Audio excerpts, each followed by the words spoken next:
International Speedway, everyone. And we are under the pretty moderate night skies of Daytona right now. 2.5 mile high banked oval here. 75 degrees, wind out of the west at 4 miles per hour. And we are set to set qualifying lineups for the AWSCO duels here at Daytona. And we're going to have one car go out each time for about 2 laps. Going to set their times, and when it's all done, the fastest time will, of course, get to start up front for the duels, and so on. We'll have the odd positions in the first duel, even positions in the second duel. And what do you think about all this, Caleb? Do you have any thoughts heading into these qualifying sessions? I'm definitely looking forward to seeing what these qualifying sessions will produce. Looking forward to seeing who our fast cars for this weekend might be.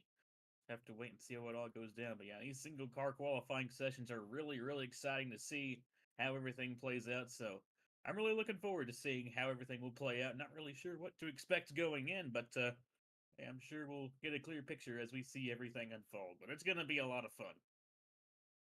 Certainly, and just this past weekend, we had the clash over at the backstretch short track, and of course that's very different fundamentally from the big track here, but certainly you think some of the drivers who are fast there could be a bit fast here, or maybe not. Very different track, isn't it? Yeah, definitely a very different track from the Daytona backstretch short track, and definitely going to see a lot different kinds of racing, but yeah, of course, at the Clash, we saw a lot of bumping and banging, a lot of just good old classic short track action, but at the Super Speedway, it's a lot more conservative, a lot more strategic, and yeah, definitely very different styles of racing between here and the short track on the back straightaway. Well, unless there's some squabbling on pit road, there's no cars to bumper bang into this time, and definitely not any sort of antics like that are going to be happening without huge trouble in the race, but considering we have a little bit of a breeze out of the west at 4 miles an hour, that could cause the cars to be a bit unstable crossing through 3 and 4, considering where that is, or really just turn 4, entering turn 4. So do you think these cars are going to be a handful? Do you think there could be any incidents during qualifying? I have to wait and see how everything plays out. I don't really know if we will expect to see many incidents, but hey, you never know. We could definitely potentially see some mechanical failures or stuff like that, but you know, we got a really strong field here heading in, so I wouldn't expect to see any wrecks or anything like that, but like I said, hey, you never know. You never know. Very fair assessment, and that's just about it from us down here. And Mikel Yataka is about to start her warm-up lap, so we will send it back to Echo up in the booth. Thank you for listening.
Honestly, the Clash was a very interesting starting point.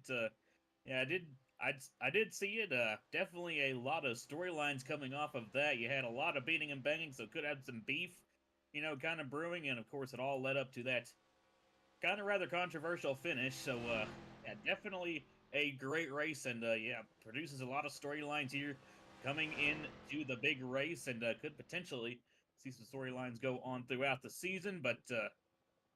Now, we'll have to see how everything goes here from Daytona, but you got the number 92 out on the track right now. It's going to set the benchmark for all the rest of these drivers.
I forgot to unmute on the stream.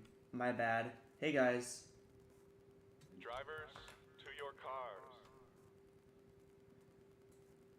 So that was Michele Yataka who just went for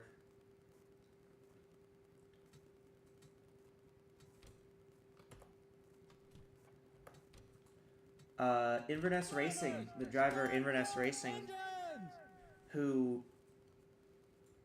Ryan Inverness, former owner of the well, not former owner, but he's a driver in ISRC, former champion in the Gridiron Cup Series, which was my old thing from like 10 years ago at this point. And he's an ISRC champion and a Gridiron Cup Series champion, and the car that he owns won the first race on Saturday, albeit controversially. I'm here with Caleb. I meant to introduce you. You did talk and it did pick up. I just forgot to unmute my own mic for the stream. So, oops, my bad, guys. My fault. Whoops. Whatever. We'll do it live.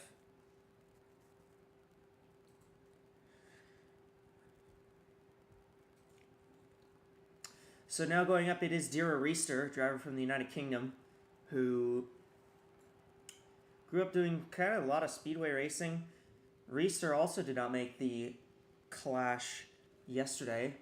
Or not yesterday, Saturday. I keep messing this one up.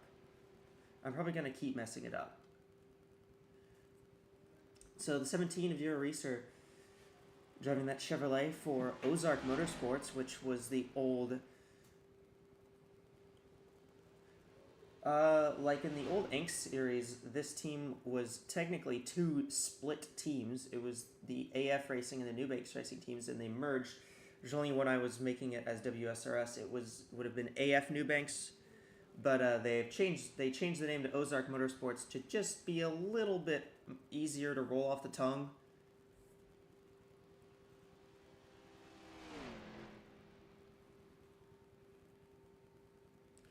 So we're going to see what kind of lap time the 17 will get here. No winds blowing for the 17, so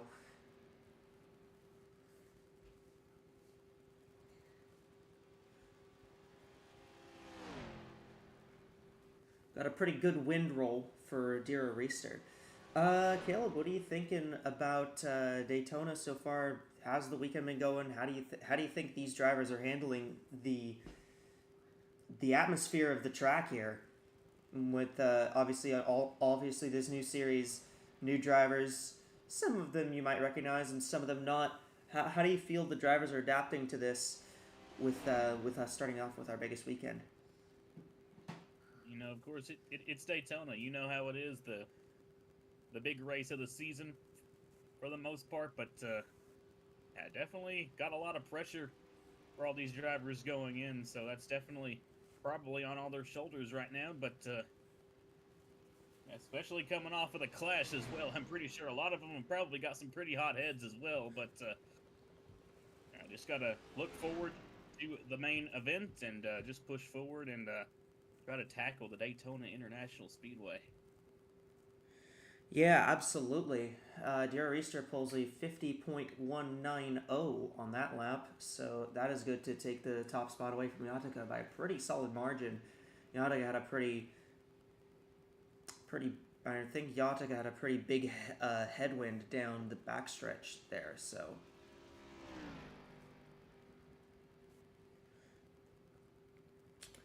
Reister not affected by that, so the 17 able to set a much faster time here.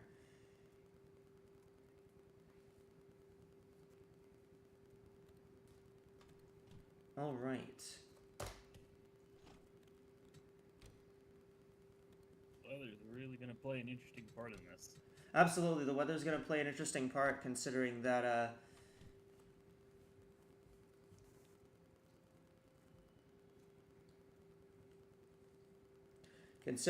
the wind speeds are going to be updated for everyone who goes out on track, so...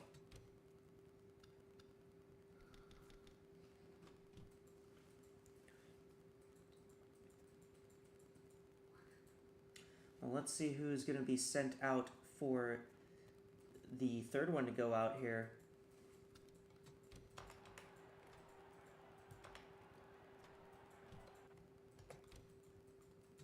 Drivers, to your cars. Appears it will be the 15 of Tabrizia Tollroan. So that's a driver who will be familiar to at least some people who were here viewing. She's run an ISRC for a long time, and under the Evans Ross Racing banner, she was in the old Anx series, actually driving for her own team now at Royal Racing.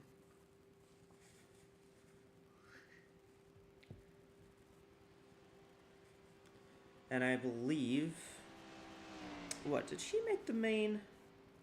I actually already forgot this one. She did make the main.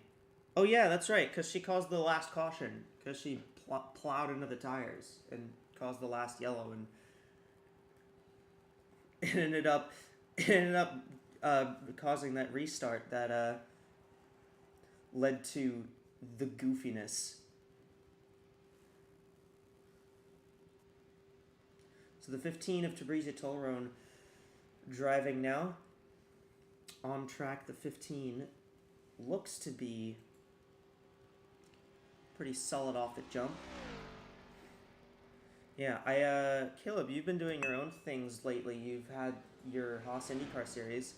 I think you ran the first race a few days ago at Fontana. How did that one go for you?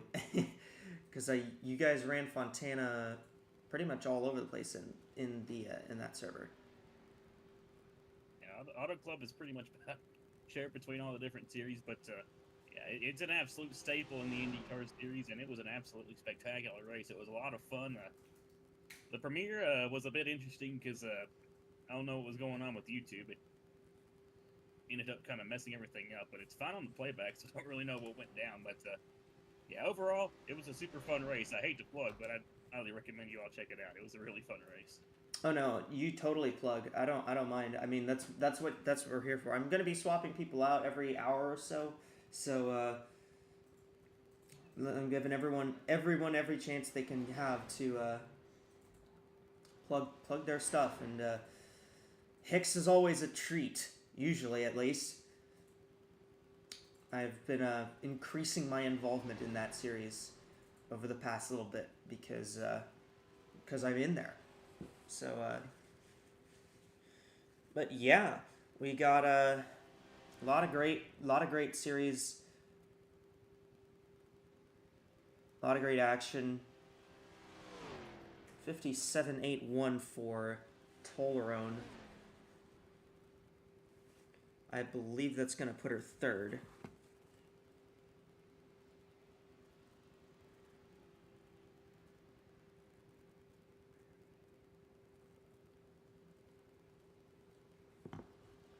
So the 15, third fastest.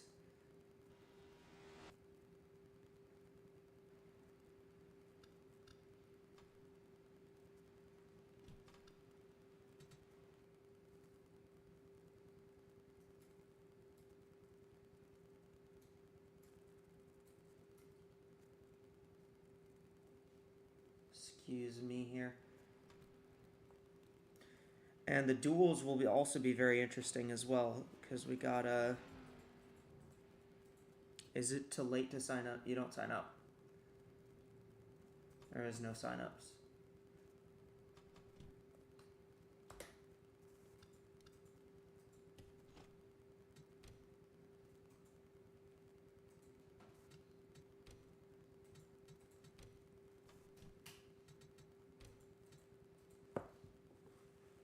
Okay.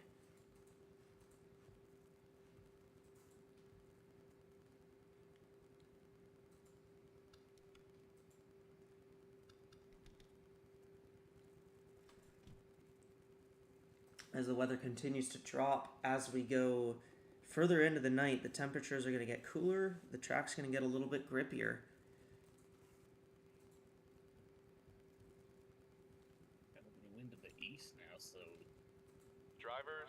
be your car. pretty interesting. I'm pretty sure about east northeast is facing down the back straightaway, so To your Yeah, car. that's they might not. get a bit of a speed boost here.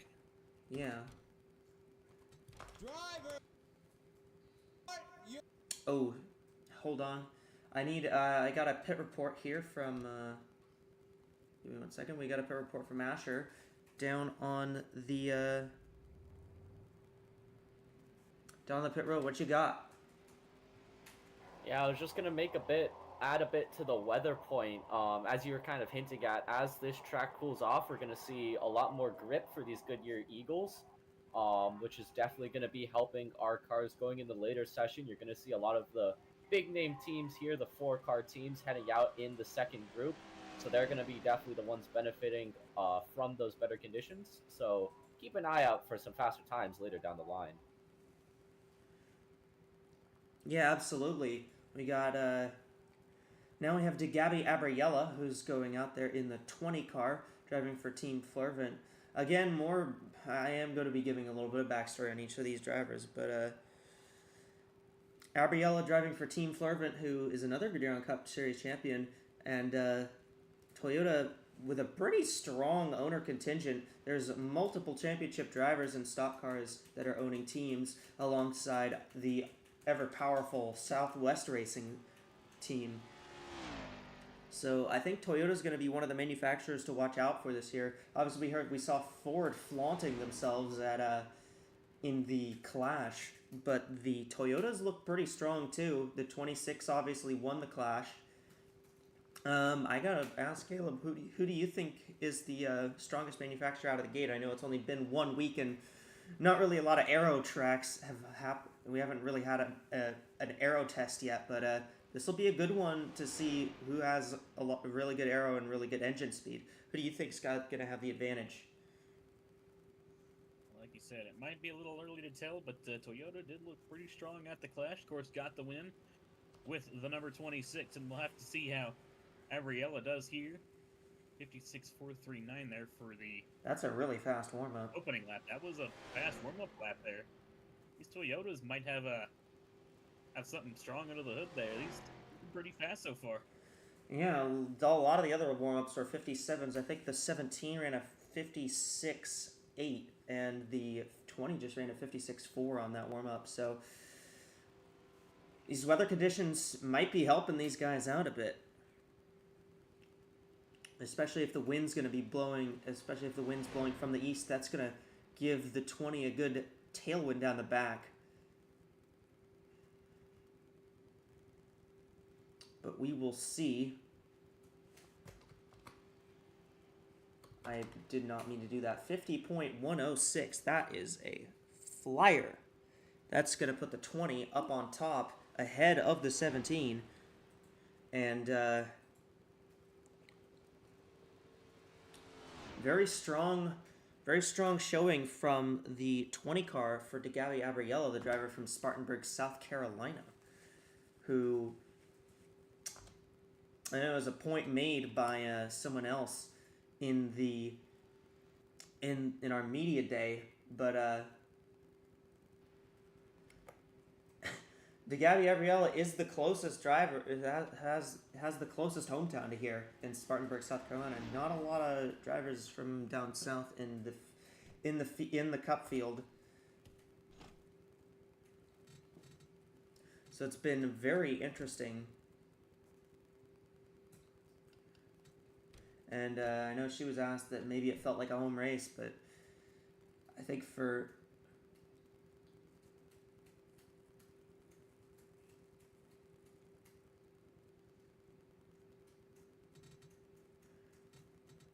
everyone, really, it's a race you want to win, no matter who you are. So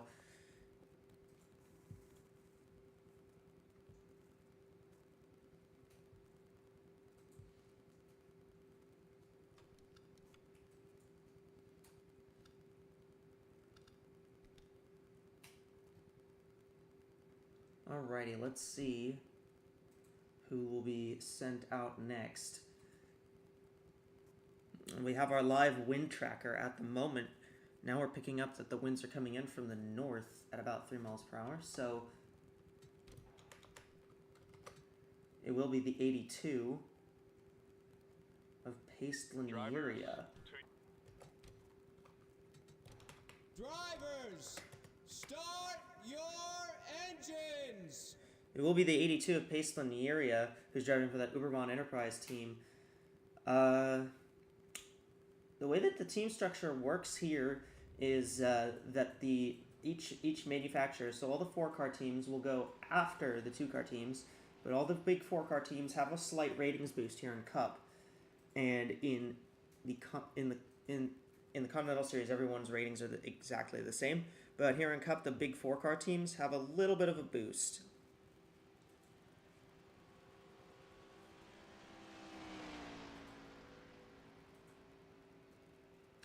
So that's why these smaller 2-car teams are heading out first. We have not seen both teams.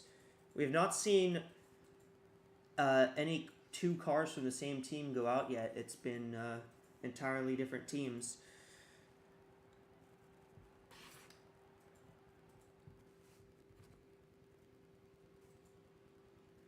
So the 82 will get going, and we've seen a Chevy, a Toyota, a Honda, and another Toyota go out.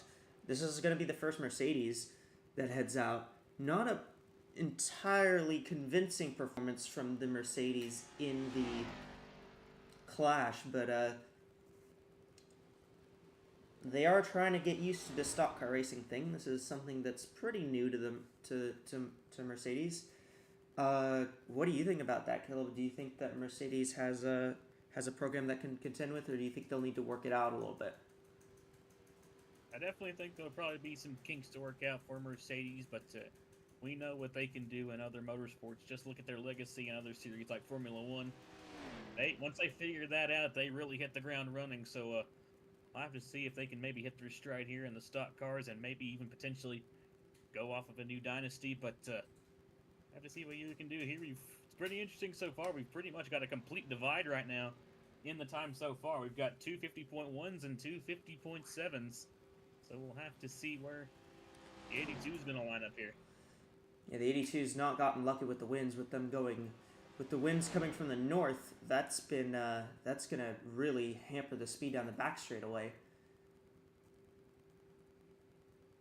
So Yuria, who's the driver from El Paso, Texas, really trying to pull through this, but it's not going to be exactly easy for the 82 to get through that wind. With how much drag these cars have at these tracks, because they have implemented a little less tolerance on the rules. Yeah, it's a 51.012 for Pace-Linearia, so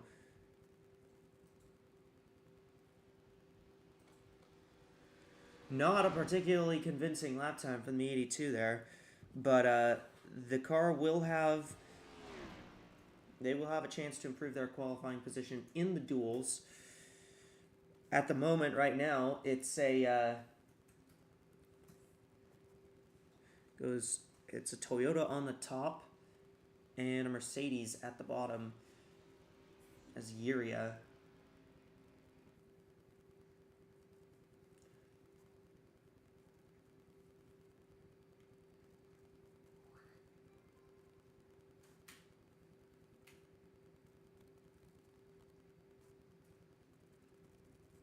Not the greatest lap. Hang on, I gotta pull up the chat on my thing.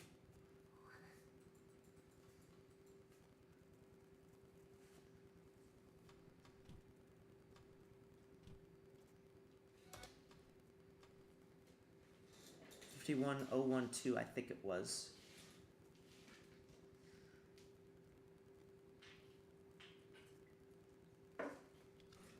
So, give me 1 second.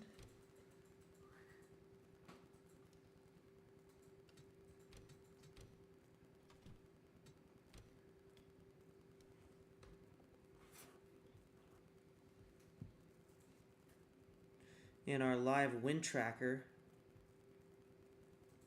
winds appear to have died down a little bit and the temperature's dropped by just about, its temperature's dropped down to 73 degrees now, so. Oh, I need to actually edit the wind speed instead of leaving it at 3 miles per hour.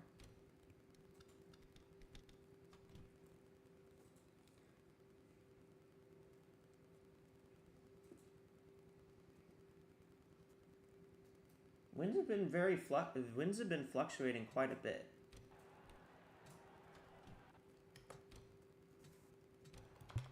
Is this on? Gaming, that's true. And I guess that's kind of what happens when you have a racetrack right next to the ocean. You got a lot of crazy winds going on. You get a lot of winds and gusts coming in from the ocean and messing with the cars quite a bit. So AWSCO is up. AWSCO is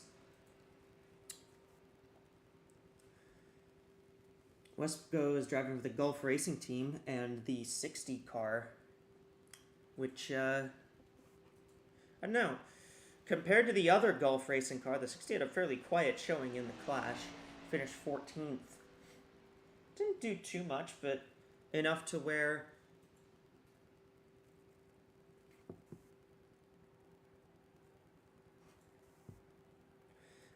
enough to where I would say she had a respectable day. Driver from Evanston, Illinois. Yeah.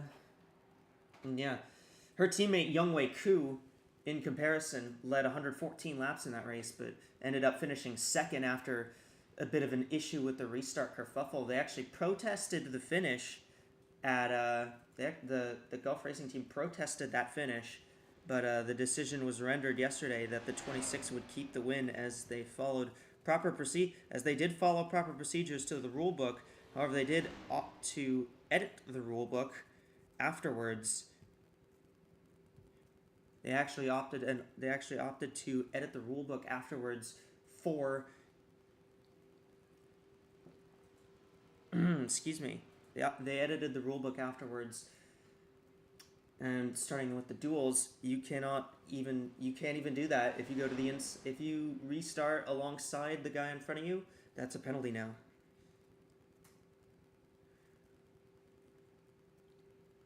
So the 60 of AWSCO protesting a clash is crazy. Yeah, I know. 56-9 on the warm-up. Pretty solid looking for the 60.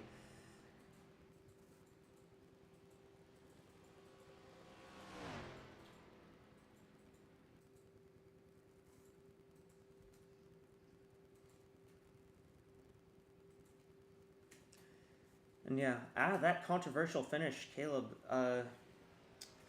we all saw that finish.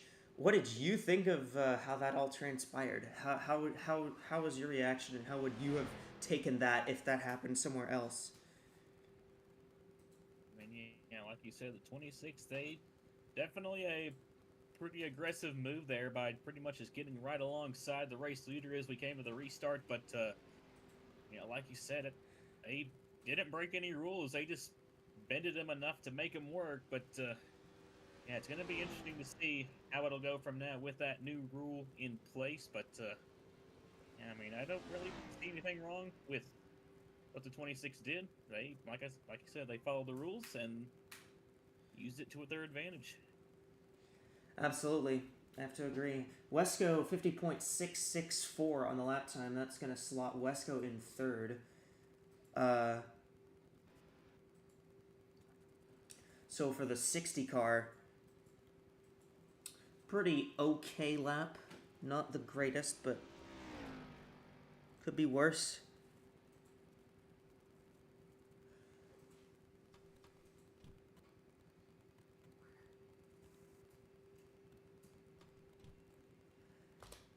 And so the first Gulf Racing car has gone. We have still yet to see, I think we've seen 4 of the 5 manufacturers. We have not seen a Ford go out on track yet.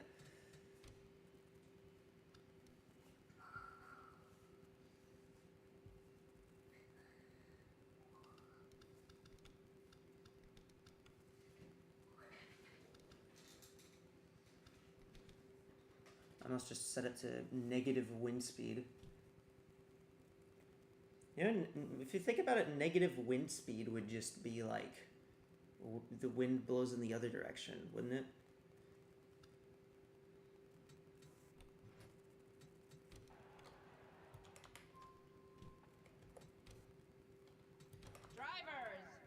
Drivers, Well, to your speaking of, car. you know how I said we hadn't had a Ford go yet?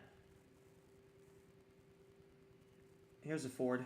96 of Angeli Rugatino. Driving for Dark Horse Racing. That team, I mentioned it in the Clash, but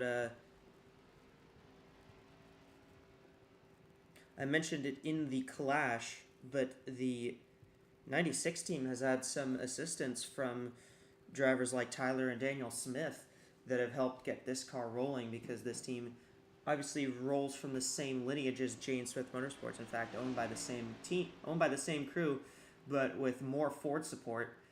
This team is probably the most factory supported out of the two car teams that are in the Cup Series, and obviously Dark Horse Racing is the primary Ford team in the Continental Series. And Ford really wanted to flaunt their speed in the Clash, but it wasn't they didn't particularly get a lot out of the Clash. Do you think Ford might have just kind of been talking themselves up, or do you think they are that fast and they just didn't get particularly lucky during the Clash? Honestly, don't know. We'll have to wait and see, but Ford definitely did not have the best of runnings in the Clash. They were honestly just about kind of invisible the whole race, but I have to see. You know, like I said, the Super Speedway Daytona is a whole lot different from the short track Daytona. Like I said, that involves a lot of beating and banging, and can involve a little bit of luck in some cases, but yeah, like I said, here at the Super Speedway, it's all about strategy, and it's all about just about all about the car. So I'll have to see what Ford brought to the table here for the main event. Angeli Rugatino, who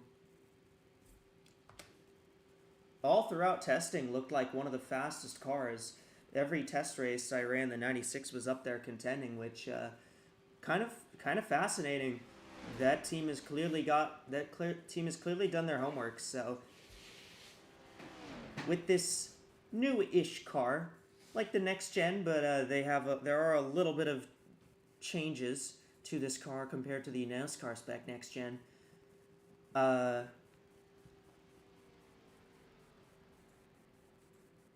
am very interested to see how this car performs under the conditions that the normal NASCAR stock cars would perform under. What do you think? What do you think about the new AWSCO car? So the 96 is going to come around to complete this lap. It is going to be a 50.291, excuse me. And that is going to be able to put her third on the board. Actually pretty close to the other two that are up front right now, but could be better. But yeah, Caleb, what is your general thoughts on the new car that they've brought forward here in the AWSCO Winners' Cup Series? Yeah, very nice looking car there for Ford, and so far it looks like it is pretty fast as well, as that was a decent lap there from the 96 of Ugatino. But have to see how the rest of the Fords do. But a very good start so far here in qualifying. Very solid start. Alrighty. Let me jump the 96.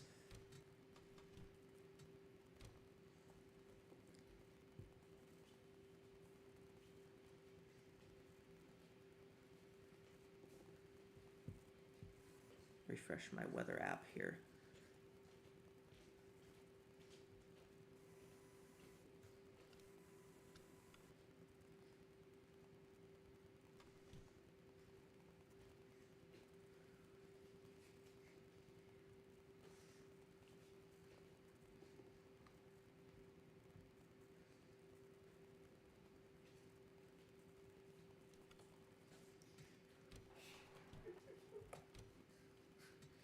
Drivers,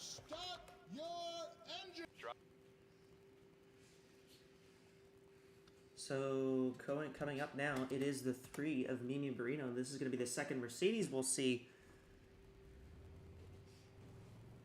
This is going to be the second Mercedes we will see who runs their qualifying lap.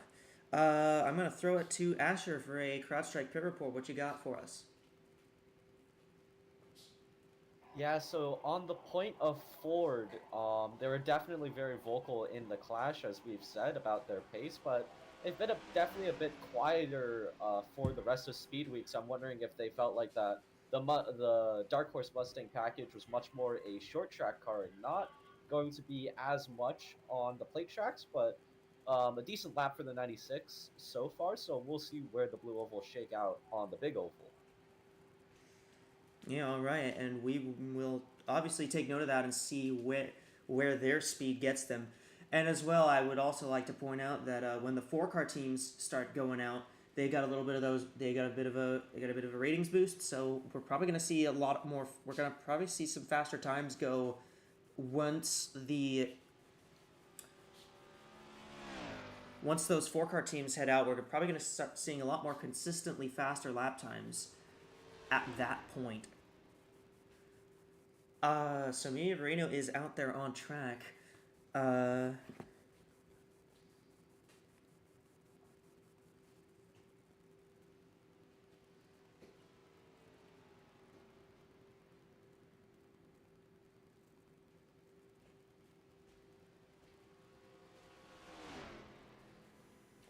Mimi Barrino, who a bit familiar to this kind of stuff. Barrino, who co-owns that team with her, what she would call at least her best friend, Yania Waterton, and a really, really good warm-up lap for the 3. Wow. She's hitting 180 down the straights. That's the first time we've seen anybody hit the big 1.8, really. I'm impressed.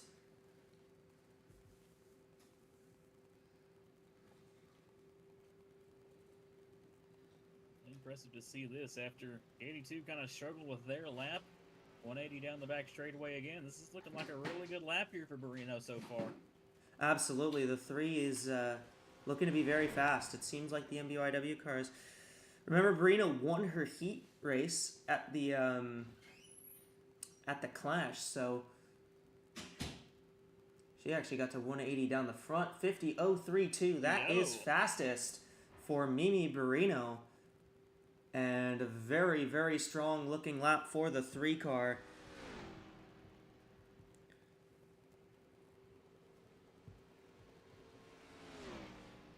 And so after that, we have a pretty solid look as to maybe some of the pace we might see out of each team. No team has gone multiple times, so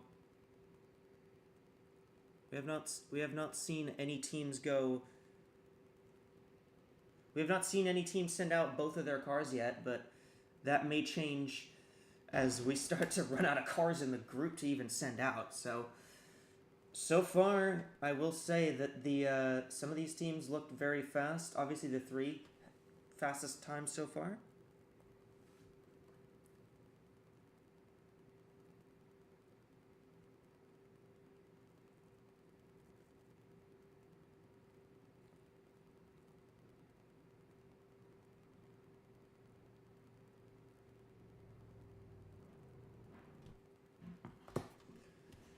So yeah, I'm very, very fascinated by that lap time from the 3 car of Mimi Barrino, and we'll see we'll see if anybody can match that time.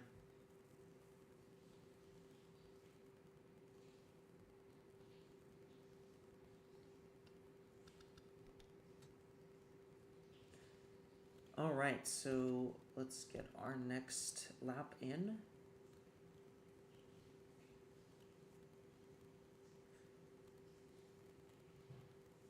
Who will be going next? Let us see. Let us. Drivers!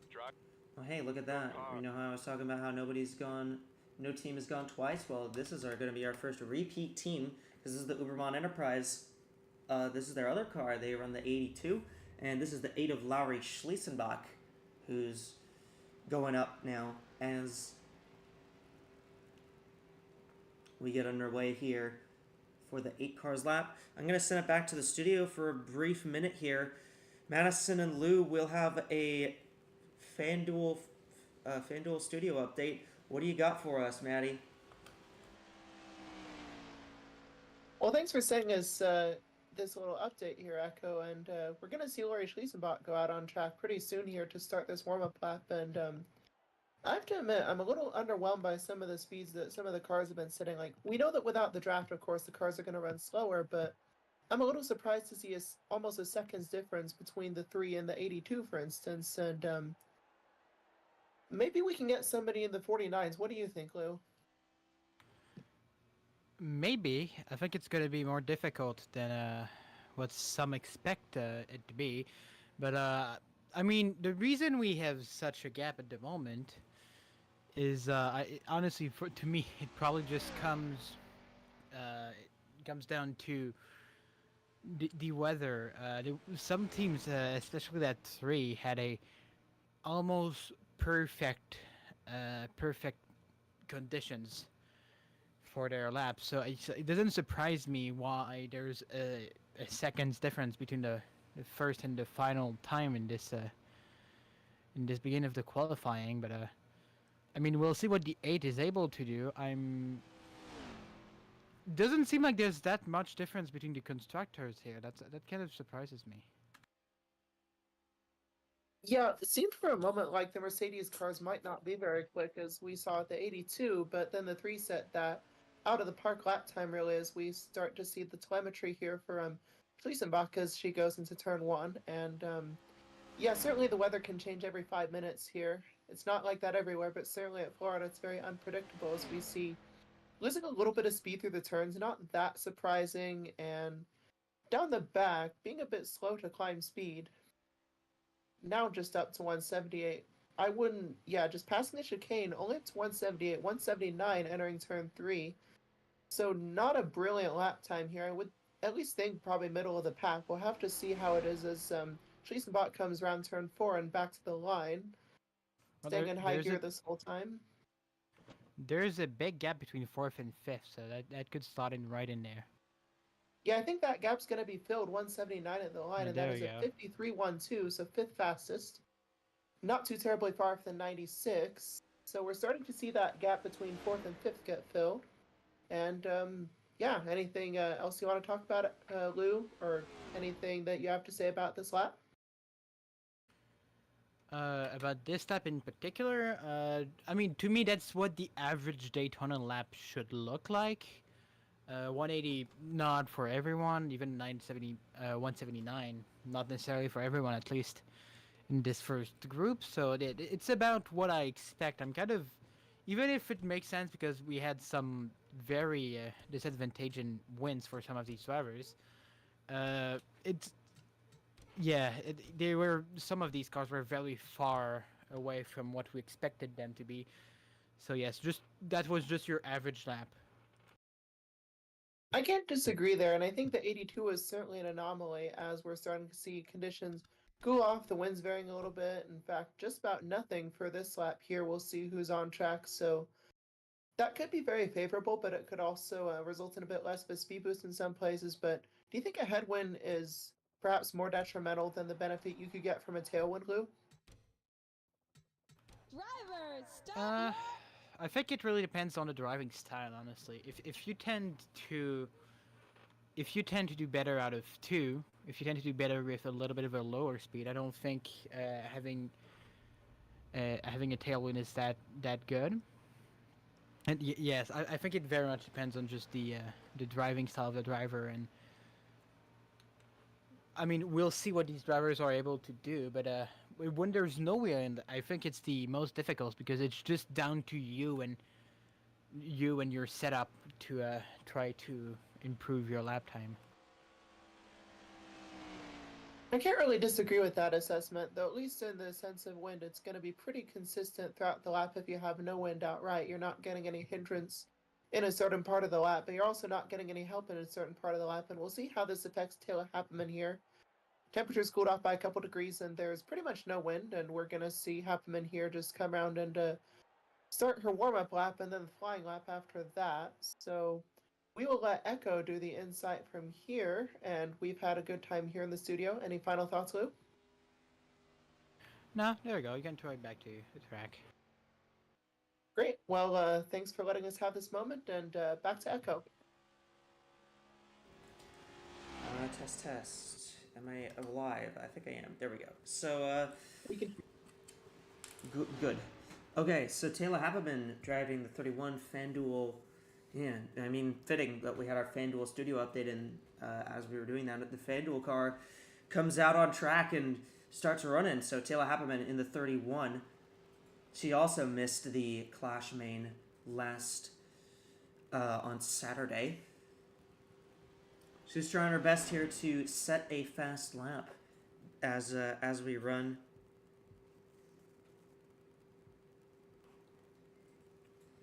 For the Chevrolets for Ozark Motorsports. And Caleb, what do you think about the 30? What do you think about the that lap time we saw from the 8, and what do you think you might see from the 31 here? The 17 was pretty fast beforehand. The 17's right now ranked 3rd. You think we might see some similar speed out of the 31 here? We might. That was a pretty decently fast outlap there, but definitely interesting to see the split in the times between the 8 and the 82. But have to see how Happeman does right here. Coming through turns 3 and 4, looking decently quick down the back straightaway. Maybe not as quick as we've seen from like the 3 car earlier on, but this is looking like a pretty solid lap that I think could slot in right around her teammate there. Yeah, absolutely. So the 31, let's see what the 31 will run. It is scored as a 50.493, so that is just under the 8 car's lap time. That will slot her in, I believe that would be 6th. Yes, it would be 6th, so that is the 10th car that's gone. So now we will start to see, as you can see from the, as you can see on our broadcast graphic, we have the cut line labeled very helpfully. So the top 10 will advance to the second round. Will advance to the second round of qualifying afterwards, and those top 10 will run for the front row.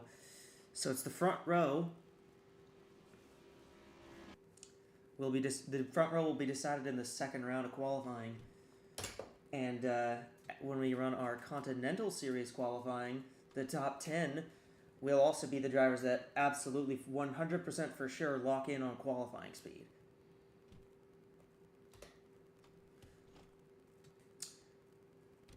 But I'm excited to see the Continental cars on track too, because we haven't seen the Continental cars run at all yet. Not for a points, not in any circumstance. Not even in a, not even really. They ran a few tests, but they ran much less testing than. They ran much less testing than the Cup Series ran. So that will be very interesting to see our first experience with the Continental Series cars. And I know, Caleb, you own a team in the Continental Series. You own the Appalachia Motorsports Ford team.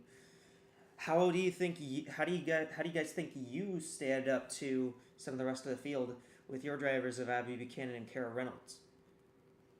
Well, it's definitely a very strong field over there in the Continental Series, and definitely really interesting to be working for Ford for the first time. But Drivers.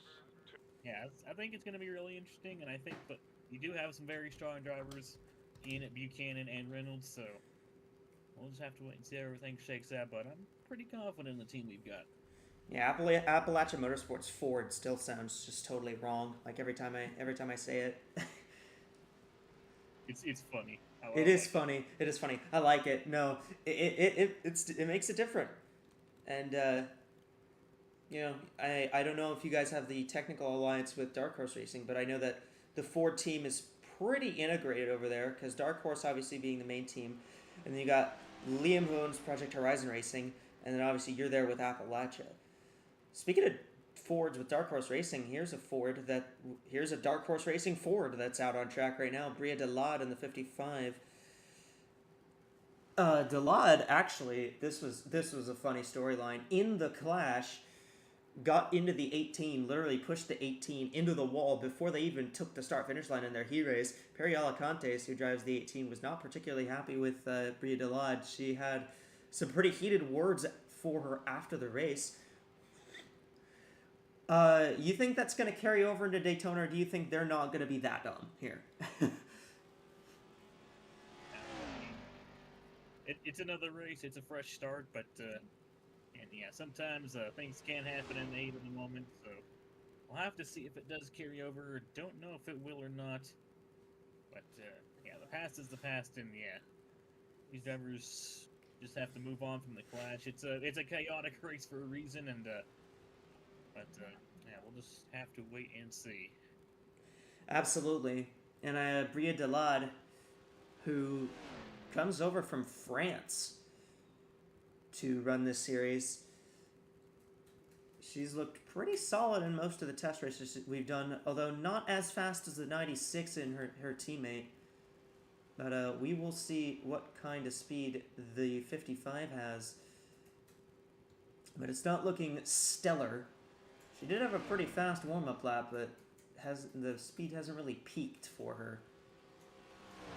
I think if you're getting some good wins down the backstretch, you want to get wins down the back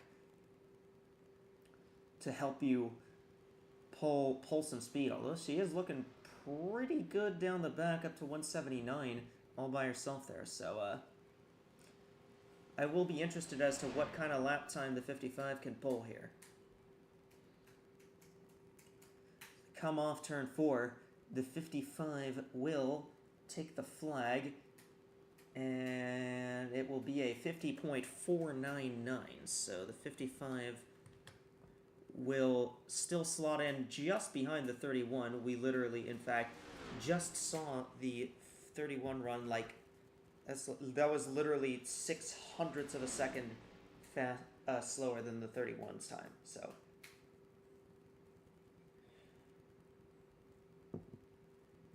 Yeah, very interesting. The Dark Horse Racing team has looked pretty solid. Not amazing, but solid.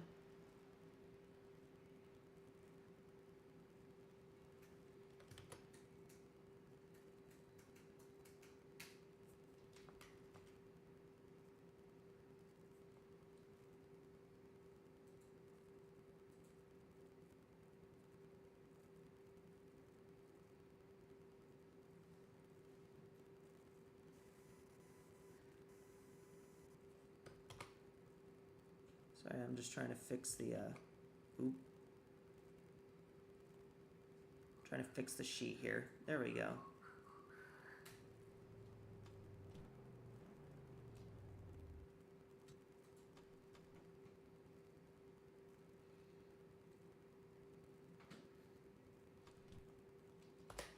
So as we continue to run here,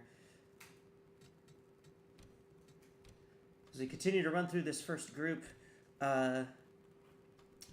any surprises, Caleb? Anybody you're particularly surprised to see up in the top, whatever it is, top, I guess, well, we've only run 11 cars, so.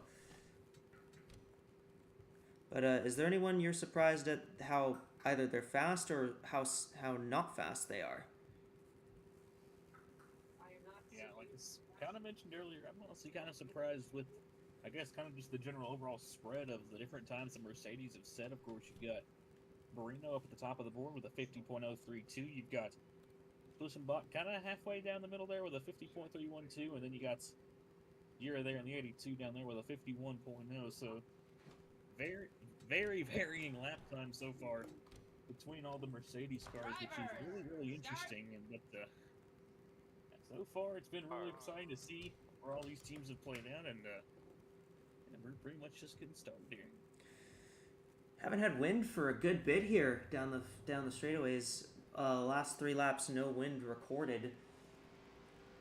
Although there probably is a few slight gusts, but no wind has. We haven't had any measurable wind for a little bit here. Isa Ijavida in the 2 car. She's now going up in that Honda. The only Honda we've seen go is the 15 of Fabrizia Tolaron, and she ran at 50.711. So Ijavida, if she's going to make something happen, she's gonna need to run a lot faster than the 15 did at the very least. So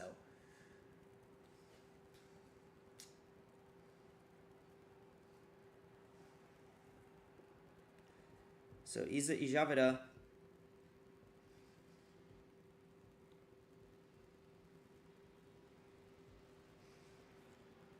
Driving for this new team at North Star Motorsports. They're basically new to everything.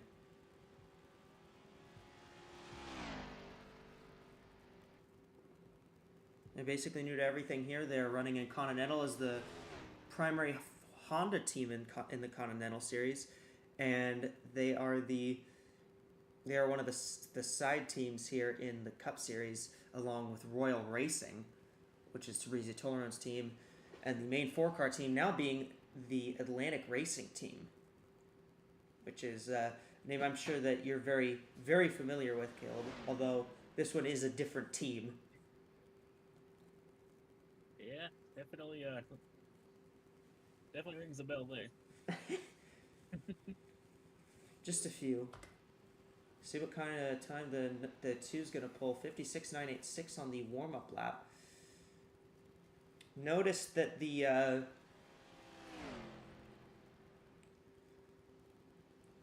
more you can get up to speed on that warm-up lap, I think it's all really dependent on how much speed you're carrying on the front stretch as to where you can go to on the out laps. But the 2 looks like they're holding a pretty similar run to what the 55 just did.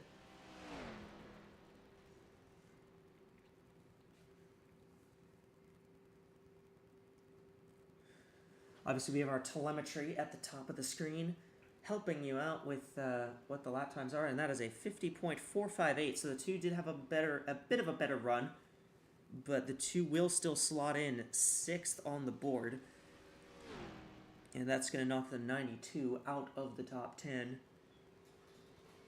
Granted, we've only had 12 cars go, but that top 10 bubble spot is going to be probably the most interesting one. That's probably going to be the most interesting spot that we're going to see. We're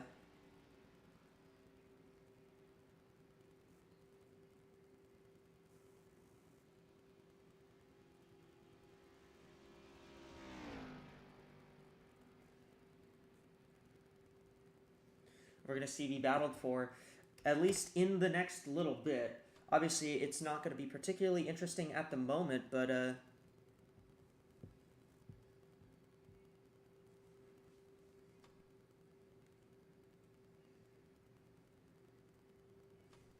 yeah, we will see what happens there with those.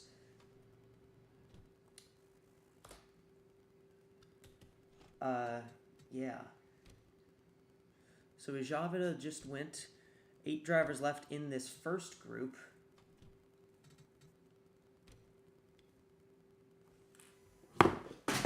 I just dropped my phone. Oops.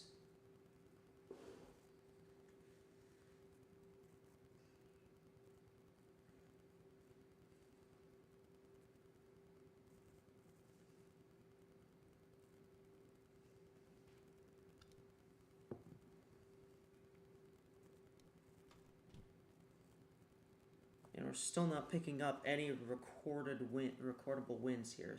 Recordable wins here.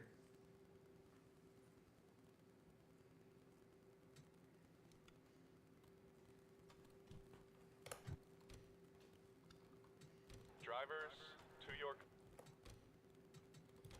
Drivers! All right, this is going to be a fun one to see. So we got Youngwei Koo in the 38, and if we circle back to the clash that just happened.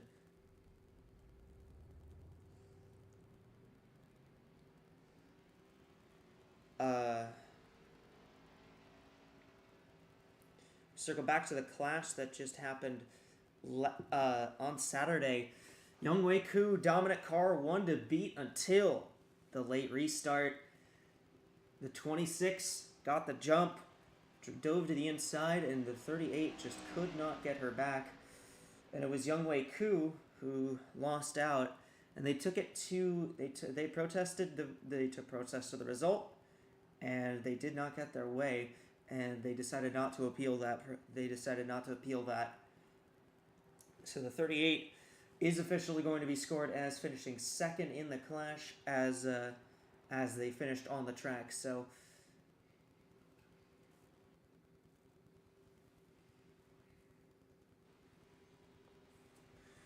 we already saw one car from this team qualify. AWSCO went, and AWSCO did not set a particularly world-beating time. AWSCO's time was a 50.664. We'll see if the 38 can pull off anything more here.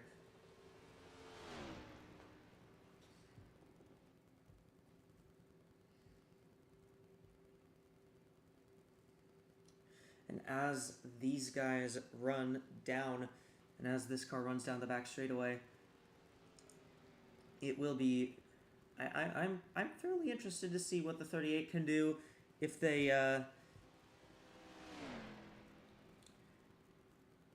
particularly have a very. You think they'll have a redemption run after what happened on Saturday? You think that they've got a fire lit under them, Caleb, in that 38 team? I don't know. We'll have to see. I definitely think they've got a chip on their shoulders, but yeah, the on-track results will definitely speak for themselves. And the 38 running right now got a 57.148 right now for the outlap. Not the best, but solid so far down the back straightaway. Doesn't look like the best speed we've seen, but we'll have to see where this 38 slots in here. And then Haviland Chevy. They got some pretty good sponsors on the Gulf Racing team. Gainbridge obviously on the 60, and Haviland on the 38. Pretty big names, but it's a 57.22 for Q. Not the best lap. And that's not even going to put her in the top 10, actually, so.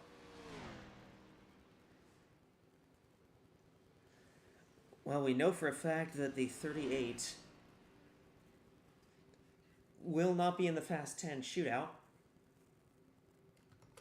as we've had 13 cars take a lap here from Daytona.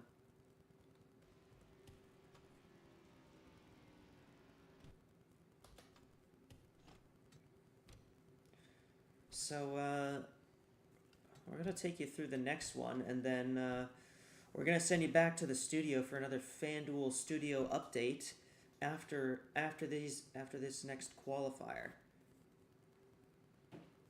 And I forgot to update the weather after.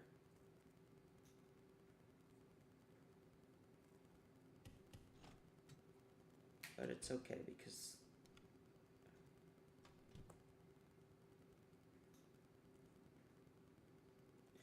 there's still 0 wind speed recorded at the moment, so winds have really died down. We saw early on that a lot of those guys got helped by those winds. The winds really have not kicked back up, not since the winds have really not kicked back up since a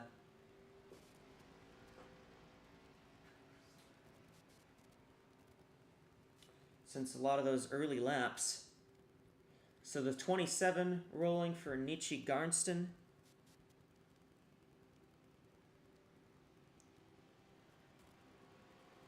Teammate to Tabrizi Tolround, who's in the 15.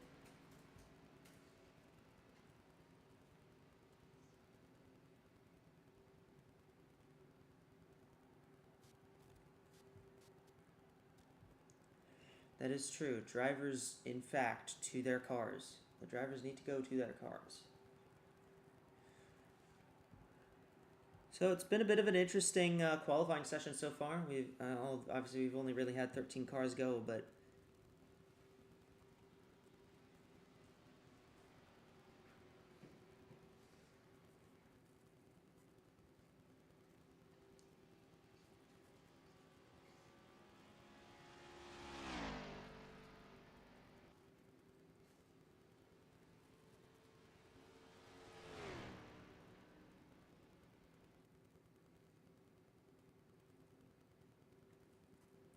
Nietzsche Garnston in that Honda number 27, that car's got Lenovo on it. Caleb, I know you probably will enjoy that very much. Definitely. The 27, which ran pretty solidly in the Clash. I think she won her LCQ. As our telemetry comes on screen, 57.043 on the warm-up lap. See what the 27 does in terms of, that looks pretty solid for having no wins. That car was able to get to 178 down the front straightaway.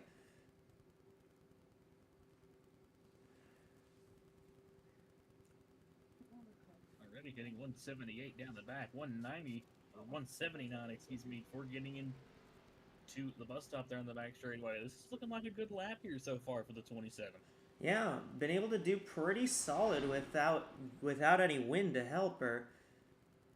I don't think it'll be pole speed, but it will be pretty fast, probably. So across the line, 50.392.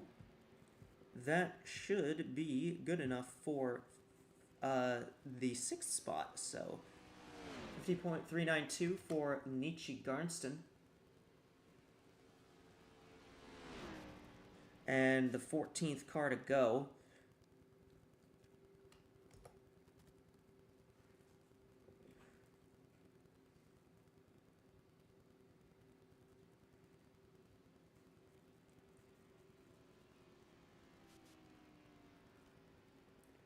And yeah, we're gonna send it down to pit road for a CrowdStrike pit report here. Asher, what do you got? So what could help the 27 putting together a very respectable time despite no wind is a few of the teams are definitely a lot more trimmed out than others.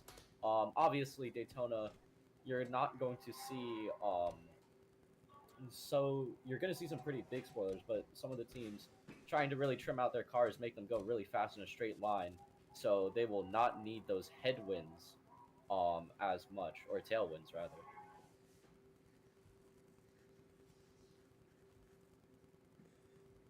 Yeah, very, very good to note there.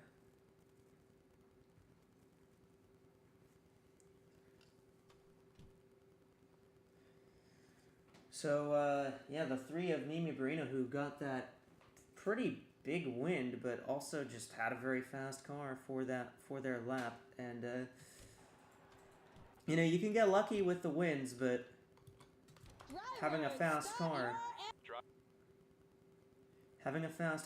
that is something that isn't entirely luck-based. That's something that you need to build in the shop.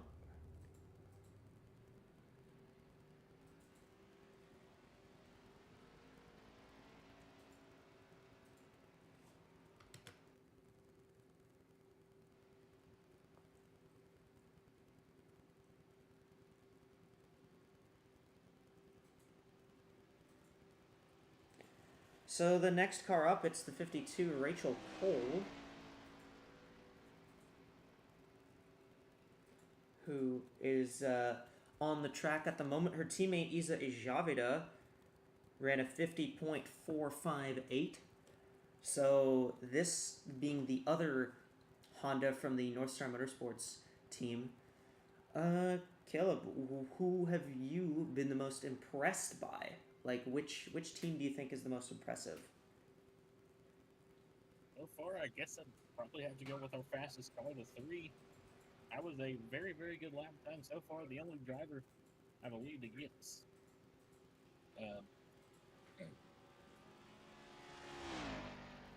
excuse me, the only driver so far to get into tripping over myself now, excuse me. The only driver so far to get into that 50.0 range, and considering that Mercedes has kind of struggled going in, that was definitely a very good showing there for Barina in the number 3 car there. I think that's probably who I'm most surprised with right now. Yeah, I have to agree. The Mercedes didn't look all that fast. None of the other Mercedes have been particularly impressive, but the 3 had a really fast lap. Obviously, the 3 had a bit of help with the wins that they got, but the 3 also just genuinely had a very fast car, and that helped them. 56.73 on the 52's warm-up lap here. Pretty solid. We'll see if the 52 can turn that into something.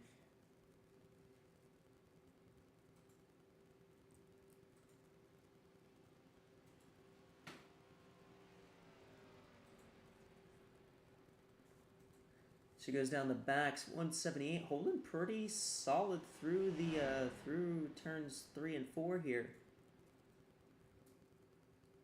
I think that's gonna be where you pick up the most time, is in turns in the corners, and she's gonna run a 55.09.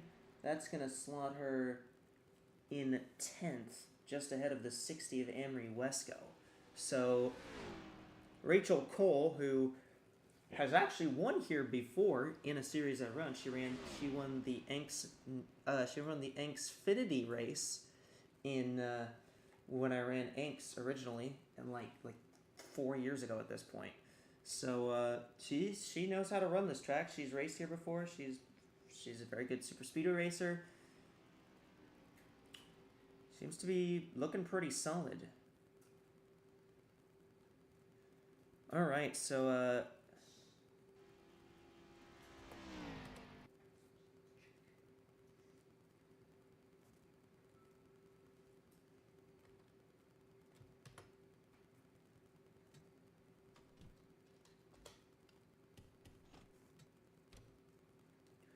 we've got just 5 cars left in this first qualifying group, and then we're gonna see what goes on in the next one.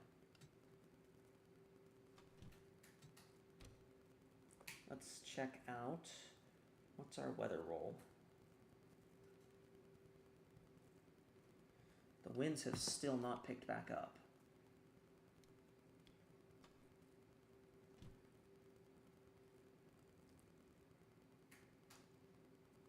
But the temp has dropped, so I'm gonna need to back out and reload that.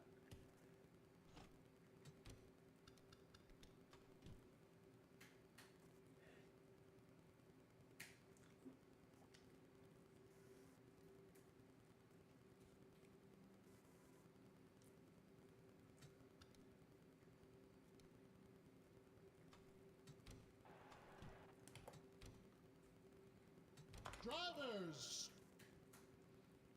So now heading out on track, it is going to be the 72 of Janet Parkins, and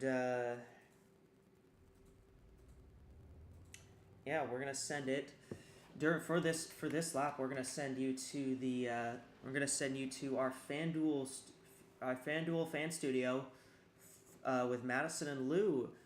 What do you got? What do you got over there in the studio?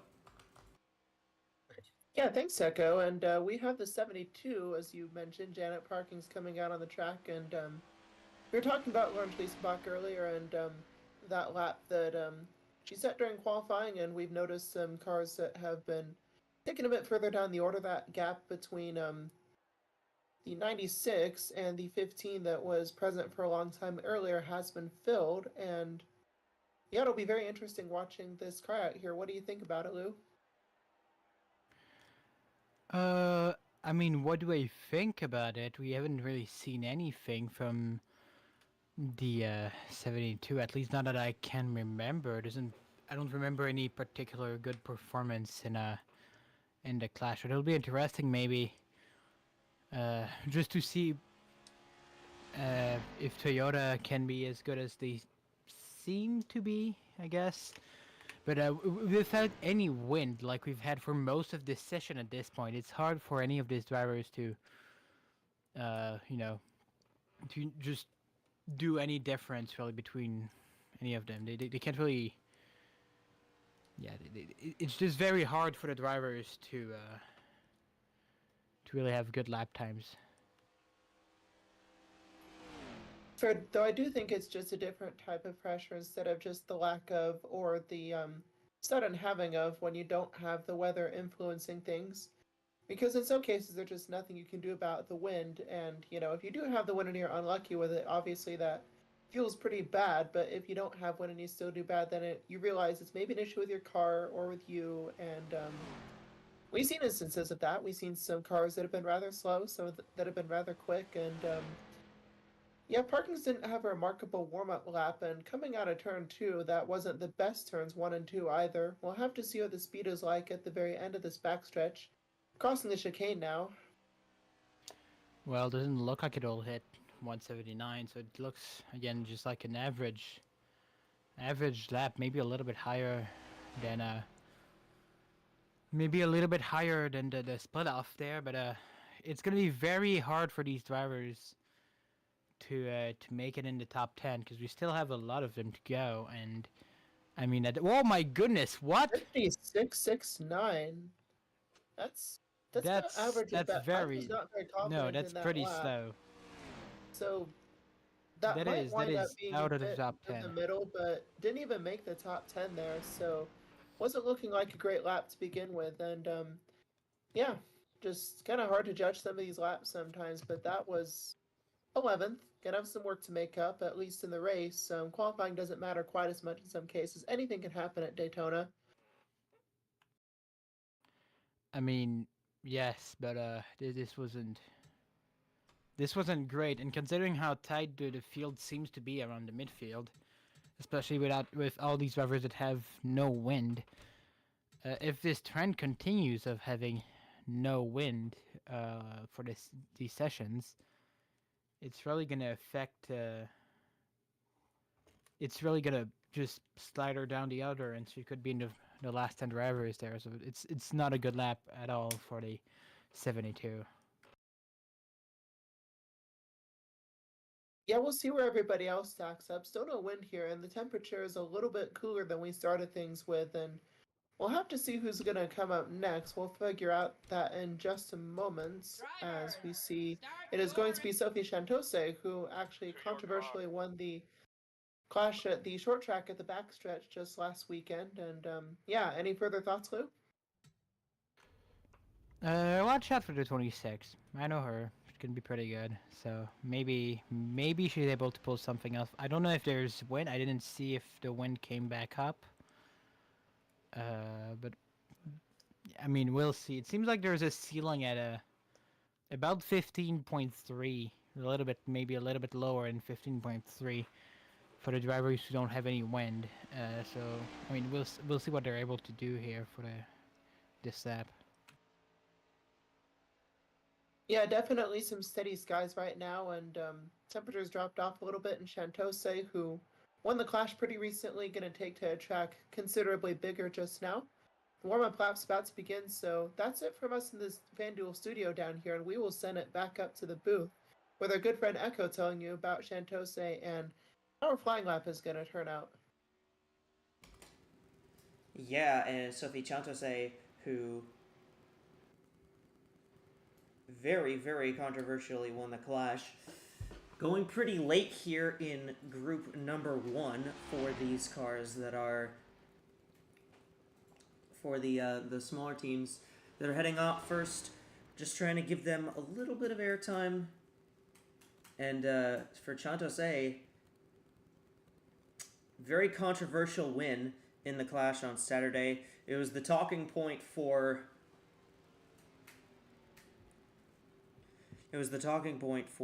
quite a bit. regarding the clash. And Caleb, I know that Chantose, pretty good friends with one of your drivers, Jackie Kennedy. Well, not one of your drivers, but one of your characters. They're both from Montreal. How do you think Chantose is going to try and rebound? Do you think she's going to want to try and prove the people wrong who are doubting her after the controversial finish in the clash? I think so. Definitely a good way to start the season out with the win on the clash. Like you said, maybe in a little bit controversial fashion, but hey, like I said, I don't think they did anything wrong. They didn't break any rules, so. But yeah, smart move there. I guess in retrospective, out of 26 to get that clash win, but starting the season off on the right foot and could definitely give them some momentum here heading into the rest of the season. Looks like a pretty solid lap so far, 54.33 for Chantose. That's going to put her 7th on the board. So a pretty solid lap, much better than her teammate Yatoko was able to run. So for the 26 of Chantose, looking pretty solid in the Inverness Racing team. Been interesting to see that the wind really has not picked up at all in almost like for the last like 7 or 8 drivers that have gone out on track, haven't had any wind pickup. So very interesting to see how the weather conditions have just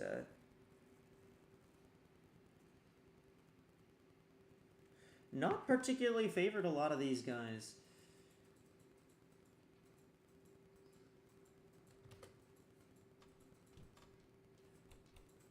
So it is a 50.433 for Chantose. And we have just 3 cars remaining in this first group.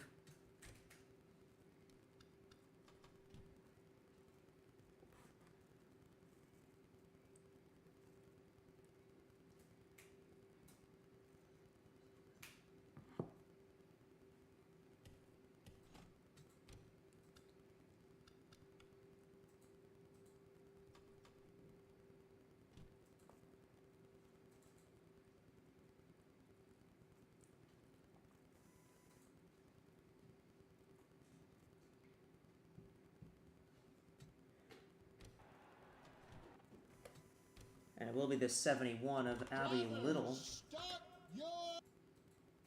who will be heading out now.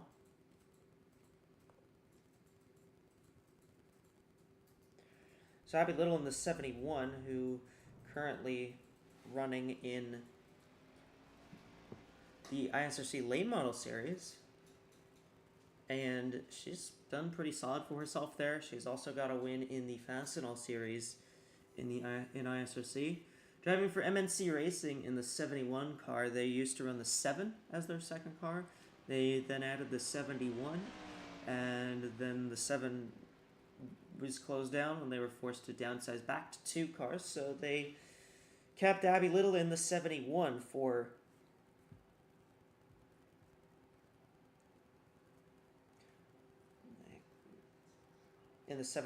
the MNC Racing team with Monster Energy on that car.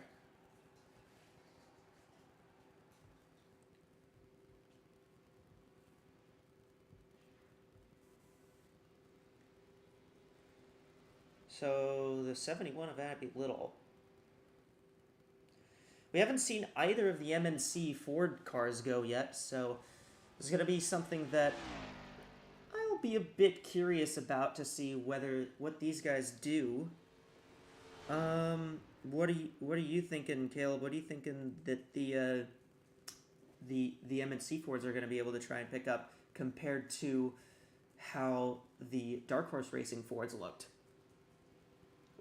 It'll be really interesting to see how this team compares to Dark Horse Racing, but you know, Abby Little definitely has a lot of experience in other series, and have to see how she does here in the AWSCO. But And she comes down the front straightaway into the line. See what the outlap speed is here for the 71 of 56.485. Oh, okay.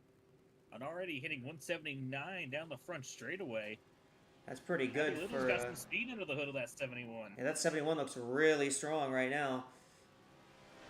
She's holding pretty solid down the through the straightaway there. We might see her hit 180. I see her hit 180. Oh my goodness, she might even hit 181.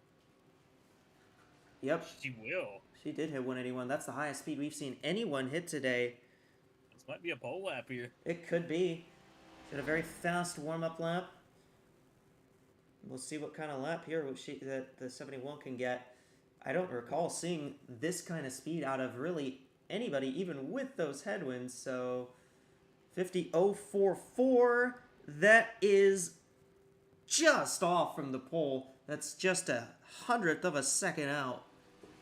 But a very, very strong lap from Abby Little, especially without very much headwind to help her. I'm very impressed with that one. No wind helping her, and she was able to pull that off. They've clearly got something under the hood of the 71. So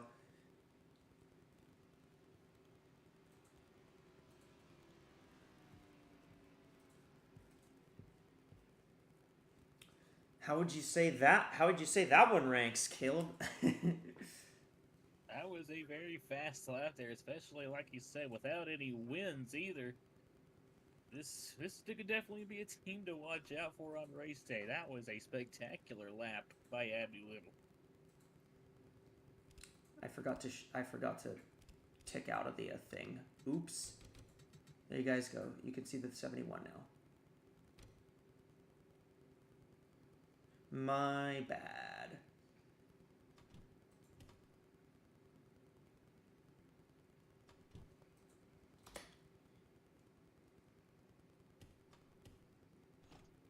AWSCO lost media. True. So we just got 2 cars to go in this first group.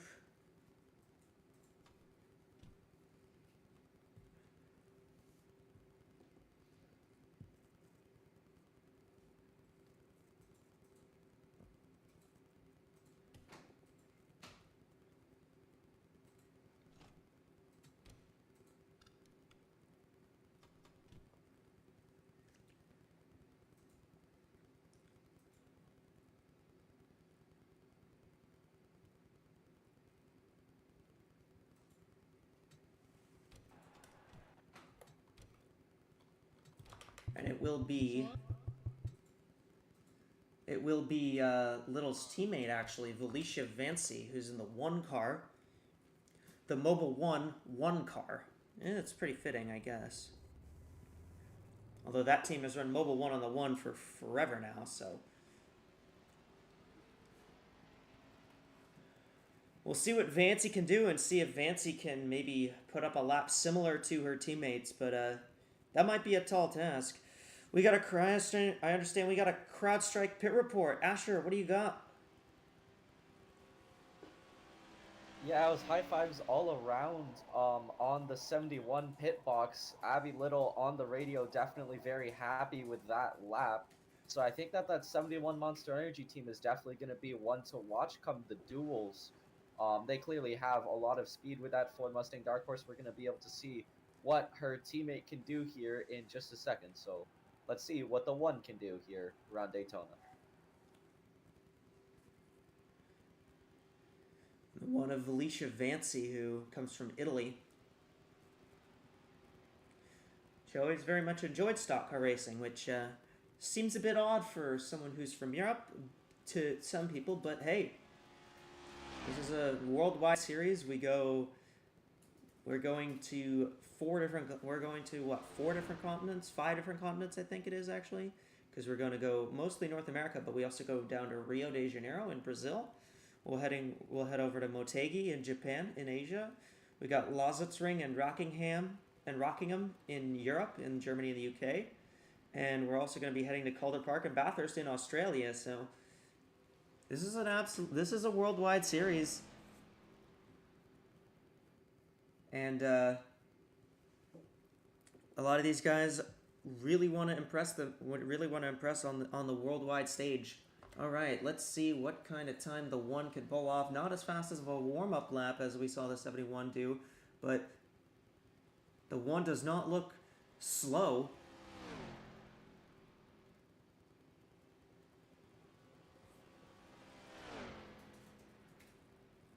And wow, the 1 was able to hold 177 throughout the entire corner there. That's pretty impressive.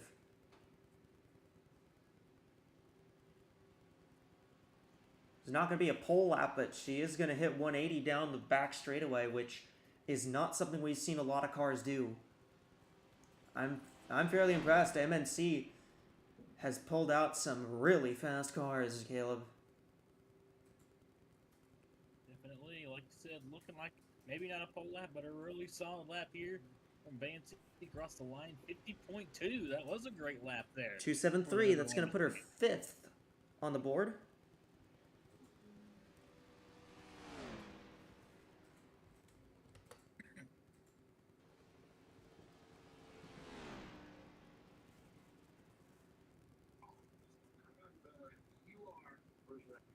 Run the Monza Oval. So true. Kind of interesting to see an Italian driver driving a Ford. True. Especially after Le Mans 66. Good movie, by the way.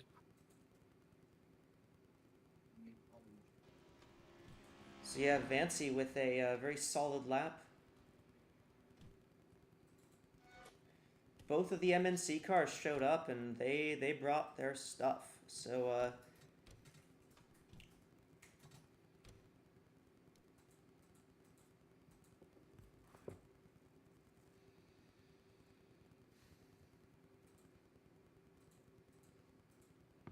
all right, well, we have one more car left here in this first qualifying group. We're going to get to this is going to be our 20th car, and then we will,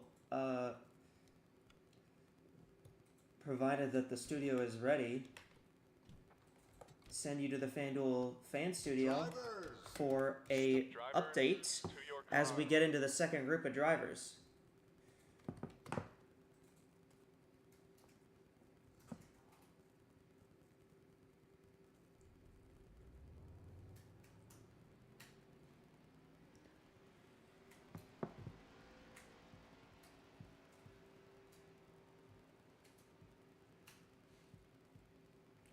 So the last car to go here in group number 1, it is Yania Waterton in the 13.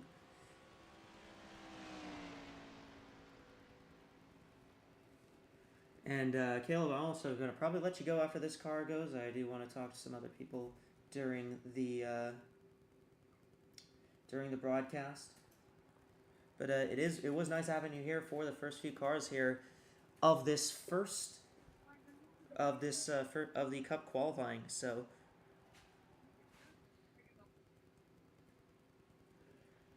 I really appreciate you for having me up here. I really enjoy doing these single car qualifying sessions. It's a lot of fun, and I still got one more to be up here in the booth for. Got the number 13 Watterson there. Let's see how she does. Like I said, the Mercedes have been really interesting to watch. Some of them have been fast, some of them have been slow, some of them have been about mid-pack. So, I mean, for Waterton, she's got some high shoes to. She's got some big shoes to stand with because her teammate's on the pole right now.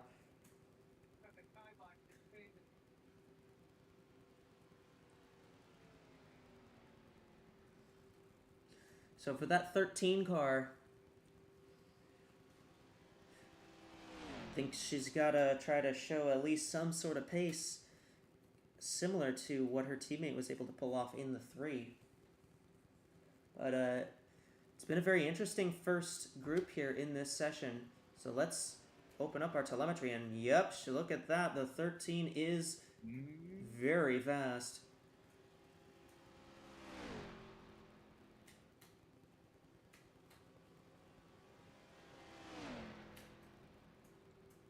Holding 178 for the entire corner. Wow, that's strong.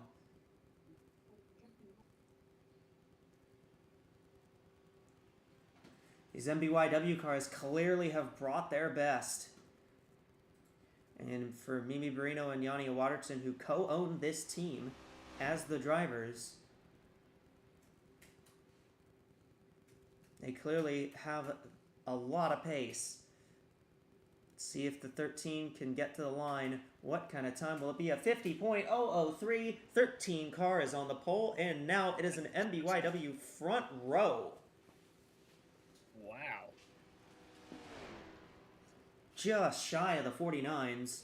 I think if we get the right wind, blowing and maybe the temps drop a little bit, I think you might see somebody jump into the 49s in this second group, because those guys have that rating boost.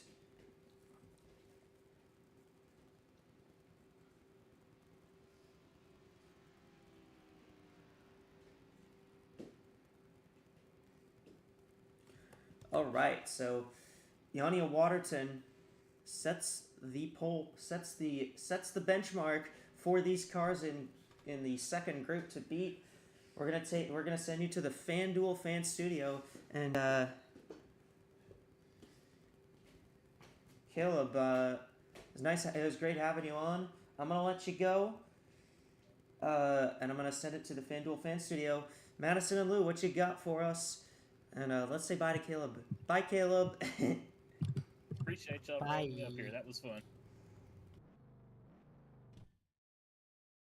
Well, here we are after 19 cars, and we saw the last car actually upset the original pole that was set pretty early on, and had some cars all over the place, some anomalously slow, some surprisingly fast, and pretty impressed with some of the times here. What do you think, Lou?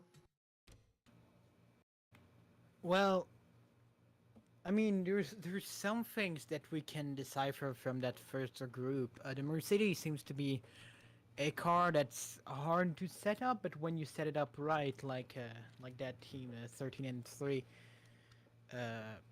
when you set it up right like they did, you're able to get a lot more speed out of it than a lot of other cars. I'll say this: the 71. Wow, that is extremely impressive. So no headwinds, and yeah, getting into third in that setting is just really good. Yeah, I'm pretty impressed with Abby Little being actually very close to the 3's initial pole time, now second, of course, and yeah, gonna be pretty fun seeing some of these cars perhaps go even faster. And our good friend in the booth, Echo, actually mentioned the possibility of going into the 49s. I mentioned that a little bit early on when we saw some of the cars going really fast, like the 3, and I think let this temperature drop a few more degrees and get a really fast car out there, and you will hit 49s. It's just a question of when, not if, in my mind. What do you think, Lou? Definitely. I mean, except if we get horrid weather until the end of this qualifying session, we will get into 49s. I think at this point, honestly, considering the fact that these first few drivers weren't really quick, most of them at least weren't really quick, except for the top 3, I think everyone else is in danger of getting out in that second part if the weather allows it. And I mean, we haven't seen that much difference in the ratings during the clash, but considering how crazy Daytona short track is, I think we'll see really here at the Super Speedways those teams with a lot more experience, a lot more knowledge of how the Super Speedway behave, maybe get a lot more of an advantage. I can't say that you're wrong there, but also the Daytona short track on the backstretch, the temporary one, and this big oval that they're running here too, they couldn't be more different from each other, really. 3/8 of a mile versus 2.5, and yeah, it'll be interesting seeing Q2, and temperatures are dropping, so I think across the board cars will be in a tighter window and of higher speed, especially as we get later to the night and it cools off because it's 8 here in Daytona now. So definitely going to be fun watching this 10 car and seeing what that team has to offer. Not a particularly great outlap, but hitting about 178 into the corner.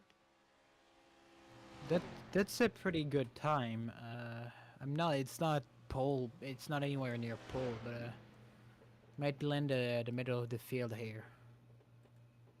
I think it'll be decent. Dropped a couple miles an hour through the turns, and that's pretty ordinary, I think, and might even hit 180 entering turn 3, which is something we've seen among the faster Yep. cars. It's just about the corner setup, really, in some of these instances. And we're seeing that the 10 not really Seems to be specialized for the corners. seems to be going a little bit higher than some of these cars in the corners. That might have hurt him or her. Yeah, great straight line speed for sure, and crossing the line, it is a 50.379, so kind of on the bubble, a little bit above the bubble from what the Q1 times were. And I think if the Q2 times are a little bit faster, that's going to be right on the edge of the top 10. Well, that probably won't be enough, considering we still have what, 15 drivers to go. I'm imagining that's not going to be enough, but I mean, we'll see. If again, a lot of this depends on track conditions. If they get terrible, they're not projected to get terrible, but if they get terrible, this will really advantage this first group. Yeah, this looks like an all-around benchmark time. If you don't meet it, you have a little bit of stuff to work on. If you outdo it, then you're in a reasonable position, I think, and we're going to see the 10 come into the pits here. And do you have any final thoughts on that, Lou? Any things you're looking forward to into Q2?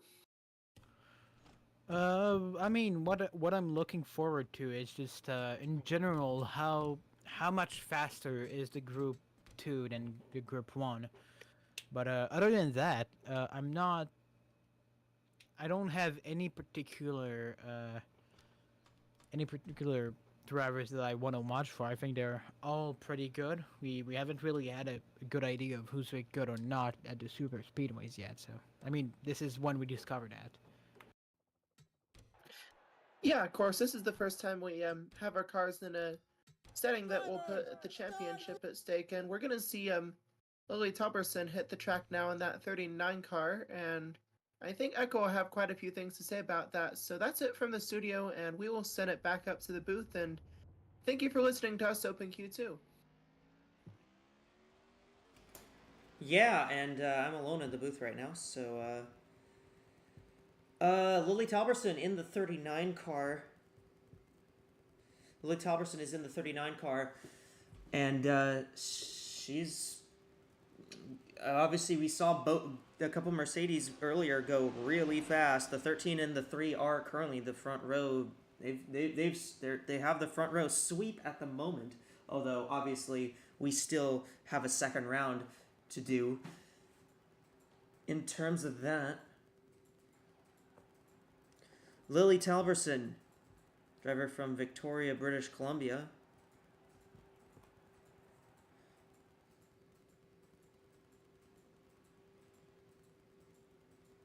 And the 39 will get back going. So Talberson, who I thought had a pretty solid shot at making the main in the Clash, just could not pull it off. She got in a couple of issues in her heat races and unfortunately was not able to qualify, but the biased commentary is kicking in, by the way. I'm just letting you guys know, because this is literally my car. The Echo Energy 39. See how fast this car is for the first.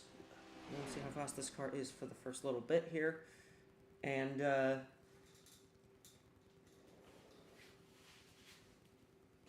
see what kind of speed they can get. Obviously, the Mercedes have been very fast when they've been set up right, and the 39, pretty solid warm-up lap, 178 down the front here.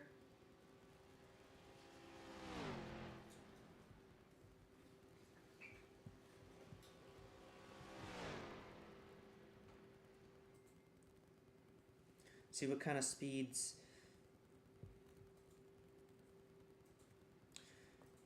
That's okay. I got somebody. Don't worry, Lou. See what kind of speed the 39 can pull.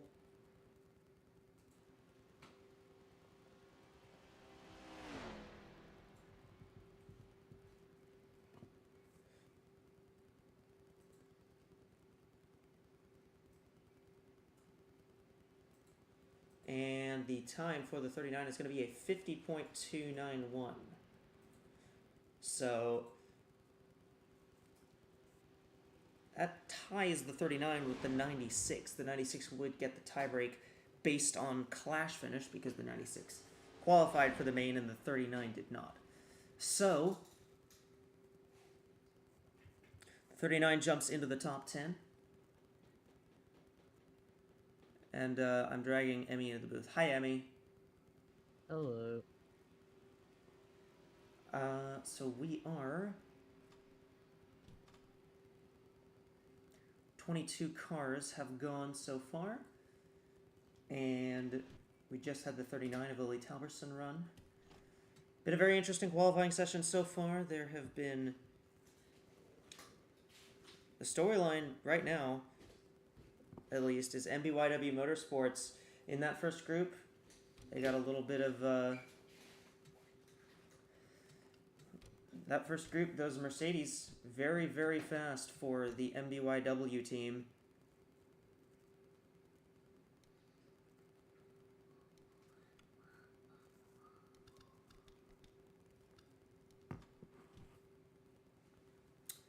And, hello, Emmy. What do you think about the Daytona?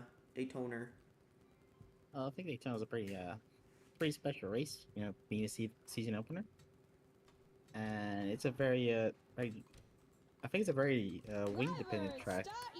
You know, being close to the Daytona International Airport, I think all drivers, all crew chiefs, all mechanics will be looking at those wind markers at the airport, so they can, you know, adjust the cars better for qualifying. And yeah, I think it'll be a pretty fun race. It's a pretty fun race. It's a pretty fun weekend as a whole. So yeah, I mean, Daytona's pretty special for everyone at AWSCO. Absolutely, and over the last bit, we've seen that the wind speeds haven't really kicked in, but we are now getting a report that we are getting a bit of wind from the northeast, so it'll be interesting to see how that plays out. And the 22 of Andrea Davison now going to be running their lap. The Canadian driver for Red Racing. We've already seen one Red Racing driver run. That was Audie Stoneman in the 10. And she's right now 10th on the board. There we go. So the 22 of Davison will get going as we have a CrowdStrike pit report from Asher. What do you got for us? Was just about to mention the fact, as you said rightly in the booth, that the wind has picked up again. It's only about, I believe, 2 miles an hour from the wind trackers we have here at the Speedway. But still, that could be the difference for Andrea Davison. Just a little bit of wind can make a very big difference. So we'll see where the Red 22 puts it on this lap. Yeah, and obviously this is a new car for this team. I mentioned this during the clash, but Andrea Davison driving a new car for Red Racing as they become the primary Chevrolet team in this series.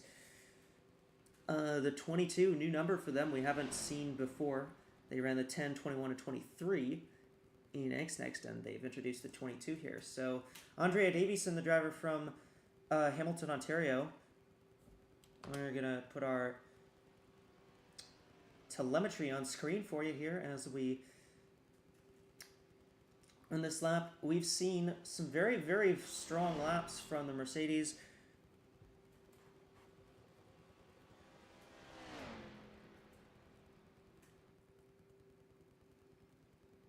We've seen some very, very strong laps from the Mercedes cars so far, the 13 and the 3. Very fast at the moment.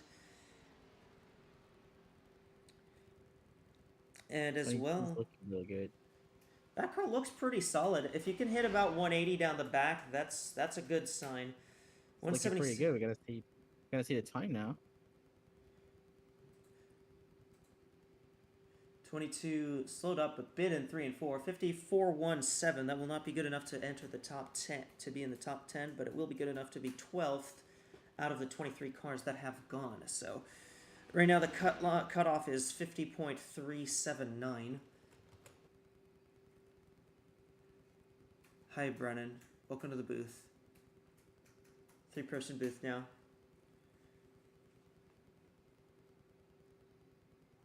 Hello. Hello. 3-person booth now. Welcome. Fun.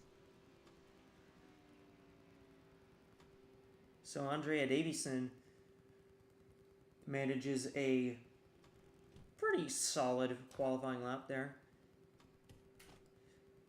Do we have somewhere where I can see the qualifying results? They're on the live stream.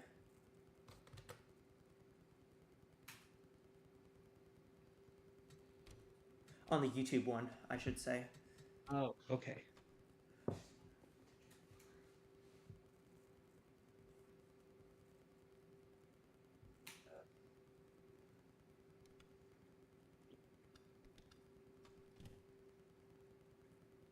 So yeah, we are about to get car number 24, the 24th car of this session, out on track.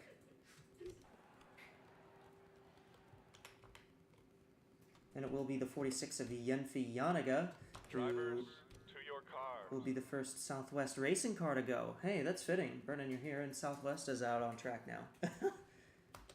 Good timing. Good timing. Yenfi Yanaga, the Toyotas looked pretty solid in the first group. Well, I guess not really. There was only like one Toyota that was up towards the front, and that was DeGabi Gabriella, who's currently 4th. In the other ones, Chantose slotted 13th, Parkings is 19th at the moment, and Yatica 22nd. So Yenfi Yanaga. The Toyotas have a bit up to catch up in terms of pace. Absolutely. One lap pace, that is. Yep. Yenfi Yanaga, the Chinese driver for Southwest Racing. She's looking to make a splash. She's got Xiaomi on the on that car, which is surprisingly not banned in the United States. So that's why I picked them to sponsor this car.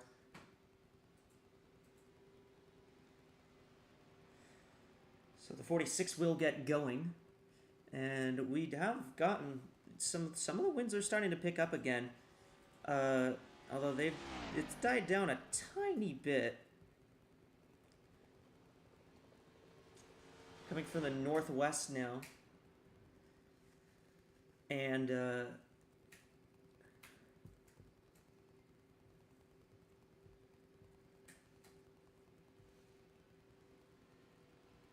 yeah. I will be what? The wind can play a major factor in Daytona qualifying, depending on like how hard it's blowing and what direction it's going in. And we've seen that in real life. And it's happened here too. You get a good tailwind down the back straightaway, and that could make your lap. Or you can get very bad luck and get wind in the corners. So again, it's slow down. Maybe get the car unstable. We've seen that too. 178 down the 46 peaked at 178 down the front there. We'll see what kind of time the 46 can pull through. I think if you're that was pretty solid in 1 and 2, getting to hold 177. I think if you hold 177, you can get down to up to 180 on the back here. 180 in turn freak. That's gonna be a pretty good. That's gonna be a sign of a good lap, as long as you can hold somewhat steady on the time you're getting on the speed you're holding through the corners. I think that's a good sign. Looks like a pretty decent lap. 50.360. So that'll put the 46 in 10th. And the 46, second fastest of the Group 2 cars to have gone so far. Obviously, the fastest right now is the 39 of Lily Talberson. But the front row still an MBYW sweep at the moment, as the 3 had some help from the wind on their lap. On her lap, Yania Waterton didn't have any help from any wind, and she still knocked the 3's time out of the park 0.03 of a second faster. And those two teammates on the front row at the moment. Definitely got some good setups in that car, the 2-car operation. I believe those are the team co-owners as well, so... Yep. So 50.360 for Yanaga. that will put Yanniga in the 10th position. Yeah, the graphic does not have position markers, so I had to count.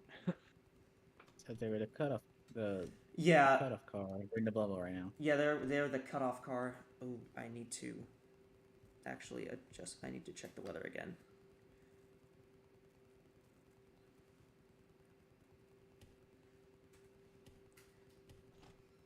And R doesn't have east northeast as an option, so if I do that, I just set it to B. I just set it to east, basically.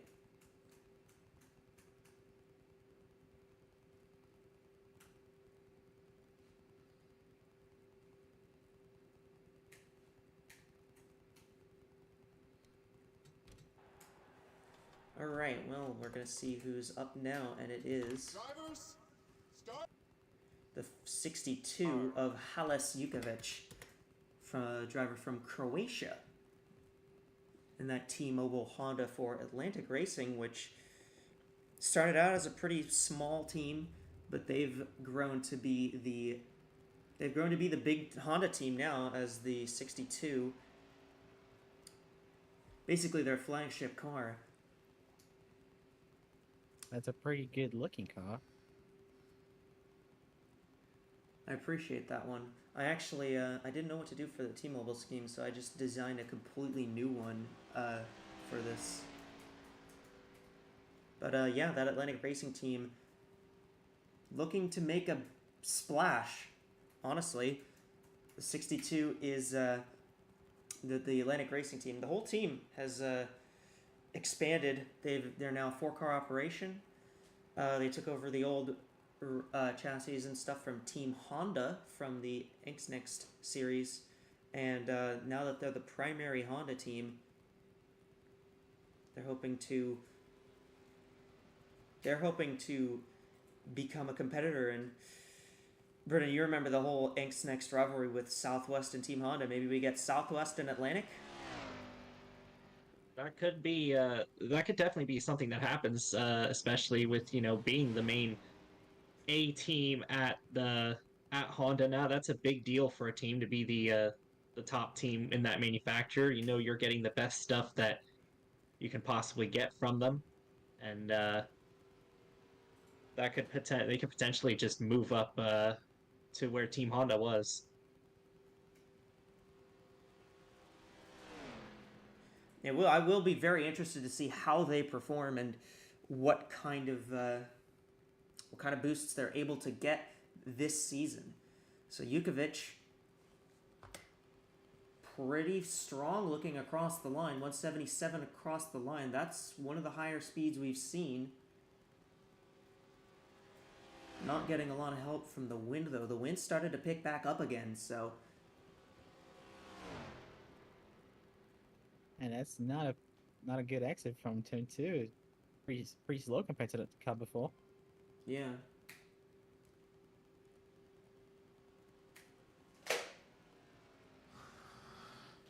Didn't reach 180 into turn 3.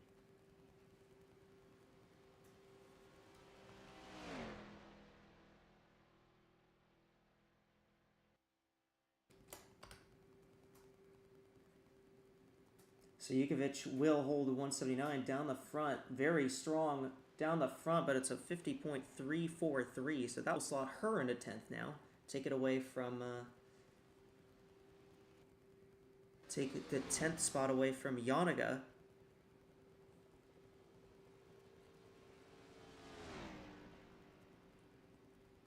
And so for the 62, now she is on the bubble position. Been very, very interesting to see how that bubble has evolved. Obviously, the top 10.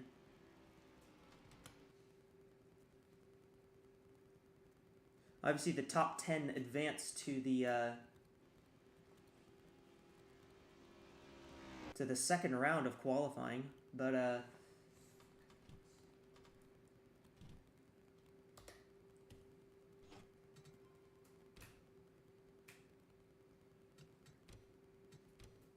obviously, the top 10 will advance to the second round of qualifying, and that one will be a little bit more interesting, I would say, as we will see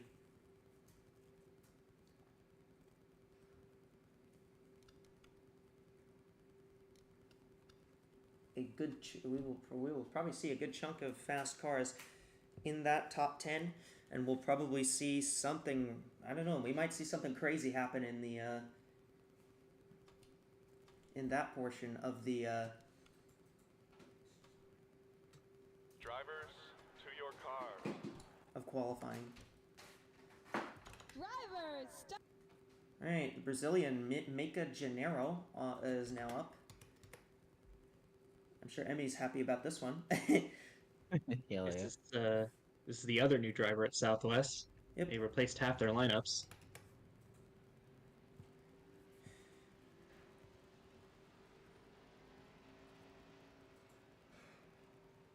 Oh, that's a good looking Kroger for you too.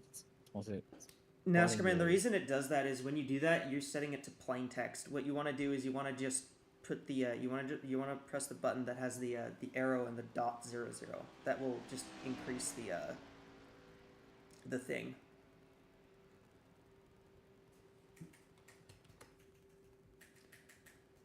Yeah, Kroger on the 42.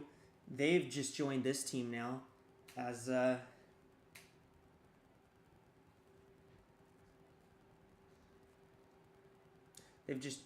Kroger has joined the 42 car now, so it will be very interesting to see everything really about this team. They seem to the Southwest seems to be reinvigorated, but they also kept a good chunk of their lineup from Next. They kept a lot more than a lot of other teams kept from some of their lineups. A lot of teams had a lot of shuffling around. I think Southwest probably had like the most stability. Yeah, they have Sky and Jetta and in the 16 car and Jami McJasmina in the 6 car. And both of those drivers were very good in Next. So Yep. it's good for them to see some familiar faces back in the garage for off. How do you pronounce the acronym of this series? AWSCO. AWSCO. Okay. Yeah. It's not that difficult. Yeah. And I think the W just threw me off a bit. Not a great warm-up lap for the 42. Nope, not at all. I think she's getting hurt by that wind. Wind's blowing right down the. They're getting a big headwind down the front right now. Alternatively, might see a really big pickup down the back here, though. Yeah, look at that. By the way, I'm watching Wawa Cup quali right now, and Kirsten's up right now. Neat. Yeah, Gennaro's not getting helped by the amount of headwind that's on the front stretch, but that was a pretty good speed up out on the back, but it will be a 57.92. Not a great time, yeah. That's gonna put her second to last. That's gonna put her 25th on the board. So, unfortunate for the 42, but the good news is you don't actually have to qualify your way in. There's only 40 entries in the Cup Series. It's not like Continental where there's like 45 entries that are running for 38 spots. Well, she'll have to make up that bad qualifying on race day, sure. Absolutely. She'll get there in the duels, probably. I mean...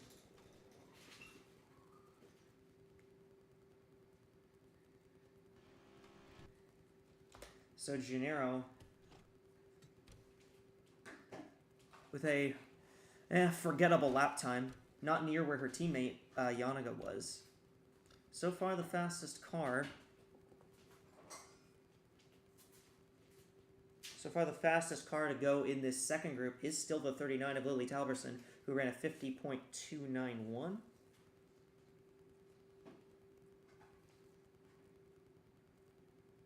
Outside of that...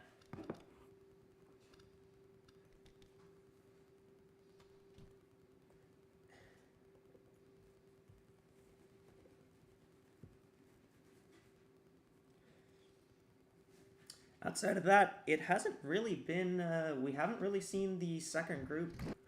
I didn't mean to do that, but whatever. Driver. We haven't really seen the second group shine like we cars. thought they would. All right, here's the next driver, the 98 of Eva Ajarsaraj. Fastest in the qualifying session for the Daytona backstretch. And she ended up finishing 6th in the clash. So the Hungarian driver, who's pretty new to stock car racing, looks pretty solid so far. But we'll see. This is the first time we're gonna see one of these. This is the first time we see Mason Parker running on track. Okay, I have it tabbed correctly. So the 98 of Ajarsaraj, which it's basically part of her identity at this point that her name is hard to pronounce. So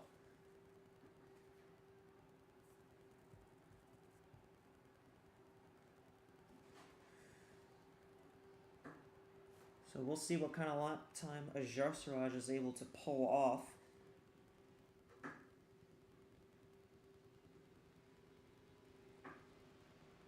In that Mason Parker Ford, we saw the 71 very fast. That's a team car. The 96 very fast. The 1 very fast.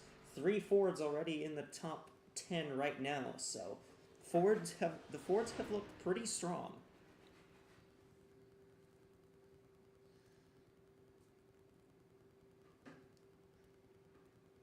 And a lot of that comes down to the engines. The Ford engines are probably pretty well prepared at this point, but you know they still need a little bit more to top the 2 Mercedes on the front row right now. Yeah. But we'll see what Eva's able to do on her first lap.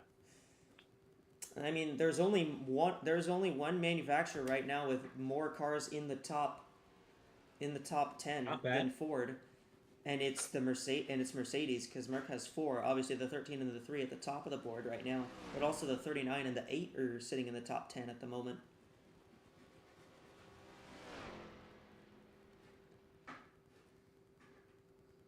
So Ajarsaraj, still have basically the rest of GSR left to go as well. ERR, but yeah. Same team. I mean, it is the same team, but like E, R, R. Yep. Eva coming to the line here. So the checkered flag waves. It's a 56.17, not a particularly strong lap. That will put her 20th. So the 98 with a lap to forget, I would say. Her warm-up lap wasn't that bad, but she must have lost a lot of time on the flyer. Yeah. It appears so. I've had too many qualifying runs where that was the case. Yeah, real. Oh hey, Jack Haas is up now. Yippee. That's funny. Nathan Meyer was significantly faster than Kirsten Bell in the quali.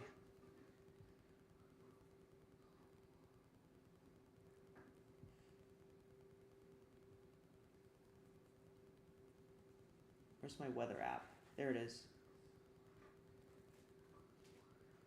I lost it briefly. Winds have died down again, so. The fact that you're changing the weather conditions for every single car is crazy. I do not have that kind of commitment.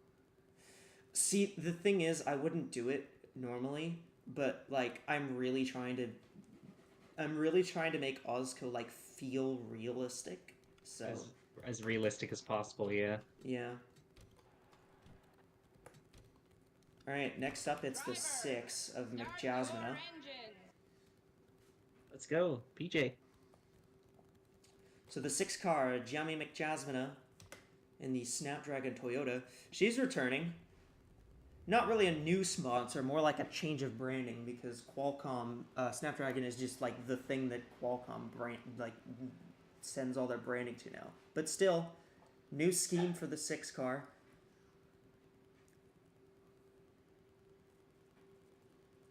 And McJasmine is hoping to, well, to be completely honest, McJasmine is just hoping to have a bit of a better season than she did in Anksnext. She wasn't terrible in Anksnext, but not the greatest season either for the driver of the 6.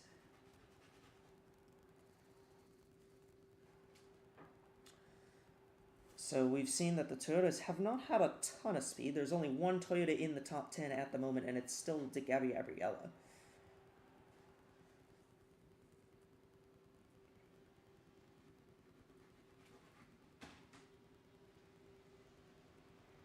Yeah, the 7 of the top 10 are either Mercedes or Ford, and the others are. It isn't even split between the rest, so there is one of every manufacturer in the top 10 as of right now. The Chevy that's in the top 10 is Dira Reister, and the Honda in the top 10 is Halis Jukovic. But for McJasmine, one of the rare drivers who returned and went back to the same team as well, so. Only a few drivers. It's like we mentioned when the 42 was up. Pretty good stability over there at Southwest Racing, and they were one of the better teams in Anksnext. So yep, that's it bodes well for them. Absolutely. All right, we're gonna put up our telemetry on screen. Pretty solid looking from down the front. Yeah. I'm mostly just watching the speeds here.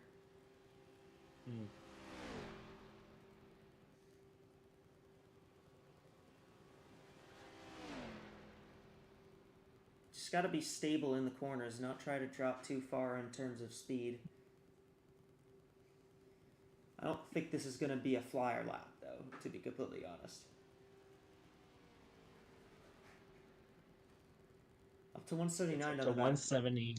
Yeah, 179 entering 3. Just a little bit under what I would say is the ideal backstretch lap final speed, but not the worst. Put her around mid-pack. 55.35. 55.35, yeah, basically right back in the middle. So she actually just took away where Ajar Siraj was. Interesting that there's a bit of a... Well, there was a bit of a gap right there between those two, and PJ just went right in the middle of it. Yep. So McJasmine,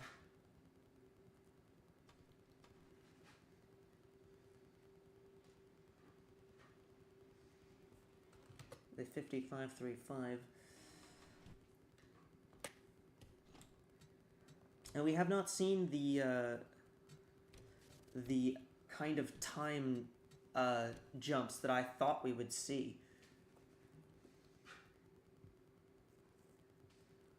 In this second group, I thought that maybe we would see a bit more of these cars up towards the front, but even lately now we're starting to see some of these guys are falling towards the back a little bit. Wind's picked up big time. We're getting reports that it's now 4 miles an hour, which is the most we've seen all day. Here's Yappy Malikson in the 23, the third red racing car to run. Their cars right now 12th and 14th. The only Chevy in the top 10 is still Dira Reister in the Ozark Motorsports 17 car.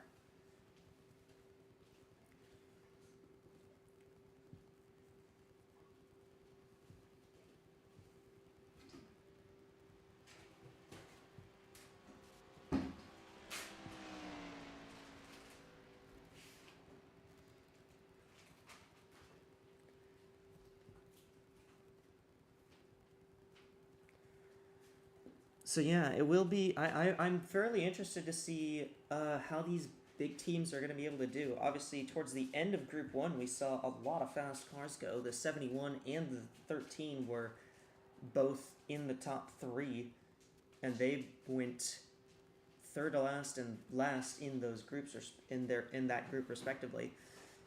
I wonder if we'll see a similar pickup here, or if maybe maybe these guys just aren't as fast. I guess that's the luck of the draw, though. Sometimes that's just what happens.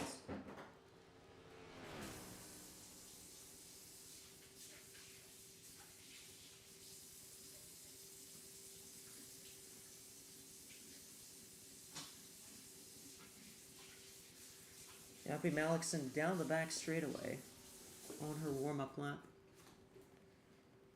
Her real name's Isabella, but everyone calls her Yappy because she yaps a lot. We had our interview team go and talk to her a couple of days ago, and she had somebody with her to get her to stop at a proper time so that she didn't go on and on.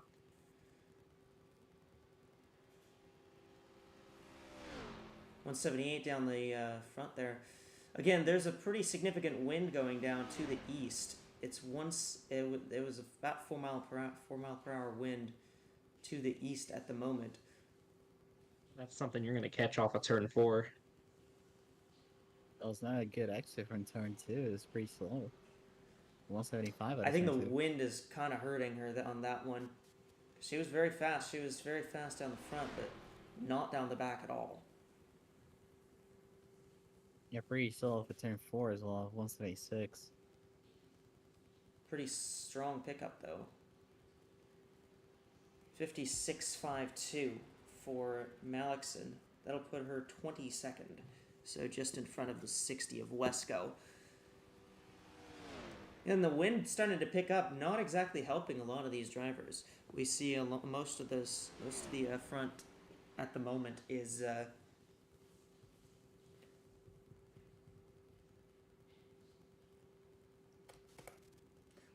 most of the top 10 at the moment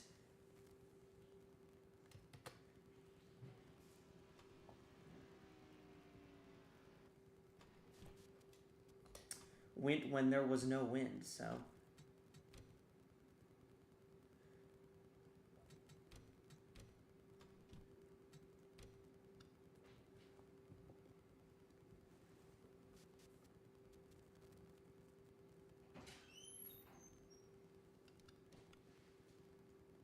hold up.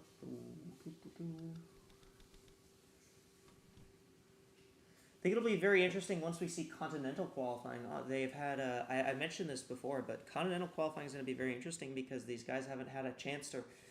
Continental's had much less test races than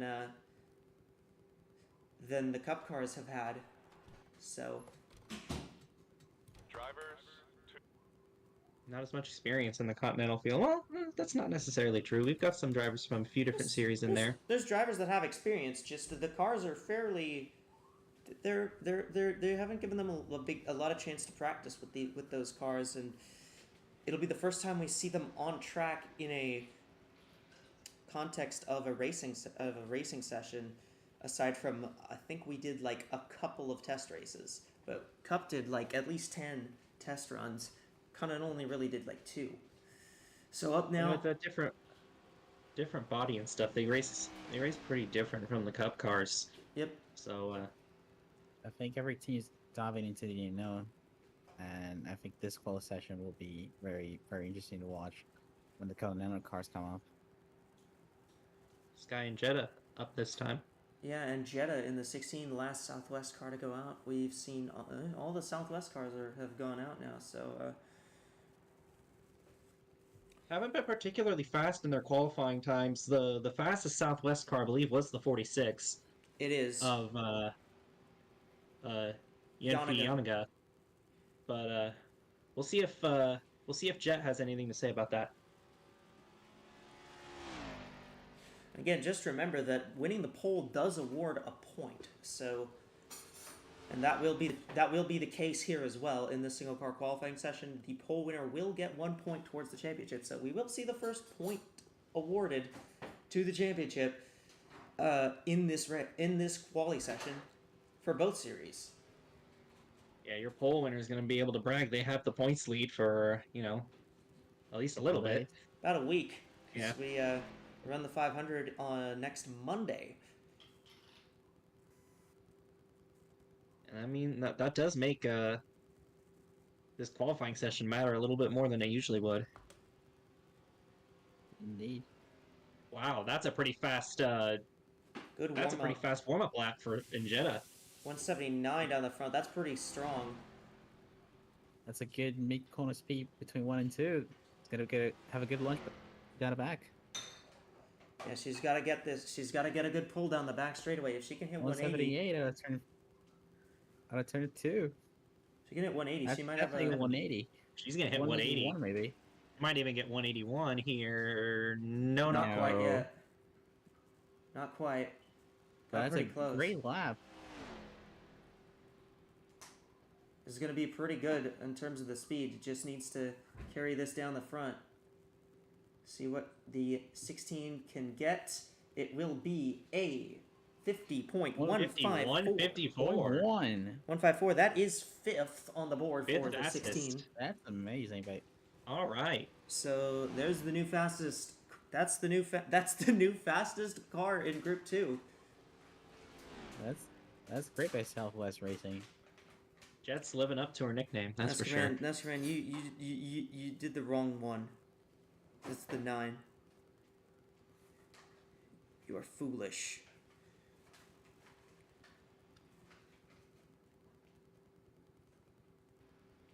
So 51.54, very good lap for Sky and Jeddah.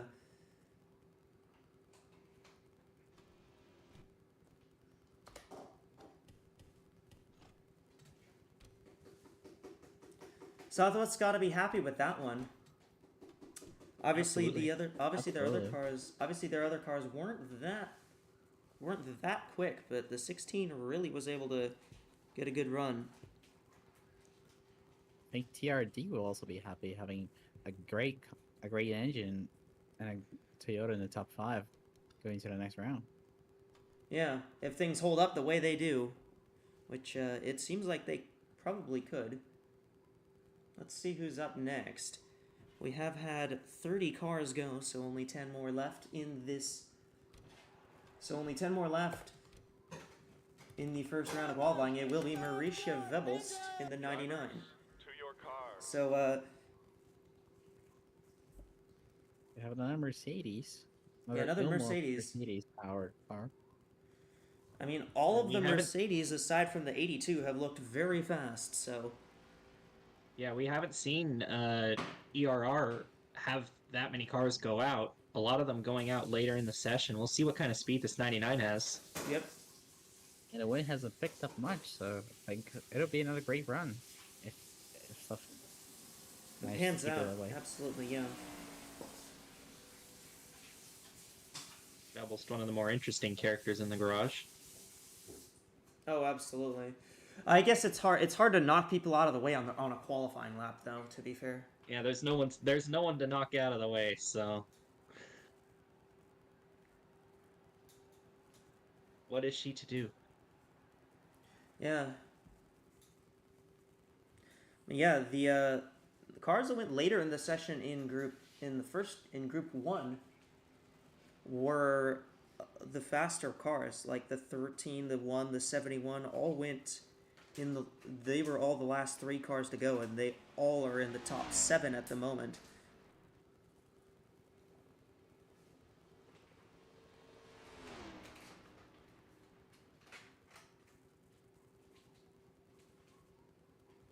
I also think that actually like setting up these variable wind speeds genuinely is like really fun, just because it kind of keeps you on your toes. You never know.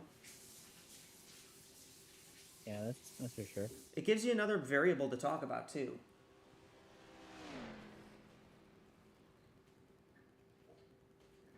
But it also helps that these are all my drivers, so nobody's going to get mad at me if I do that. So let's see what the 99 can pull. Very strong. Another good out lap. Warm up lap. Yeah, we'll see if she can. Technically an out lap.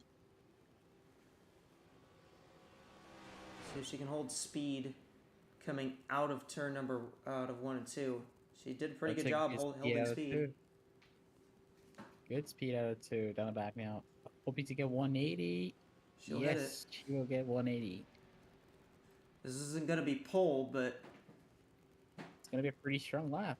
it probably is going to...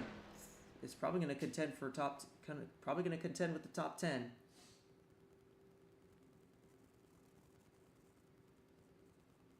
Goes to the line. 52.35. 235. That is 7th on the board, so another Mercedes in the top 10.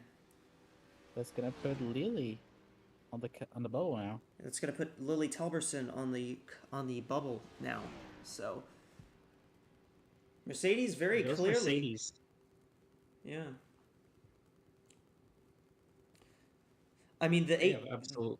the 8 They've got shown out in this quali session. funny enough, the 8, who's another Merc, actually got knocked out by that, knocked out of the top 10. But it was another Merc that is in the top 10 because of this. So Marisha Vebelst, the driver from San Diego, California. 5 Mercedes in the top 11. Yep, Domination. very And clearly we still have very strong. You still have 2 Mercedes to go.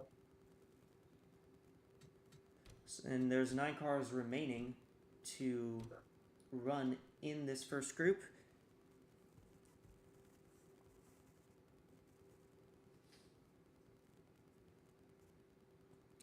Yeah, the winds have died down once again, so probably going to see a fair bit of interesting laps here. Only really good laps. We've seen 2 very good laps in a row so far, the 16 and the Drivers, 99. start your Driver, Not gonna have another Mugen power car. Here's a Honda. This is Mika Harina in the 34.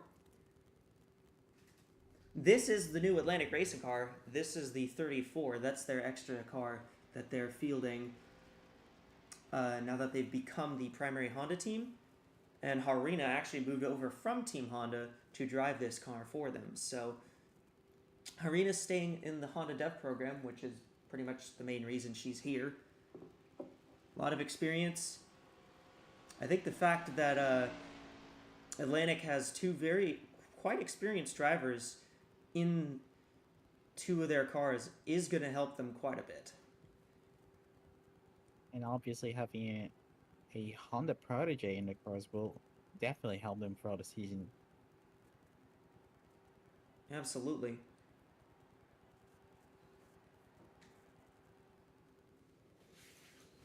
So the 34.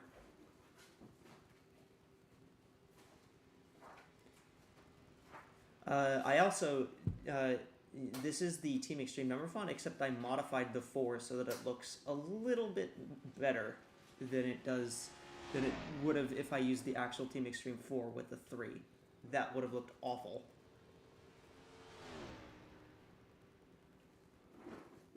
So yes, technically this is a custom number font. In like massive quotation marks.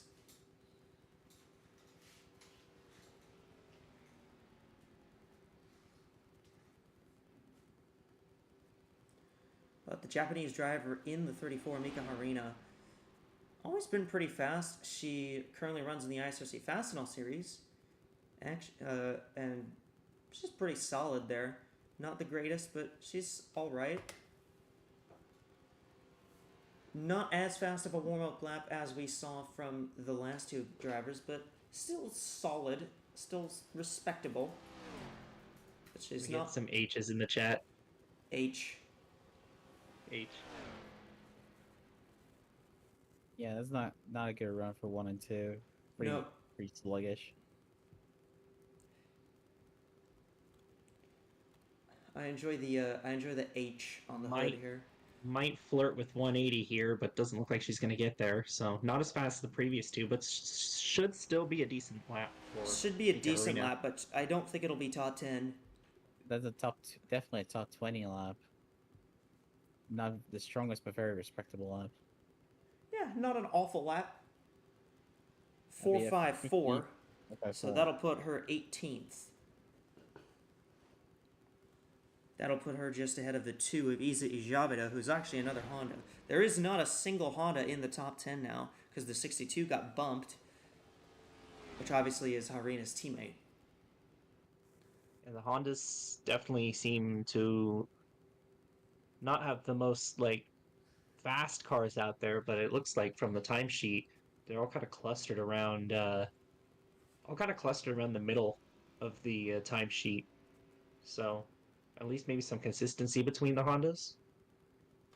Yeah, they're from the middle to the front of the mid pack, so yeah, I think they're pretty good. I mean, at least they're not at the back.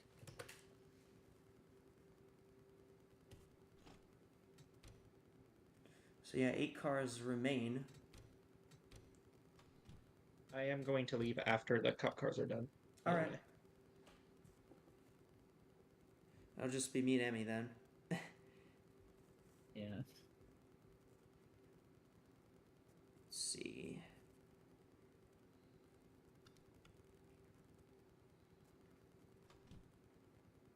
We do still have a second round of qualifying because we go to the top because the top 10 will go to a second round, and that will be for the pole shootout.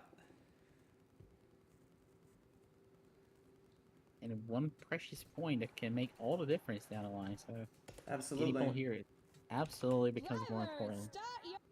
Okay, another Carly Mercedes. Byrne. It's Carly Byrne in the 9.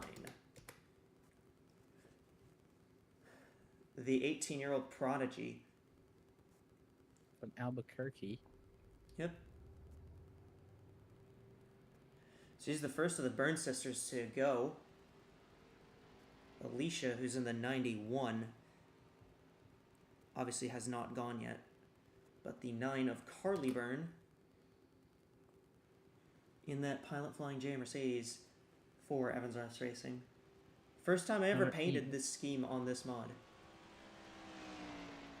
Shockingly. It looks good though. Yeah, it's another ERR car, so yeah, we're expecting a good run from them. Yeah, all the Mercedes have been pretty fast. I think the 9, the expectations are going to be high here.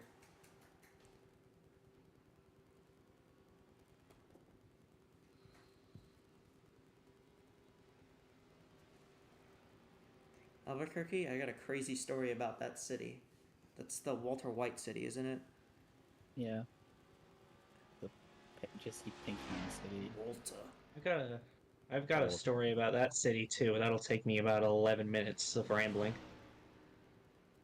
11 minutes of yapping. Go ahead and tell it. I don't mind. Nah, I'm not gonna do it here. Fair enough. Plays Albuquerque by Weird Al. We gotta see. I'm very curious as to how the 9's gonna run. The 9 looked pretty solid exiting the backstretch on the warm-up lap, but it's passing the eye test. I don't know if that's the I don't know if it's gonna pass the actual speed test here. This is another Mercedes, of course. Almost every Mercedes that's gone has put it in the top 10, and pretty solid. Pretty solid. Might be the edge of the top 10 based on that warm-up lap, but things can change on the second lap for sure. Austin 177 for 1 and 2. She didn't drop down from 177 there, so might reach probably gonna hit 180. I think she's gonna get it. Probably gonna get 180 here. Yeah, 180 there.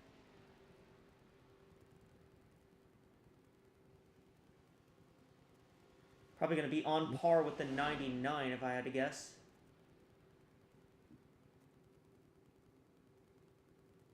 And these Mercedes just continue to put their cars inside the top 10. It's been incredible, the speed that they've shown. 52.55 for Byrne. That's going to be 8th. So just behind the 99. That is going to knock the 39 out of the top 10, but still a very, very good showing for the 9. And again, another Mercedes very fast. So clearly they've brought a really, really good engine package here. Gilmore's built a great engine for this track, for the play tracks apparently, so.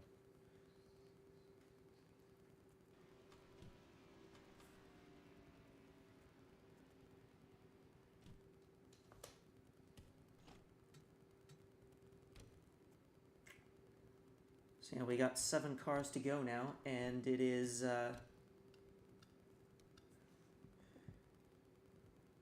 still pretty interesting. Still quite a few interesting moments have happened so far. With 7 cars to go, it does mean that the top 3 now of Waterton, Barino, and Little for sure will end up in the second round. So we know that for a fact. They cannot be dropped out of the top 10. Right now on the bubble, it is the 96 of Angeli Rugatino. I didn't mean to do that.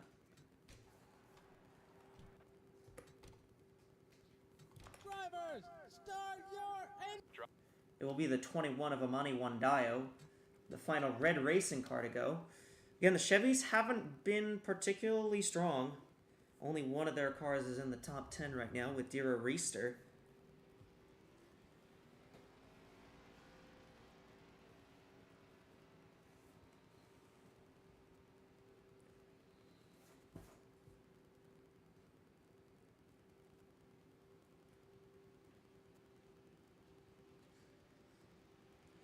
But that could change.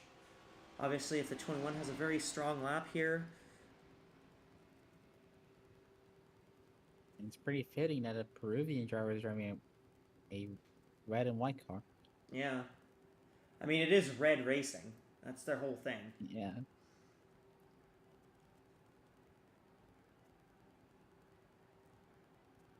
So, Wandayo.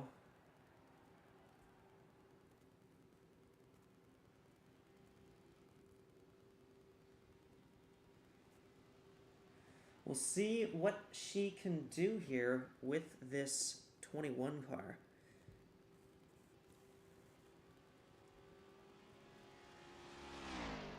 Obviously, Wandayo has been running in other series, ISOC Fastenal series, to name at least one. She actually has a race win there. Honda's also been a driver in the LSTI Amateur Series. Yep. She does not have a race win there, but she's been pretty solid. She's had some good runs there. But this is probably She's been one of the best. She's been one of the best short track racers in the Amateur Series so far. I feel like if she's going to get a win anywhere, it'll be there. But that's quite a far cry from the big super speedway of Talladega. We'll see what this is. This is Daytona, not Talladega. My bad. Wrong one. not a particularly stunning warm-up lap. I was just running a race at Talladega. That's why I'm confused. It's okay. It's okay. It's okay. 176 through 1 and 2. Dropping to 175 on the exit a bit. Keeps dropping down, but we'll see what she can get down the back straightaway here for Amani Wandayo. Not much speed pickup down there. If Wandayo is unable to get into the top 10, that would lock Abriella into the second round. She barely tapped 179 going in there. This lap doesn't look very strong compared to the last few. Yeah, no. Yeah. Hopefully it's faster than the 82. 50's .614. Not the worst. That's going to put her 25th.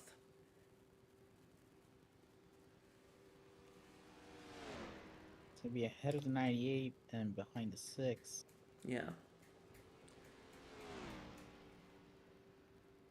So for Wandayo,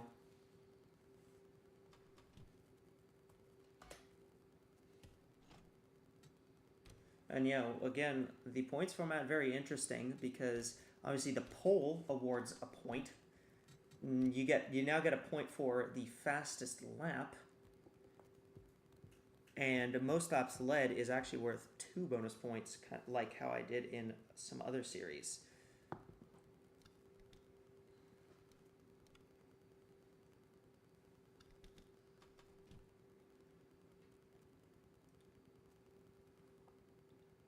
What was her lap?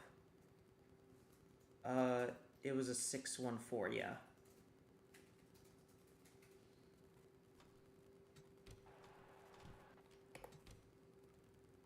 Drivers, Start your... Okay, it is now the 64, Jocelyn Nihale.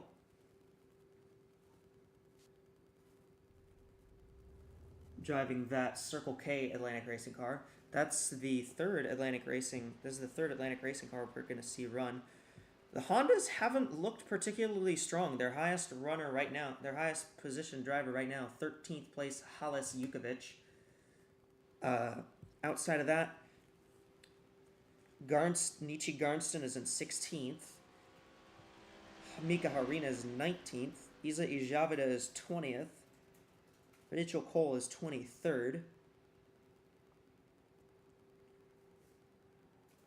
Honda's been very middle of the road.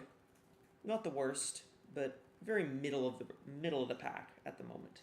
Oh yeah, and Tabrizi Tolron is 30th ranked at the moment.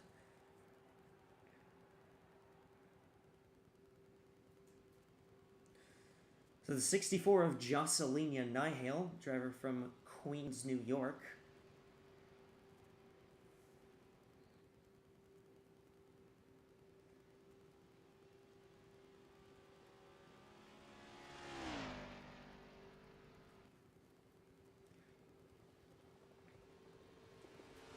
She's one of the newcomers to this team.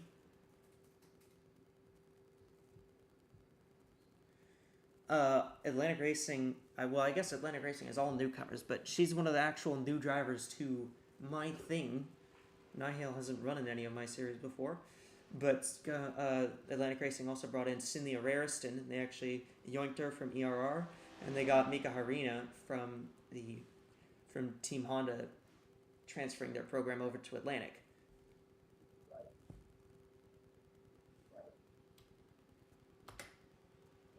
So 64 doesn't Fairly look good particularly warm-up, slow. Yeah, doesn't look that slow. Did not pick it up down the front though. Oh, that's a pretty... I think the wind's picked up, yeah? Yeah, the wind's picked up a little bit. Might help her down the back though. Yeah, that's a good run. Might give 180. I think she's gonna hit 180. Yeah, she's hitting 180. Might 181? No, Just ticked it for like a split second. She got to 181. That's a pretty good run in the back, but it's gonna be hurting her into the front straight away. It's gonna be hard for her. We're gonna see if she can maintain that. Might get some help from the wind. Let's see what happens. 64 will get a 50.241. That will put her 8th, ahead of the 9, and will knock the 96 out. Vucevic is now the cutoff of 50.273. That win down the back made all the difference. Yeah, absolutely. That yeah. was a great lap for Nihale. And Angeli Rugatino gets knocked out of the top 10. And Honda is now in the top 10 because of that. So fairly impressive by Nihale.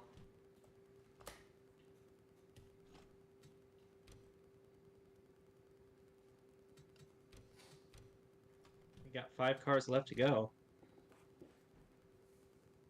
5 cars left in Group 2. Yep.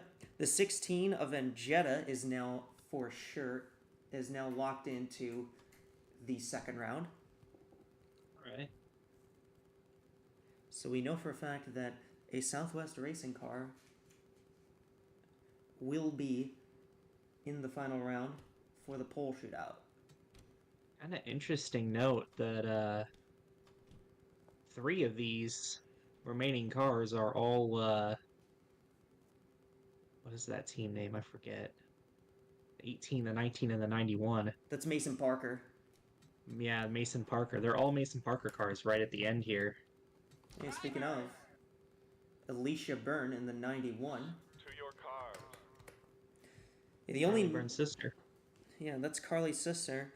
Carly's older sister. The only Mason Parker car that's gone so far is Ava Ajarsaraj in the 98.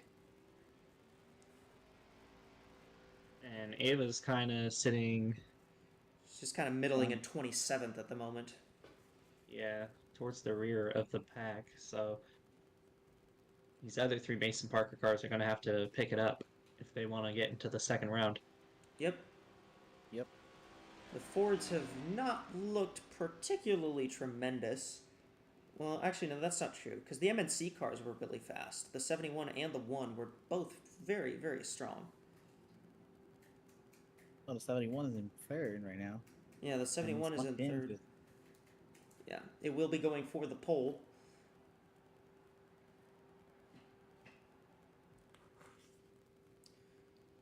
So the 91 of Alicia Byrne.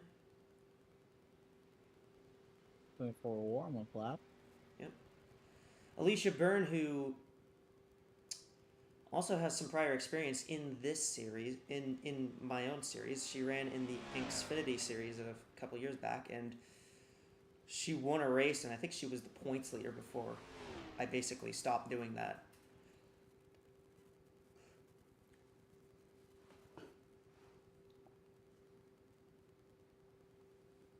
I just basically stopped running it because I got bored. In the AT&T Ford, which is a sponsor she's carried pretty much throughout the entire time I've actually run. I've run her in a car. She's always had AT&T, so.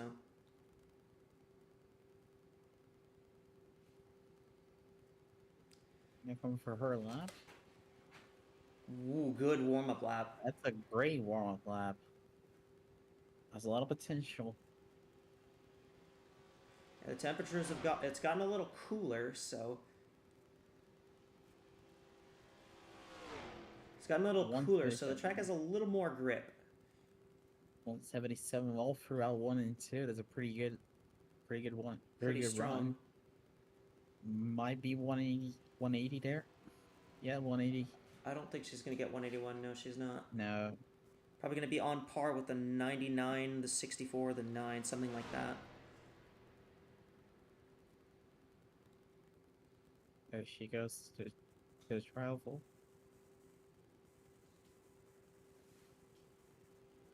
And the flagways, it's a 259. That will put her 10th, so that will bump the 1. And that puts her right behind her sister. Yep, and that basically locks in the 17. Yep, the 17 is now in for sure. So pretty good lap for the 91 of Byrne there. I actually thought she was gonna be like probably ahead of the 99, behind the 17. But yeah, still a pretty good run to get into the top 10. So 4 cars to go.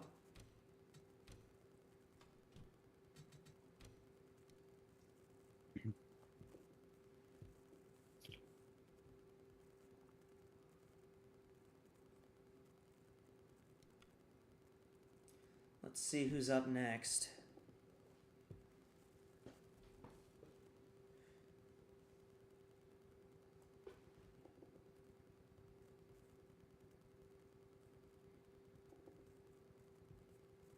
Gonna be going after these 4 cars. All right. Drivers, to your car. Drivers, start your... Okay, it is the last Mercedes. It will be Irenia Tosima in the 93. She actually, she won the pole in the Next Daytona 500. That's the last ERR car too. Yep.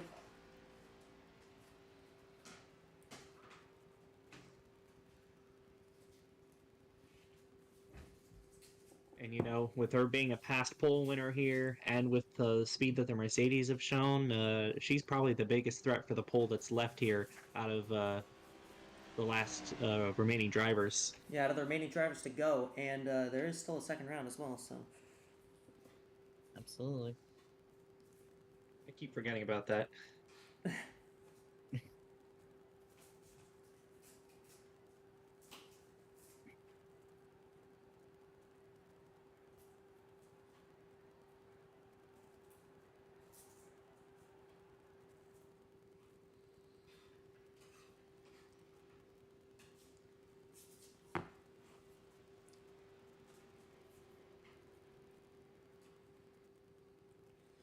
So Arena Tosima, who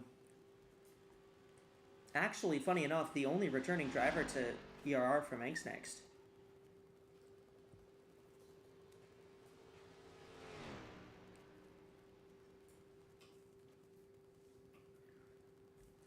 I will be very, very curious as to how this 93 looks, because all the Mercedes have been very, very strong.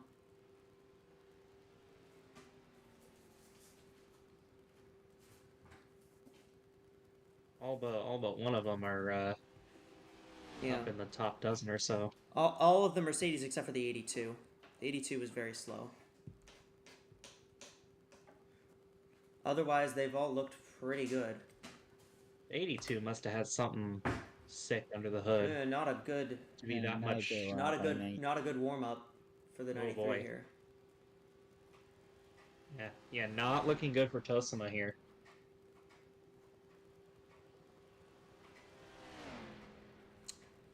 Yeah, not good for 1 and 2. If she's not able to make it here, if she does not crack the top 10, that would lock the 99 in to the second round.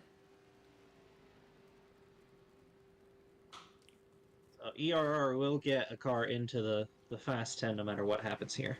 Yeah. We had a 4. Yeah, not particularly high speed, so the 93 is probably going to be very mid-pack. Where's the rear? 554. 554. That's going to put her 27th. A bit faster than I thought she was going to go after that warm-up, but... Yeah, she did not have a particularly good lap there, so... Unfortunate for the defending 500 pole winner in this universe, she will not get the opportunity to defend that. There must be something wrong. It does lock her teammate Vebelston, so it's not all bad for that team. And we got 3 cars to go, 2 Fords and a Honda. Yep. Yeah, I think there must have been something wrong with the 93. I think the car was bouncing a little bit too much in the corner. I mean, it wouldn't be the first time a Mercedes is bouncing in all over the place in the corners. But it's neither here nor there. They're fine as long as they're not bouncing over the crest of a hill. True. I forgot to cover this up, so oops, my bad, guys. It's the 19 of Arlen Handstrom.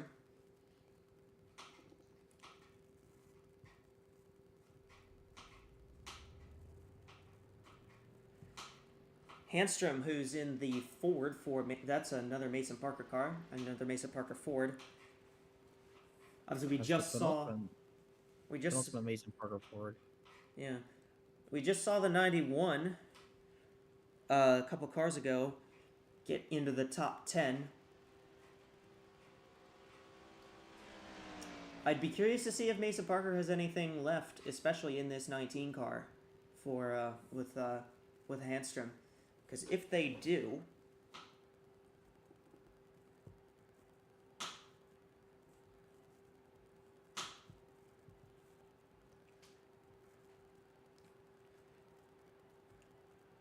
if they have something left to challenge up here towards the front, that would be very interesting. If the 19 does not lock into the top 10, the 64 of Jocelyn Nihale would lock in.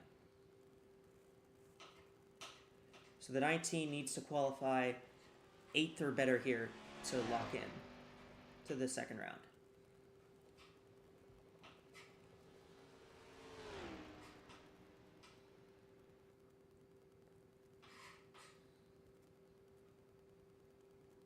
So the target time would be a 50.241.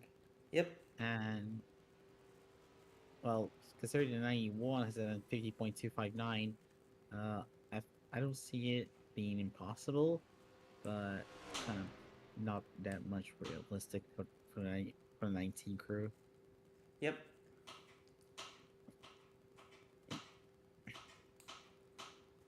I go for their lap. Solid warm-up lap. Not the greatest, but solid. not good entry in 1 and 2. 176 for 1. Consistent 176 at least, but not a good entry. Yeah, she's not losing speed. It blipped 175 for a little bit, but she got it back. Might be a 179 max. Yeah, there it is. Yep. Got to 179. This is not going to be a top 10 lap. Yeah, but, that's not. No, maybe a top 20 lap, but not really good for the top 10. No, this is not going to be good enough for a top 10 lap.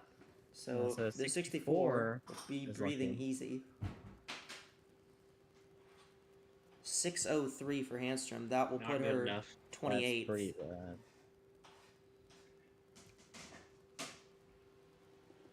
That was worse than a 93 did. That'll put Jocelyn Nihil into the race, Yep. or into the second round. Yeah, into the second round. And it is now the Burns sisters that are both on the cutoff here. Yep.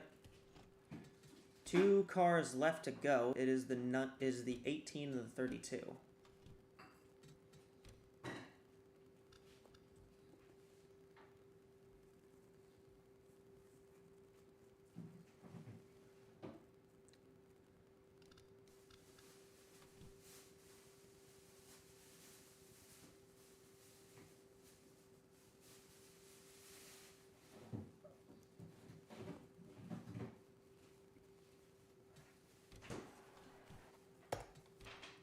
And it will be the 32 of Cinlia Rariston, who will be heading out. Final Atlantic racing car. The final Atlantic Racing Honda to head out here. Her teammate just locked in, so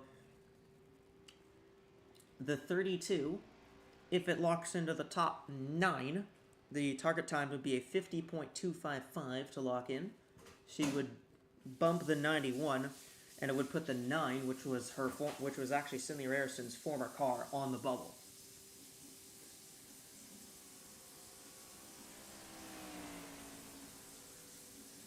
Rariston drove the 9 for Evans Arts Racing, but she left the team to join Atlantic here in AWSCO.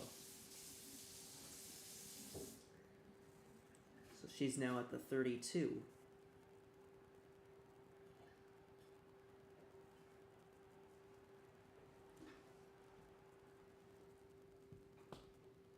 So green flag waves, and it will be, we'll see what Cinlia can pull off here.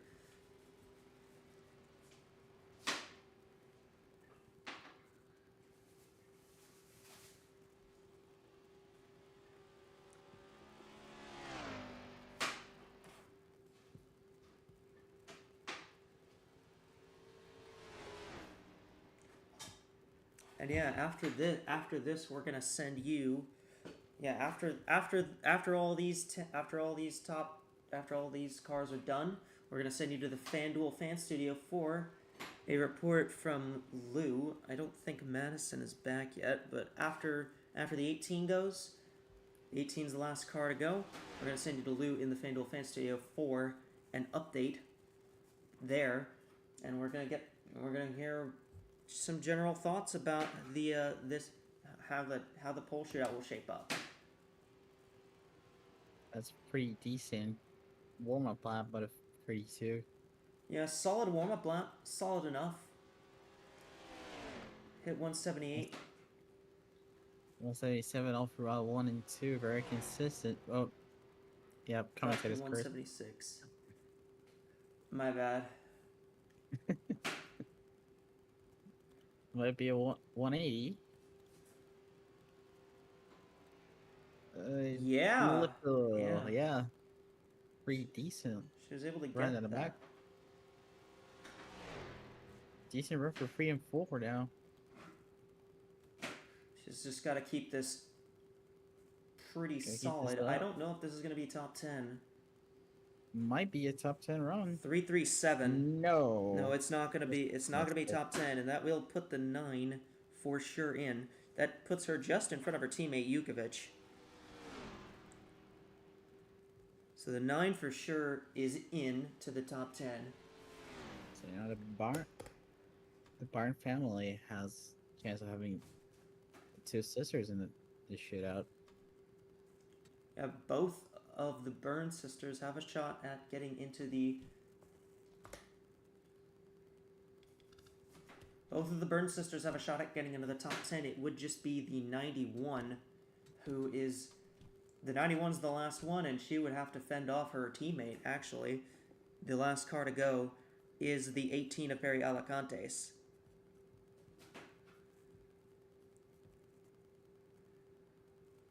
The WeatherTech 91 Ford. You mean 18? Yeah, oh yeah, it's not 18. Sorry. I had the 91 because of Alicia. Yeah. So no matter what, a Mason Parker car will get into the top 10. We are just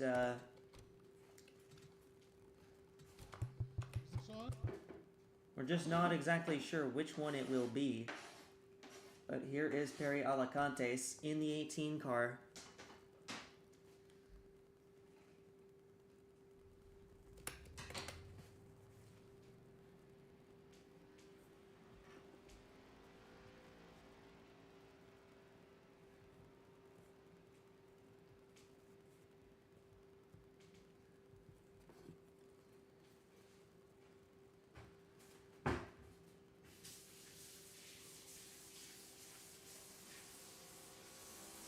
So the time from 18 to beat is a 50.259. Yep. And I think the track hasn't changed much. Not really. Has not changed very much, especially from when the 91 went. So I think it might be feasible for the 18 to be in the top 10. Their teammates, they got basically the same cars, so it would stand to reason that they have a reasonably similar setup.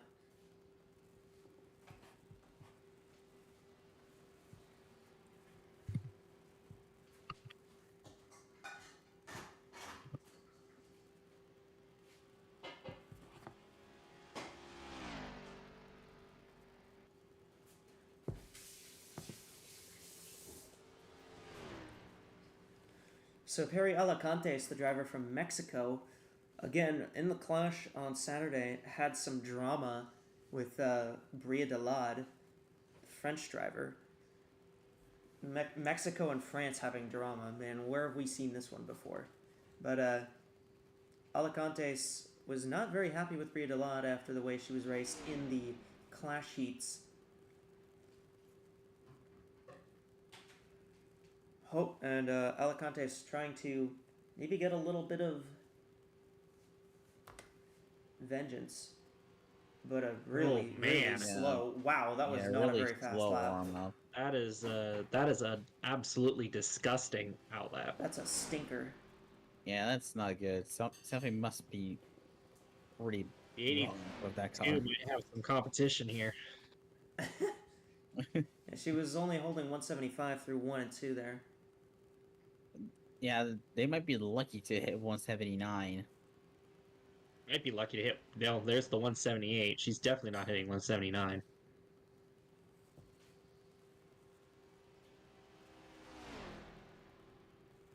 Yeah, so Alacantes will definitely not be making the Fast 10, so Alicia Byrne can definitely breathe a sigh of relief. It will be a 50.869. That is the second worst lap time. Second to last time for Perry Alacantes. And the top 10, the Fast 10 shootout will be settled. It is Yania Waterton, Mimi Barino, Abby Little, DeGabby Abriella, Sky Angetta, Dira Reister, Mauricia Vebelst, Jocelyn Nihale, Carly Byrne, and Alicia Byrne. Leave a car from every manufacturer made it. There's a Ford. There's like 4 Mercedes. There's 2 Fords. There's 4 Mercedes. There's 2 Toyotas. There's a Honda, and there's a Chevy. So some great parity early on here. But clearly the fastest car. Clearly the fastest cars have been the Mercedes. There's 4 of them in the top 10 that are going to be in the Fast 10 shootout. Alrighty, we're going to send you to the FanDuel Fan Studio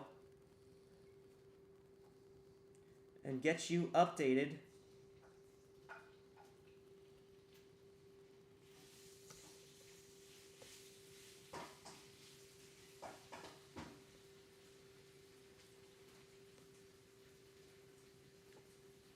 I think we're All live, right. right? Yeah, you're good. Yeah, live from the studio here, having some very slight technical difficulties, but we're back, It's and fine. We're back. yeah, single car qualifying, at least the first round of it. The Q1 and 2 are done, so we will have the top 10 shootout next. But any sort of reflections that you have on the first rounds that we just saw? Anything you'd like to point out? Well, the big teams might not be that big. The top 4 all are drivers from smaller teams. That is quite shocking for Daytona single cars. That's wow. Usually a setup at a super speedways where you see some of the better teams you maybe show off, but I mean, if you look at that top 4, top 5, it's not even close. Maybe it has something to do with the conditions. I haven't seen anything that changed visually or in terms of the weather data, but there might be other conditions. Maybe the track rubbering in isn't a good thing for those drivers somehow. But yes, definitely that second group was... Well, it was faster on average. It was slower. It had a lower ceiling. Or higher. Yeah, it had a you could closer say. spread for sure, and I think this claim of the Mercedes cars being some of the fastest, I don't think it's wrong. I think the 82 was certainly a very anomalous lap time there as far as I'm concerned, and yeah, a lot of great parity between our manufacturers for sure, and really just a lot to look forward to, especially as the temperatures continue to cool off just that little bit, and again, with the wind, that can help and hurt, as we saw in Q1. We really didn't see any of that in Q2, or rather, we saw how the lack thereof can both, hurt the cars and maybe have a little bit less hindrance in some parts of it. Yes, indeed. And I mean, the wind playing a factor in those time below a 50.1, but ultimately not playing that much of a factor in the cutoff race, because all of the times around the cutoff were made without wind. So yes, I mean, I think we might be able to see those drivers being a little bit more confident now that they're in the top 10. If they can maybe push a little bit more if they're already qualified in, so they don't have that much to lose. I mean, Yeah, do you we'll think we'll see any cars set a time under 50 seconds? Do you think we'll see any cars No. enter the 49s? No. I mean, visually, you could see it. I don't think there was anyone ripping it inside as well as those cars at the beginning of Group 1. Not even the end of Group 1. The thing was basically over by car 10 or 15. I don't know which one it was. But yes, so I don't think we're going below the 50s. We might be going below... but we might have a few drivers that go below the 50s.1 again. But I mean, we'll see. I say watch out for those Mercedes. They look pretty strong. Even if they had some bad showings in general, they look pretty strong today. Yeah, especially the 3 and the 13, and I think that should pretty much wrap it up down here. So while the 64 starts her warm-up lap, we will send it back to our good friend Echo up in the booth. And yeah, thank you for listening to our little intermission, and back to the action. Yeah, welcome back to Daytona, where we are beginning the second round of qualifying. It is Jocelynia Nihale who is running her second attempt at a qualifying lap here in the second round. In the second round, all these laps will be scored relative to each other, so the top 10 is still going to be the top 10. They're not gonna drop down. Excuse me. So Nihale in the 64, pretty solid in the first round. She ran a 50.241. As you can see, the graphic in the top right has been updated to just show the fast 10. So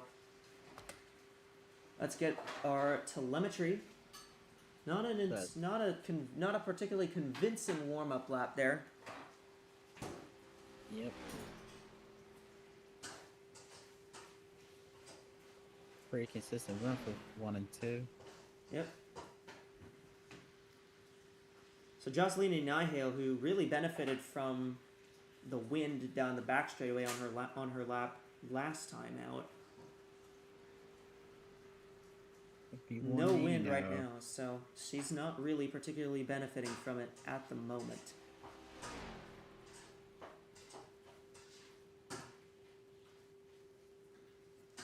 So as our telemetry shows, the bar is going to be set here, and it will be a 50.446.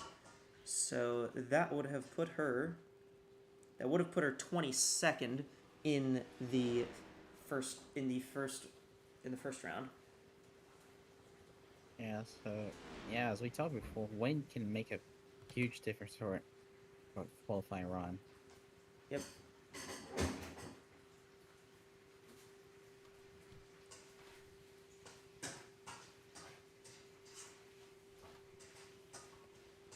So Nihale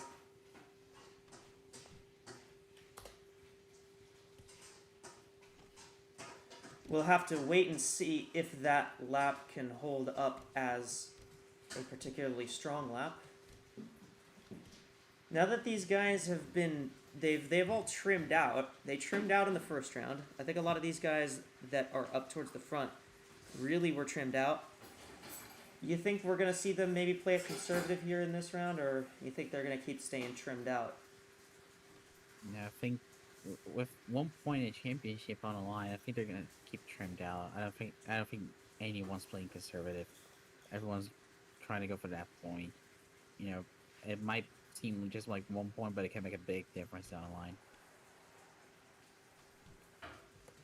So next it is the 20 of the Gabriella. Gabriella in the first round ran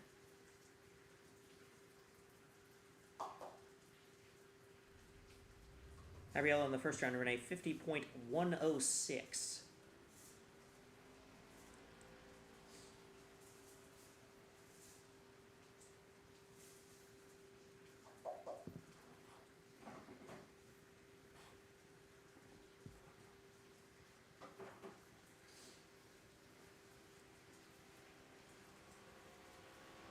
I would say she's looked pretty strong through most of testing.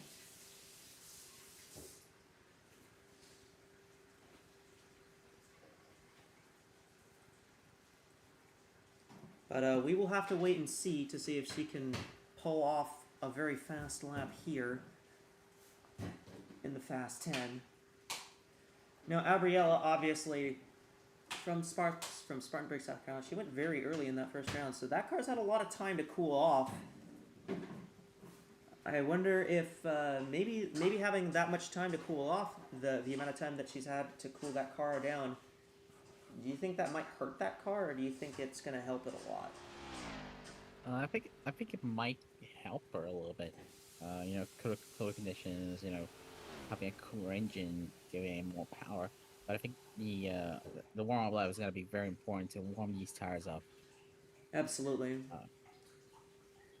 But yeah, I think, you know, running early it's a bit better than running late. At least, especially in these conditions where you have like a second round to go. It feels like only one shot qualifying.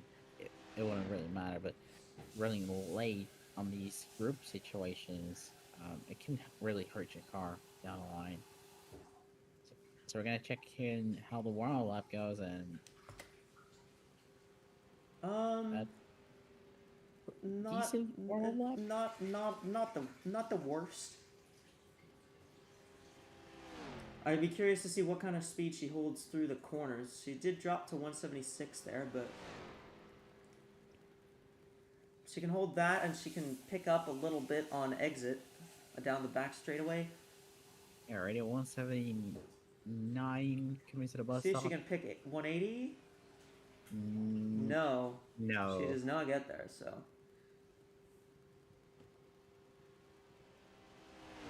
But that's a good run for 3 and 4. 177 might be better than just Selena. let's see. The time to beat is a 4.46, and she will take a 4.15. So the 20 does jump the 64. Well, first 2 runs haven't been really the fastest runs we expected to see. Nope. But yeah, I'm sure we'll be having better runs. Maybe the track has changed a little bit. Maybe, you know, being running late at night might have something to might impact something on the car and the drivers.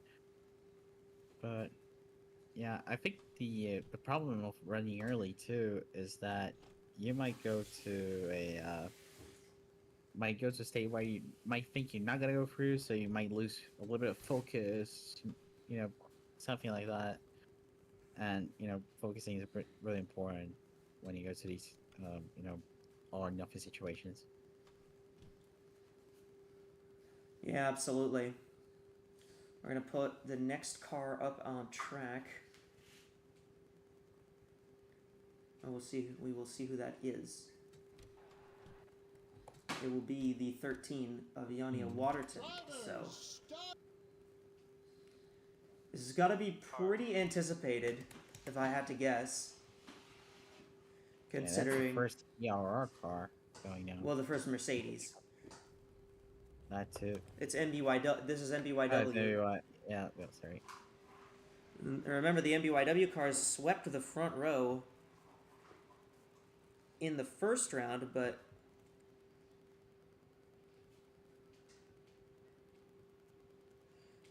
the difference here will be whether they can maintain that in the second round. Again, the 13 and the 3 have both had quite a bit of time to cool off since they ran in that first round. Yeah, absolutely. 50.003 was Waterton's time in round number 1. She was the only one that really looked close to getting a 49. Well, we can only hope that she can come close to that. You know, MBYW might be hoping that she can get close to that time that she posted in Group 1. Yep. MBYW cars do have a technical alliance with Evans Ross Racing. Although the Mercedes program is pretty well compacted, but the MBYW cars have consistently had a technical alliance with ERR, so maybe they've just found the qualifying pace, and the 13 and the 3 just really picked something up. Yeah. That team co-owned by the 2 drivers of the team, Yania Waterton and Mimi Barrino. That's literally what the MBYW stands for.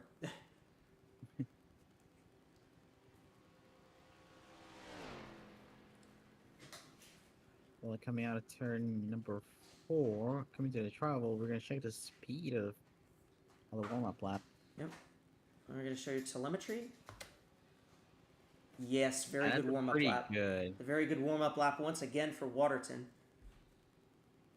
Waterton might be one of the biggest contenders for pole here tonight.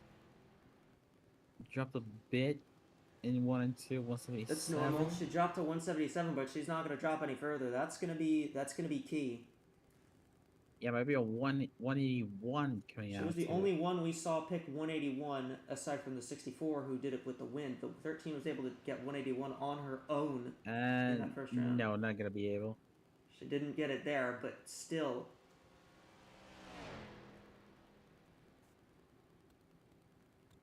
Very fast. She's holding 178, and she is going to pick 179. That's going to be top. It's going to be top of the board right now. 50.205 for Waterton, so not as fast as the first round. But definitely very fast. Yep.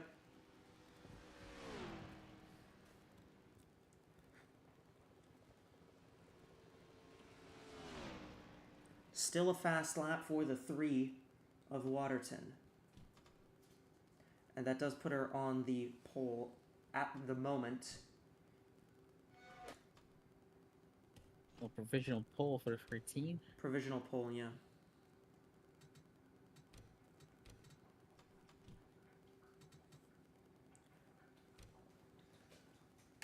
Oh yeah, Lou, you're the pit reporter now, by the way. If you want to make a pit report, do the check mark thing.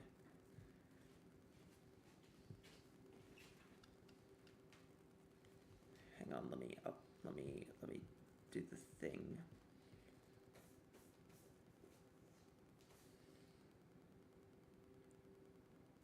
Okay. We keep this the same.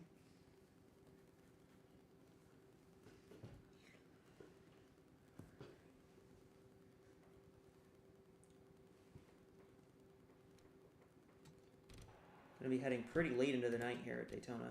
This actually took a little bit longer than I expected. Drivers, to your car. So it is Abby Little who will be the next car to go.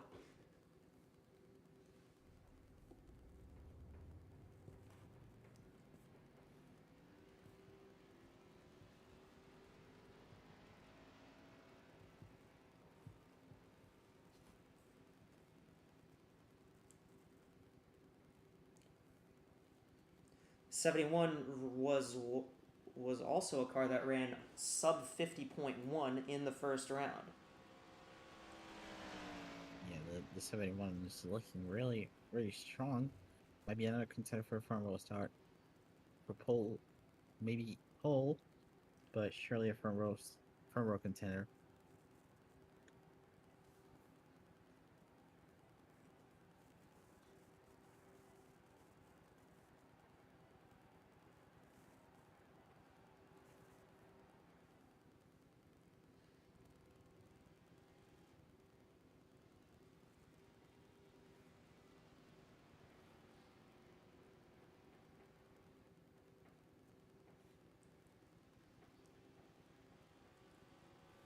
Sorry, I'm being quiet. I'm literally looking at the Wawa Cup things right now.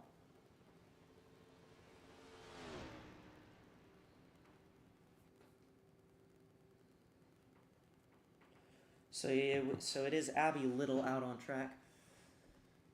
Again, Little's got quite a bit of speed. We saw that 71 very fast in the first round. Again, though, she was in group number 1 there, so the 71.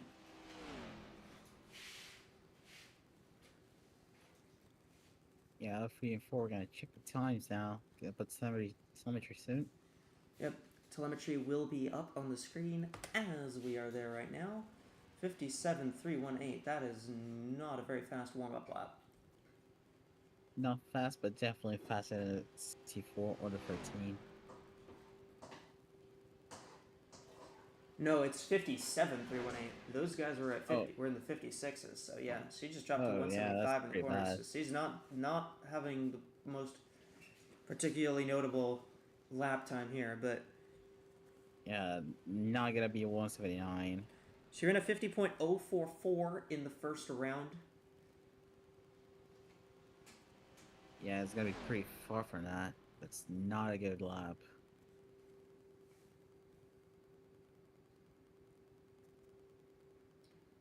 She's going to try to recover it here coming across the line, but it is going to be a 50.664 for Abby Little, so that will put her 4th of 4 in this second round. Yeah, that's pretty bad for her. So Little will not be taking the pole or the front row. Yeah, that was a bit of commentator's curse for my part. I apologize. Apologize to MNC Racing, not to me.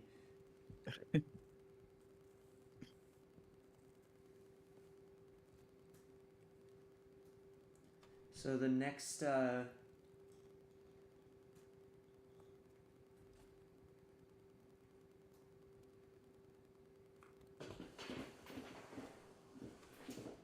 me 1 second, I gotta get a Q-tip.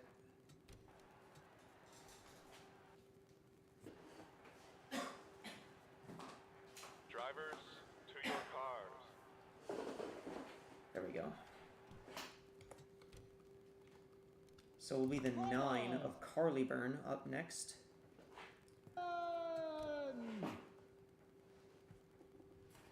Already burned. Now the first ER car. Yeah. First shootout.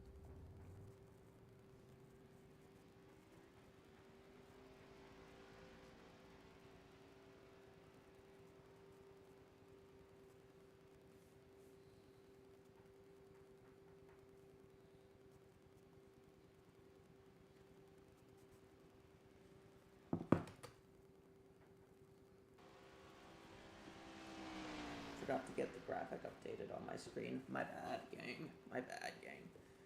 So it will be Carly Byrne, who the first of the Byrne sisters to make a run here in this second round.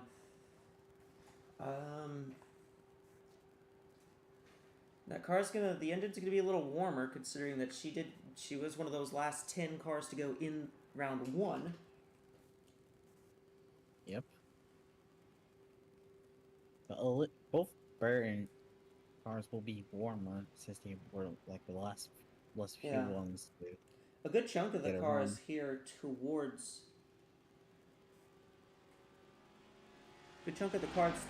the bottom of the that haven't gone yet were in that second group. So despite the fact that we had a lot of cars that made it from the first group, still a good chunk were also from the second group as well. So yeah.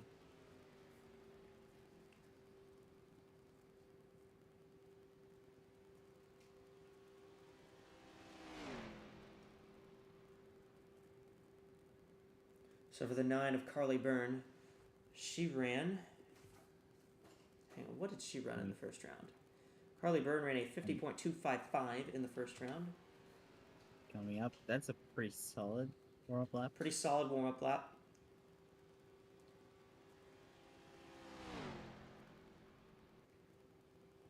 Pretty consistent car she's had all throughout. Just slipped a little trials. bit mid-corner there, but if she can hang with the 13, it'll be a pretty good lap. It's gonna be 180. Yeah, 180. just ticked it. Just a bit. Just ticked. Yeah. But a pretty good run in 3 and 4. I don't think she's going to be with the 13, but she's going to be up there. So Carly Byrne will run a 50.374. That will put her second on the board in the round 2 cars.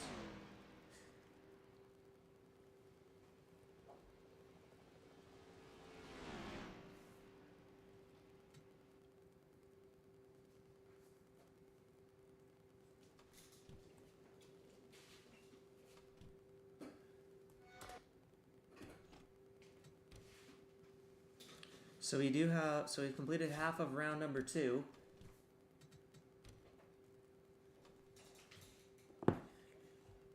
And these guys have got to be at least somewhat happy that the winds have not picked up at all in this second round. Yeah, as we've seen time and time again in the time trials, wind can make a big difference. Yeah. So right now, as it stands, the front row is the 13 and the 9. That obviously can change very quickly. Drivers, now it's the 3 of Mini Barino. It's Barino up now. The other MBYW car. Yep.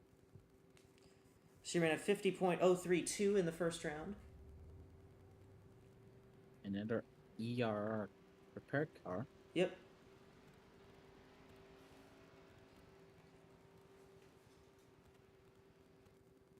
The V Shoujo's car for Barino.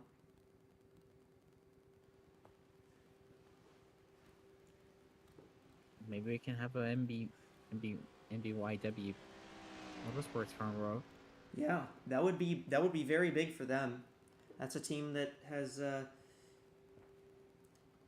never particularly made a lot of noise. So if they were to sweep the front row here at Daytona, that would be huge for them. Yep.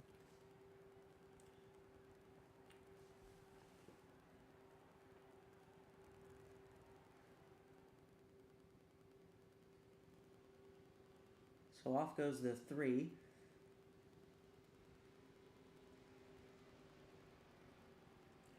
There will still be 4 cars to go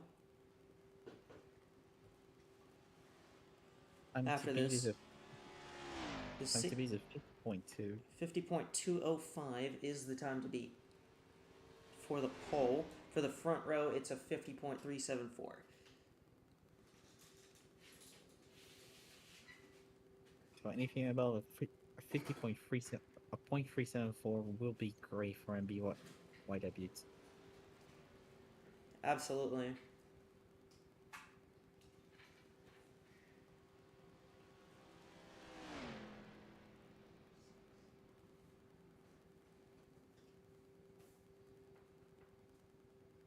So we'll get our telemetry up on screen as the 3 will take the white flag there. 56.5. Very fast warm up. Very good warm up.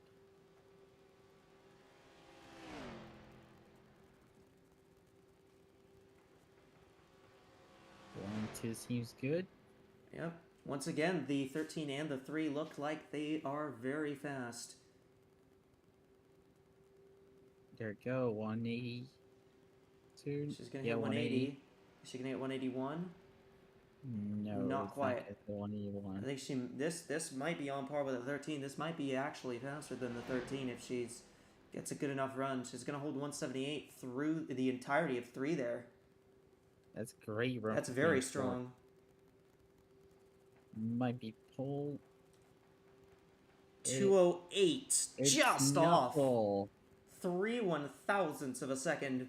Barrino is just behind her teammate, but still, this is a very impressive run for them. If they can hold on and sweep the front row, that would be a major storyline. Well, 4 cars to go. Only 4 cars to go. Well, 4 cars to go, and only one of them being another Mercedes, yeah. Yeah, another Mercedes, yeah. Only one of them being on a Mercedes. I think they have the front row locked. Unless something drastically changes on track, they probably got the front row locked.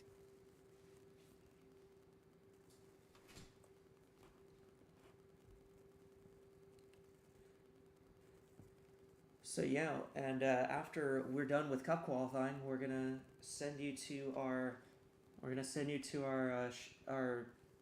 back to the studio.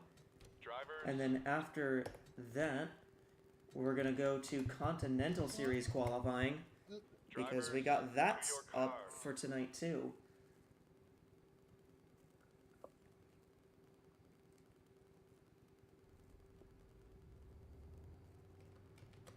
So it's Sky and Jetta who will be running now. And Jetta ran a 50.154 in the first round of qualifying.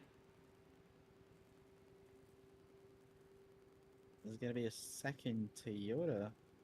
Yep, this is the second of the 2 Toyotas that made it to this second round.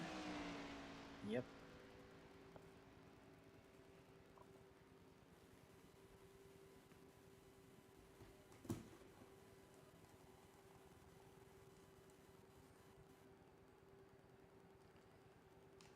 So in Jetta,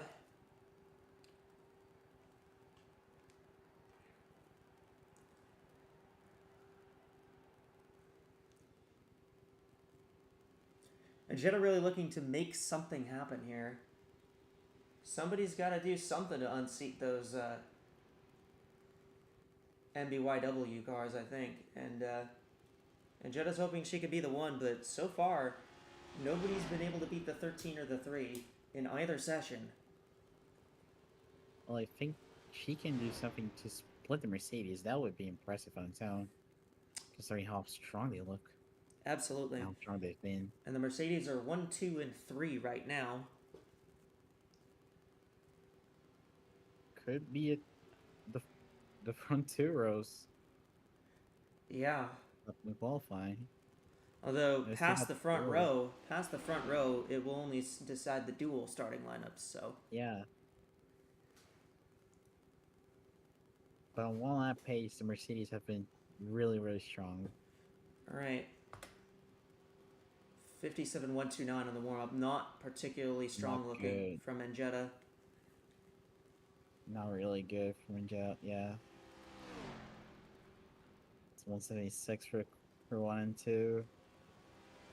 Yeah, it's dropped to 175. It's not gonna be that good. This is not gonna be up there. This might be with the This might be on par with the 71, to be honest. So Yeah, gonna be a 179. No, it's not gonna be a 1. She's Might not be even gonna hit worse than 79. 71. Wow. That's a shocker. Yeah, it's Southwest, which has been one of the top teams in this series.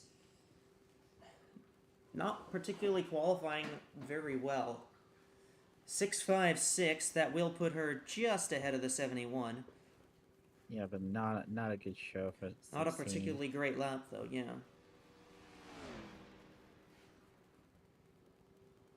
So, just 3 cars to go.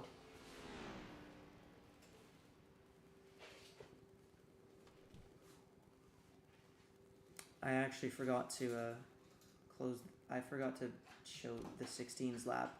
It was terrible anyway, so don't worry about it.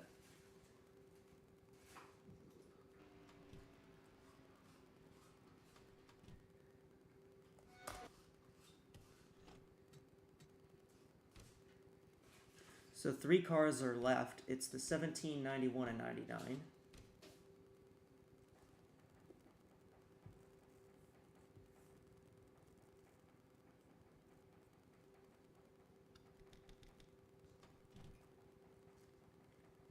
And we just got reports that there is a big wind that's just blown in from the west, so. Blowing towards the sea, and that might be a good help in the backstretch. Drivers, stop your So Drivers, 17. to your car. Oh, 17. Dira Richter. Dira Reister.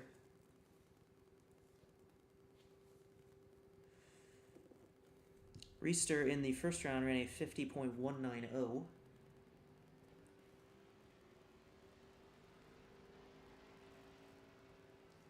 He's run pretty strong there. And I can only hope that Ozark Motorsports has a good run too on this shootout too. Yeah, she actually had a pretty fast qualifying lap. I think she was the second one to go out, so Reister, that car has had a lot of time to cool down.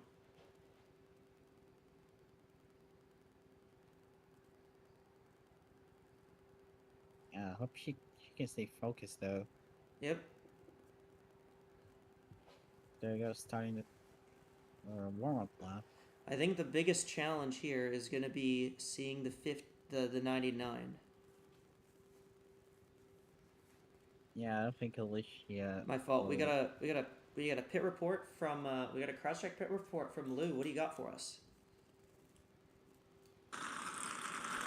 All right. Well, you guys may have noticed the times are significantly slower. That is because, at least according to the drivers, they are forced. You might see it with this car, but there's a big wind, so maybe not. But there is a lot of marble that's starting to accumulate on the top of the racetrack, and those drivers are forced to make a little bit of a lower line, take a little bit of a lower line, and that makes the car very much, that just makes them lose time. So that is part of the reason why they are running this slowly in comparison to the first times here. Thank you for that, Lou. Very, very good looking warm up from the 17. Yeah, that's pretty fast. It's very good inside from the loop too. Marbles will roll down the racetrack. We'll get it on the tires and we'll make it sleep here. So. Yep. Very strong to hold 177 through the corner there for the 17. Yeah, they might be 180. They might hit 181 down the back here. Yeah, they did. Yeah, look It pretty helps that strong. it helps that there's a pretty strong wind down that way, but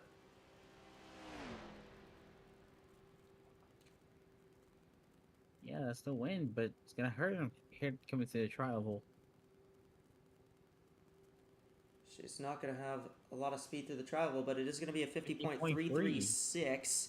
That will put her third, so it will not put her on the front row. The MBYW cars still have the front row locked out at the moment. And the only one that can realistically top that front row is Mauricio Vabels. So they can only, wait for the 99 to run. And if they don't, if the 99 doesn't get to the front row, then it's gonna be huge, huge accomplishment for that team, for the whole organization.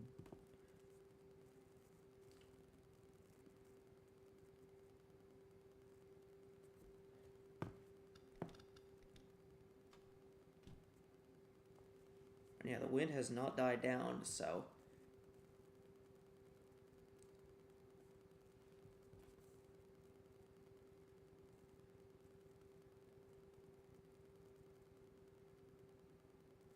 Drivers, to your cars.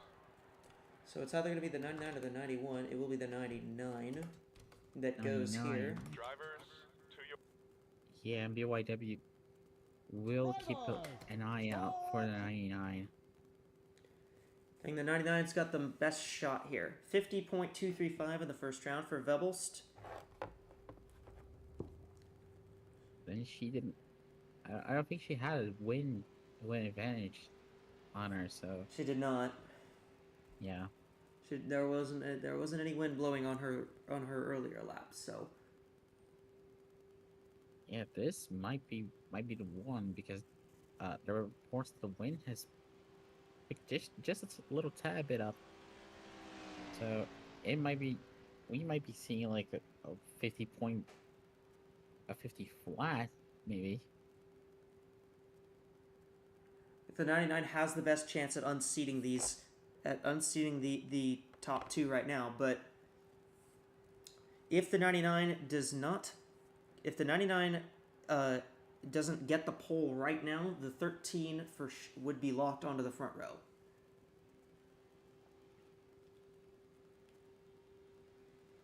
Well, there she goes for a warm up.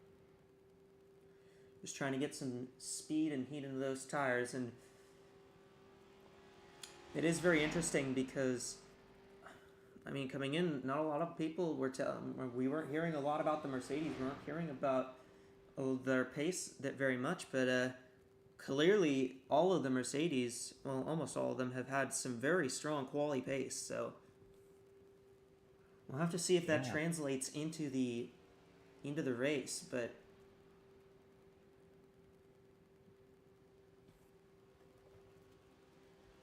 The 99 is the last big hope for Mercedes to be able to. That 99 looks fast. Looks really fast.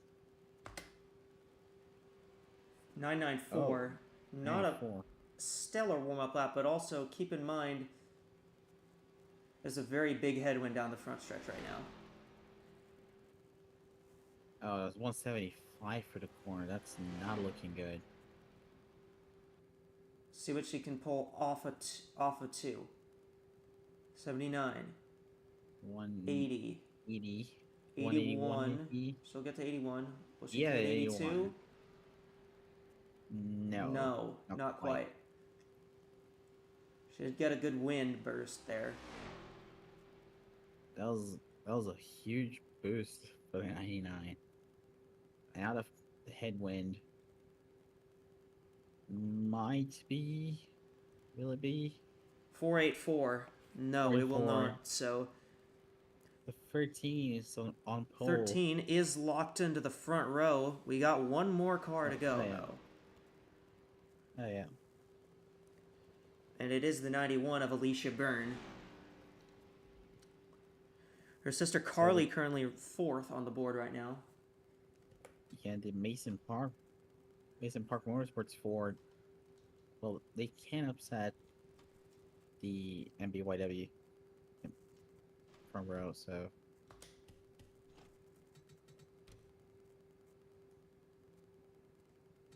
Will she spoil the party, or will it just happen?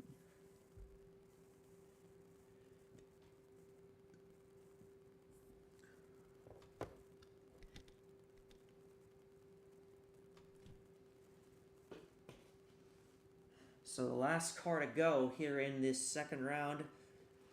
The 91 is the last chance to unseat unseat MBYW from the front row.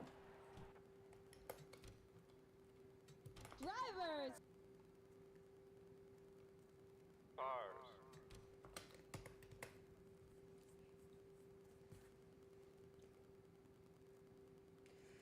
So the 91 of Alicia Byrne up to run in this race, or up to run right now.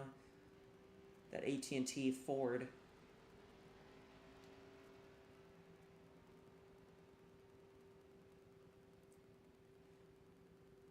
Was pretty solid looking in the first round.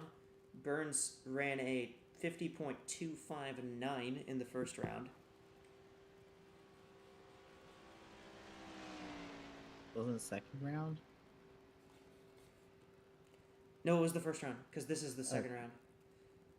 Oh, she was yeah. in the second group. I think that's, yeah, I think that's what you're thinking. Yeah, that's what I'm thinking, sir.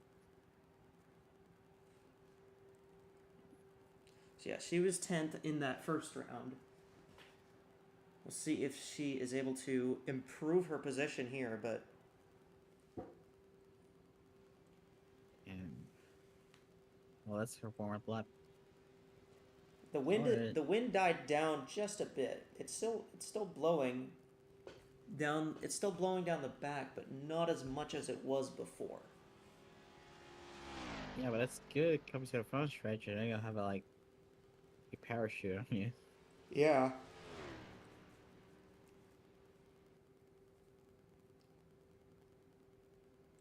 But the 91 will be the last one to go, and we'll see if she can unseat the top two.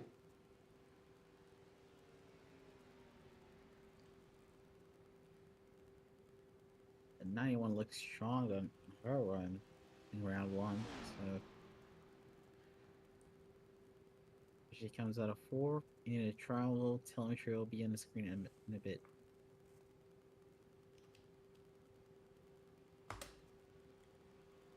Not a great warm-up lap. Not good warm-up lap. That's got to be good. That's got to. There's probably a lot of commotion in the MBYW pits right now. Yeah.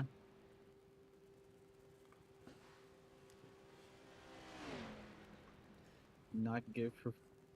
See if she can Not pick good. up a little bit of a wind. She can see if she can pick up the tailwind down the back, but it doesn't look like it'll be that much of a pickup here. Yeah, not gonna be 180. No, she's not even gonna hit that. Yeah, so MBYW. What a run for MBYW. We're just gonna wait for the 91 to cross the line, and there will definitely be celebrations in those pits. There it goes. 751, slowest time, and it will be MBYW Motorsports sweeping the front row for the AWSCO Daytona 500. What a story for that team, owned by two drivers who were the team owned by two drivers. They co-owned it with each other. They were childhood friends. They grew up with each other, and now they're going to be on the front row for the Daytona 500 together. How about that? That's amazing. Amazing work for the team. That must mean a lot to them. Well, they got one of the best engines by Mercedes. The more prepared engines. They're really, really strong, and the hard work paid off. That's a really, really good. That's a really good feel-good story to start Speed Weeks. Absolutely. All right, well, after that, we are going to send you off to the studio for we have about a 15-minute break, and then we'll begin Continental Series qualifying in just a moment. We're gonna have. How about Madison and Lou? Why don't you guys take it away in the studio? Well, how about that? The two cars that we saw in the first qualification session did wind up being the fastest in the second, 3 in the 13. That's no surprise now, is it, Lou? Yeah, no, it's no surprise, and really, you can hear behind me. Everyone is not expecting this. They were not expecting the cars to be that quick. So, I mean, they're just overjoyed here as we see that the cars pulling in. But yes, Mercedes on top clearly, and we have a team that apparently has figured it all out today. Yeah, and I know you ran down to pit road to get some reports, and you just ran very quickly back up here. And I'd like to mention Abby Little, who was third fastest in the first round of qualifying, and was really the only one who could rival the two Mercedes, the 3 and the 13, but set the second slowest time in this session and was over 4/10 off of those two. Think maybe they tried something with the setup to try and beat those two and just got it totally wrong? I don't think so. I think it might just be a mistake in the lap. Honestly, it's a one lap qualifying session, so you do one mistake and you're over. As there you go. You see the two cars here. Oh no, actually you probably don't on this stream. Yeah, no, forget about that. Yeah, the cars making a few celebratory laps here. But yes, that's a feel good story. I mean, coming. I mean, to be fair, we still have the duels to go. I don't exactly know how this format works. I think it's the front row set right here. Yes, the front row is set automatically by single car qualifying. Yes. Everything else is position set for the dual races. So I mean, that's going to be a good starting position for those two anyway. But you can.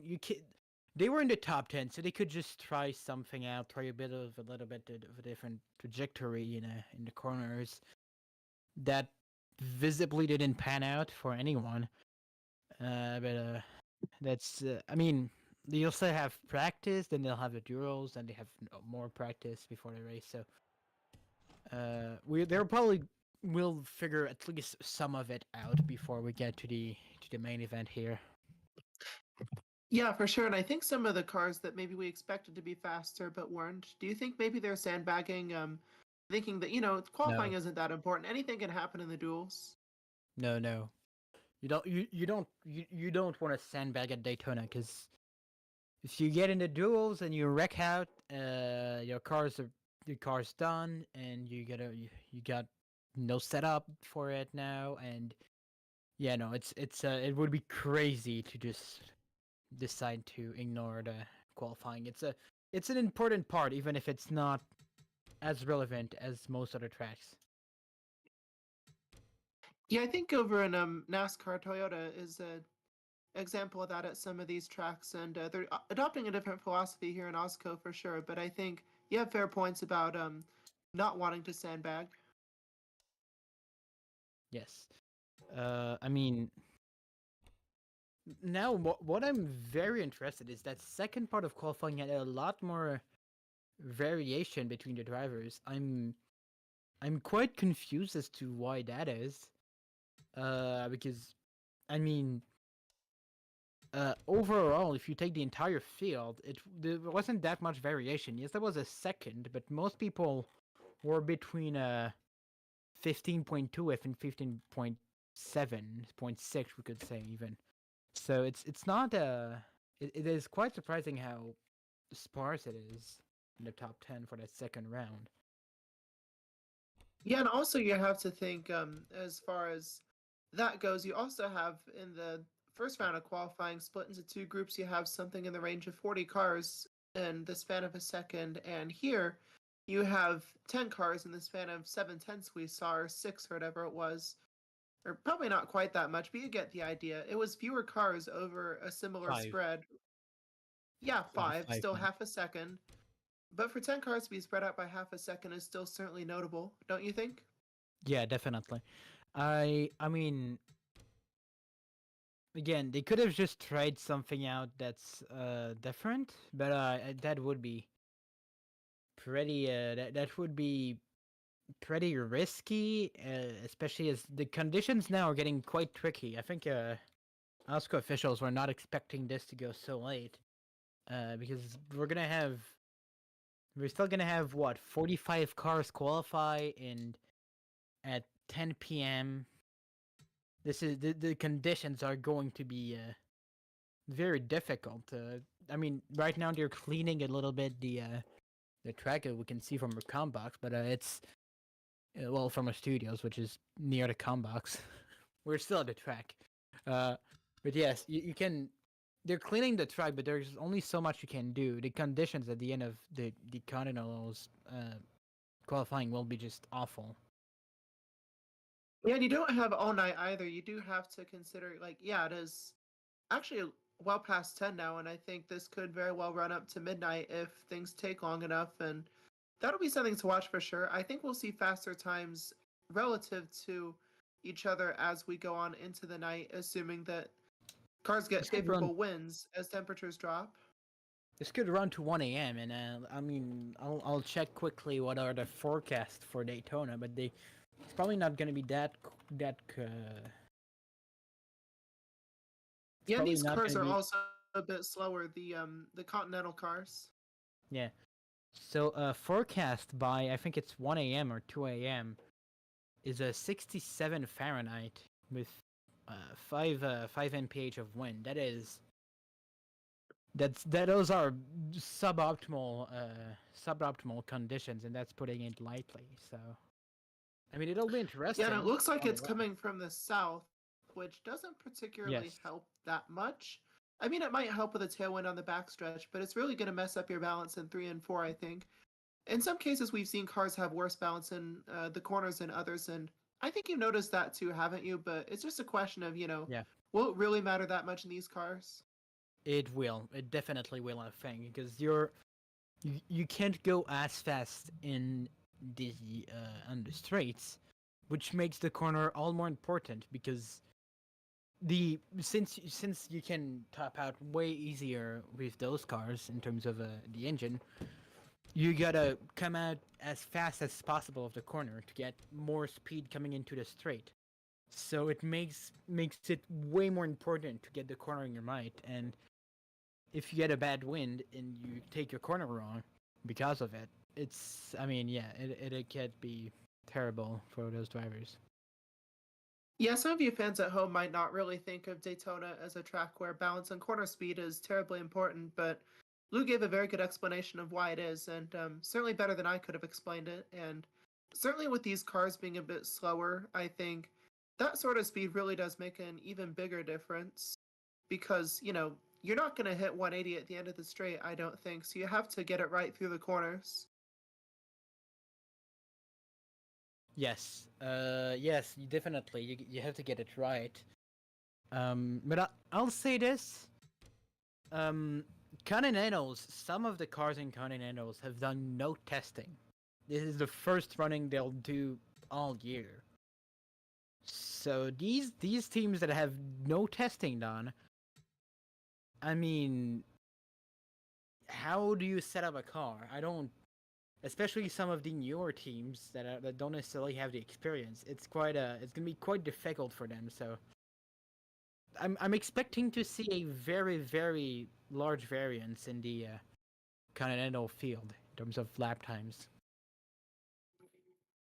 I can't really disagree with that assessment. I think a lot of teams are going to have to make sure that they do their homework before this, and if they do mess up, they're going to learn from this for sure. And yeah, a lot of the teams haven't done testing, the ones that have not very much. So it's going to be very interesting seeing people show up and learn a lot from this and I guess understand, okay, we really messed up here and we did this right, we did this right and all that. And that's going to be something really big to watch, I think. Yeah, and I mean, people gotta remember, Continental isn't like Cup. You don't have nearly as much have nearly as much testing, so it's very, very hard. No, you don't. And for probably those fewer cars to ride. resources being the second division. Yeah, as well.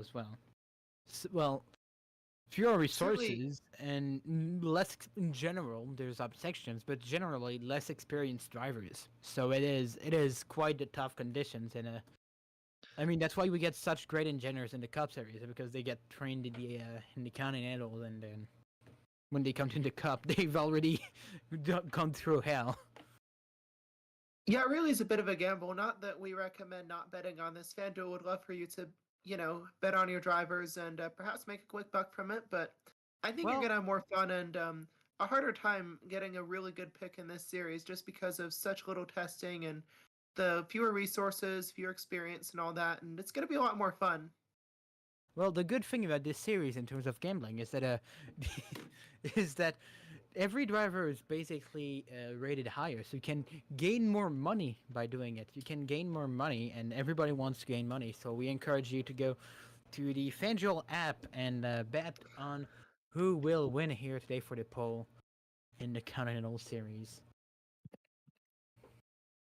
Yes, certainly so. And as far as that sort of thing goes, you can go to fanduel.com if you want. And yeah, and it's not only the higher ratings, but also just, I guess, the more unknowns. So you're taking more of a chance and you're going to get a bigger payout if you get it right. So hop on fanduel.com or open the app. It's available for download on Apple and Google Play Store. And go ahead, make your picks, and see where you end up, I suppose. Yes, indeed. I mean, I don't know in terms of Continental. What do you expect? What are the drivers that you think can win it here? Who would you bet for? Shall we say? I've kept an eye on the Meridian Motorsports cars, specifically the 77 and the 81, of course, Rose Lockport and Alex Hageman. And in not all of the tests, they look great, but I think they have some very strong potential. And that team has some pretty good backing, so I'm excited to watch them. Certainly Dark Horse Racing being, Ford's top team down here. And, of course, also having the operation in the big series that we just watched qualifying for. I think that's going to be another great team to watch, and I can't even name all of them. It's just going to be so much fun seeing who's going to be good and who's going to come out of the gate and really show us what they have, right? Yes, definitely. So in terms of the constructors in the Continental series, we have basically the same. I think we don't have a different constructor for Continental. I think so. That would mean all these constructors have experience in both fields, and I think that can be very beneficial in terms of what they can bring to the teams who are not necessarily as experienced. So we have a bunch of Mercedes in the field. We have 1, 2, 3, 4, 5. I think we have 5 Mercedes. If I'm not, we have. I'm looking at the spreadsheet here, and I think I see 8. I just pulled it up here, 8? and I'm looking Hang at on. that, and 1, 2, 3, 4, 5. yeah, 6. 8 Mercedes, 9 Yes, Hondas, 8 Fords, 10 Chevrolets, and then 10 Toyotas. So pretty even spread among all the manufacturers. Same 5 as we have up in the Cup Series. But- So that's going to be exciting. But if Mercedes can, if some of the Mercedes teams can share the data between each other, that might benefit the 3 Mercedes teams that we have in this series. I certainly think so, and I think some of the lessons, maybe Dark Horse or maybe Ozark or some of those other teams have learned, I think those are going to be certainly applied here as well from what they've learned from their Cup runs, and maybe that can apply a little bit to the Continental runs. Again, different cars, but I think you can still learn some lessons. Yeah, maybe. We'll see. I don't know. Some teams have driver meetings, inter-driver meetings, but considering there's only a 15-minute window between both sessions, that might not have the time to happen. We'll see. The format here is quite particular. We'll start at we'll start past 10:30. That will go at least. I would imagine it go at least until 1 a.m. So the drivers going out last, they're gonna really suffer here. I think we're coming to a point where it's becoming so cold outside that getting an early start time will probably be very much. Oh, Continental, yeah, Continental has 5 extra cars. We might go even way past 1 a.m. We might go to 1:30, maybe 2 a.m. So stick around, folks. We still have a lot of racing to do. Definitely, yes. that means more time to go into FanDuel and make your picks as well. And as far as Yes, the timing indeed. goes, it's going to be very interesting because, again, with the weather, I think when it's cooler and there's less rubber on the track and when the wind can mess with the balance, that's going to make things difficult for some of these drivers. But definitely the engines like the cooler air, I think, and the dense air that we have down at Daytona Well- being at sea level pretty much. It's going to be interesting to watch. Well, I mean, the engines like the cool air, but who don't like the cooler is the drivers. The drivers don't like the cool air, and the tires don't like the cool air. Tires not Yeah, harder to get at the incredibly temperature. Mhm. not incredibly important in Daytona, but again, those are Continental cars. They're not Cup cars. Cornering is pretty important, and tires are a capital part of cornering. So yes, it has some benefits, but at least in Cup, I think you'd prefer to start later. In Continentals, I think you prefer to start earlier with a hotter. I mean, the conditions right now, I think they're down to 69 degrees on track. That's a pretty nice already... temperature in the eyes of some, but not in the eyes of others. And we'll have to see where that No. goes. I think these early cars are really going to set the benchmark. I mean, yes, they definitely will. But again, that depends a lot on the team, on the preparation they could have had, on the experience of the driver. I think we have a lot of international drivers in this series, so those drivers haven't necessarily run on big ovals, so that might be a big disadvantage to them. Yeah, for sure. I think experience at this type of thing really helps. Like they say sometimes it's 90% the car and 10% the driver, but you still have to remember that the driver has to drive the car. It does make a pretty big difference who you put in it. And there's going to be some people who are going to adapt very well, some people who are going to have to learn a bit more. And it's going to be fun seeing who's there, especially for some of the drivers who don't really have much experience in stock car racing, never mind super speedway racing. Going to be fun to watch, right? Any more thoughts? Yeah, it'll be fun to watch. I mean, it'll be especially fun to watch in the race. I don't expect the Continental race to be extremely clean, just because these drivers don't necessarily know how to race, and I mean, we'll see what it gets, but it might be pretty chaotic out there. But yes, now before we get to the duels, before we get to the 300, we still have the race to do. We still have the qualifying for the race to do, not the race to do. That's not today. But yeah, we still have the qualifying to do.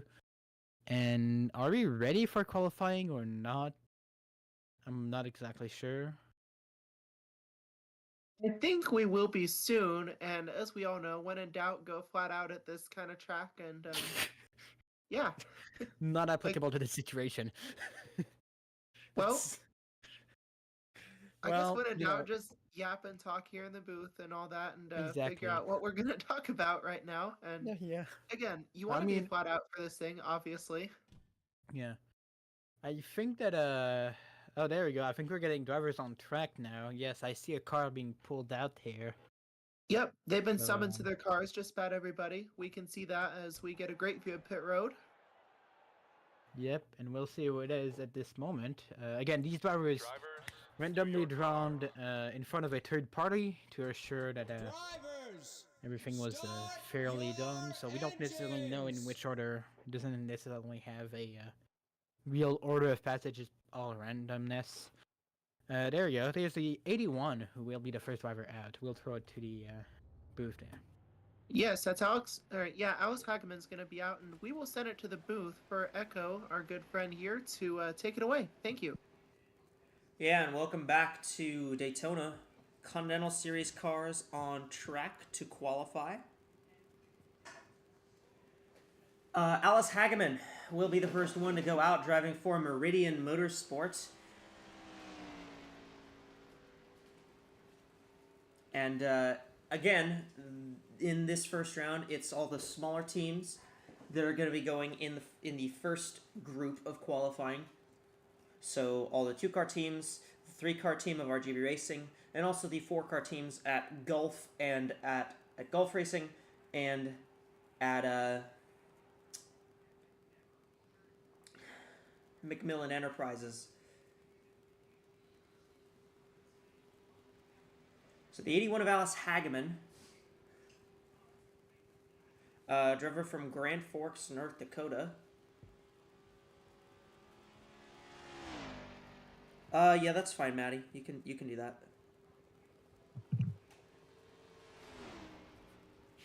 So I literally sprinted or teleported, depending on how you believe, from the studio to the booth. Actually, I'm not quite sure what the building layout of this place is. I'm not very good with indoor navigation, but I'm here and I'm joining Echo over here. And yeah, Alice Hageman is midway through her warm-up lap and coming through 3 and 4. And this is really going to be the benchmark for all these teams heading out.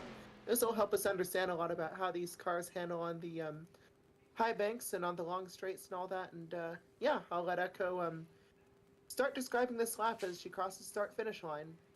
Telemetry on screen, 57 flat on the warm-up for Hageman. These cars are different. They are not built like the next-gen cars. They're actually built much more similar to a late model mixed, kind of crossed with a NASCAR Canada Series car.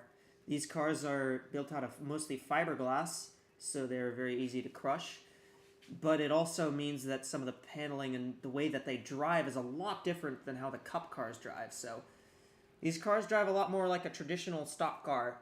And that's why this series, being the Continental Series, is basically designed for these drivers, for drivers who are looking to get into Cup, into basically getting them experience on short tracks and ovals like this one. And the 81... And this first lap is a 50.6 flat, which is quite an interesting lap time. I wonder how this will shake up later. And you can already see that these cars are not quite as fast as those Cup cars, but pretty similar in speed, faster than I expected. 50.6 flat would have put Hageman at 29th in the Cup field. So, yeah, we have Lou on pit road, by the way. Lou does not have a pit report. I'm just saying that Lou is on pit road. Yes, we vacated the studio at the moment, and we'll figure out the logistics later and the broadcasts. But yeah, I'm over here with Echo in the booth, and Lou's on pit road, and yeah, that's pretty much how it is. Got NASCAR Man doing the live scoring, so got a whole team, right? Yeah. So it is Alice Hageman who will turn the first lap there in the 81 car. That team, Meridian Motorsports, is a team. I think you know a little more about them, Madison. Yeah, I do. Their main mission was really to get a team from kind of a bit of a different area, because a lot of historically stock car racing teams have typically come from the South, and of course racing also pretty big in Indiana. Of course, that's more of an IndyCar thing and a bit more of a open wheel type of thing, but certainly I'm trying to get a team in from a pretty new region, one that doesn't really get much attention, trying to draw that to the region. And yeah, got drivers on both sides of that border. On the Great Plains, you have the other driver from Winnipeg, and of course we saw Alice Hageman from North Dakota out there, and yeah, gonna be fun watching them this year. They have a fair bit of financial backing, and this is their first year, so gonna be fun to watch. And now we have the Zero on track. That's the Zero of Hieta Yoko, who driving for the Hokkaido Velocity team, based out of Japan. And that team, very interesting. They performed pretty well in preseason testing, in the limited amount of preseason testing that was done. The Zero and this car's team, and the team car to this car, the 64, were very fast cars.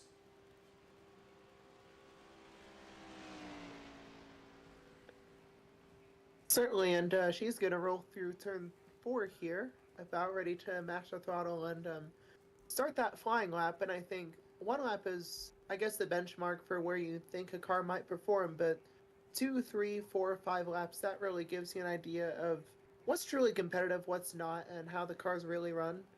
So this is going to be another very interesting lap to watch. Yes, absolutely. And we saw that in the cup qualifying, the Hondas weren't particularly strong. They were very middle of the road. And obviously this is a Honda. The Zero and its team car, the 64, are Hondas. So I will be very interested to see if Honda has anything in the engines that they've put in here that might have them run a little bit different than they did in the Cup cars. I'd have to expect that. So, and I understand these are also different engines that they run, right? I'm not quite sure what the specifications are, but I understand these are different engines. They run a tiny bit lower horsepower. I see. Okay, so that would explain the slightly lower top-end speed that we've seen so far, but also being a bit of a smaller and lighter car, maybe that could counteract that a little bit, and I'd like to see some telemetry for this lap here. Pretty solid on the warm-up lap, 56.735. That's about what we saw. That's about what we saw for the Cup cars. That was that doesn't really surprise me. Solid. I mean, the thing is, these cars run pretty much the same speeds around here because they run about this. They run basically this. They run the same amount of restrictor plate that puts them at basically the same horsepower. So you're not going to see a real big difference in terms of speed. What you're going to see the difference in is in terms of handling, how the tires wear, pretty much everything like that. And crossing the line. It'll be a 50.470. 50.47. 50.47 for Yoko, so that will put her ahead of Hageman.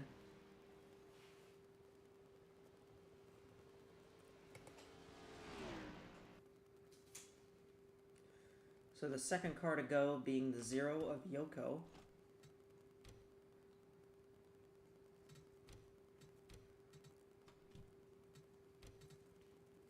Now I have to admit, in the in the Cup session with some of the first cars that went out in Q1, we did not see them set laps in this range. They're in fact rather bipolar, might I say. One of them was a 50.7, another was a 50.1. We didn't really see the area filled in between until about middle to late part of the session, so quite different so far. Yeah, we've gotten a lot of drivers in the middle. Of course, we have only 2 cars that have set times, so let's just take it easy here. Yeah, absolutely. So here is Eli Ile for PHLM Racing.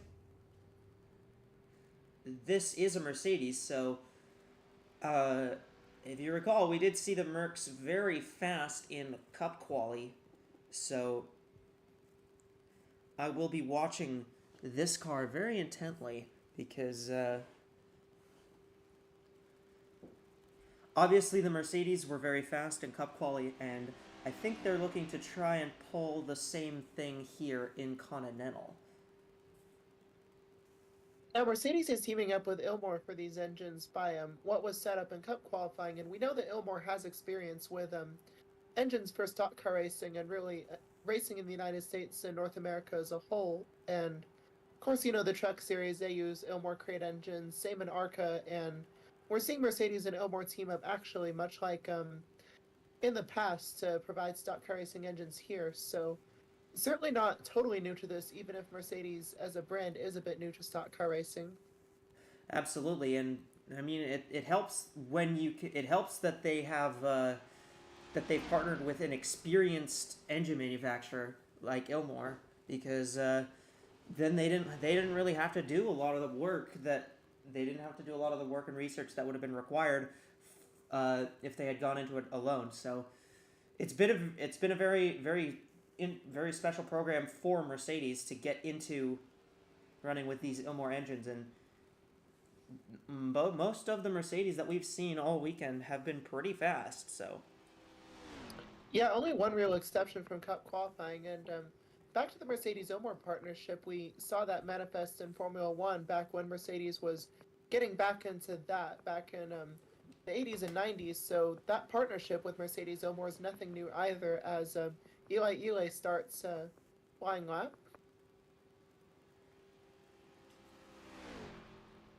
that warm-up lap didn't look particularly stellar, but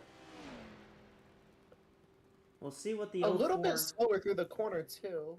a little slower through the corner, but was holding consistently.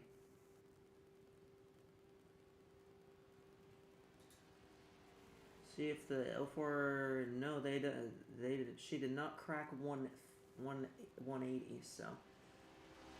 Yeah, pretty consistent throughout the lap, but not remarkable. We'll see what it is as Eli comes to the line with the 04 car. It will be a 50.454, so that is fastest of everyone so far. But, difficult to judge these early laps as yeah, well. that is the fastest of everyone so we don't really know far. much yet. Yeah. So Ile goes fastest.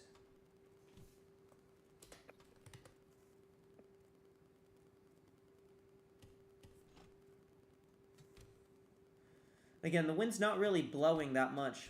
We haven't seen the wind start blowing a lot. It's mostly just been kind of in short bursts where it's shown up. Yeah, generally, kind of light bursts of a bit of a breeze is what we've seen so far. Nothing intense, and nothing constant either. Oh, and I see we have a pit report from Lou. Yes. So the car you just saw there, the 04. PHL was a team that was assembled last minute, so it is.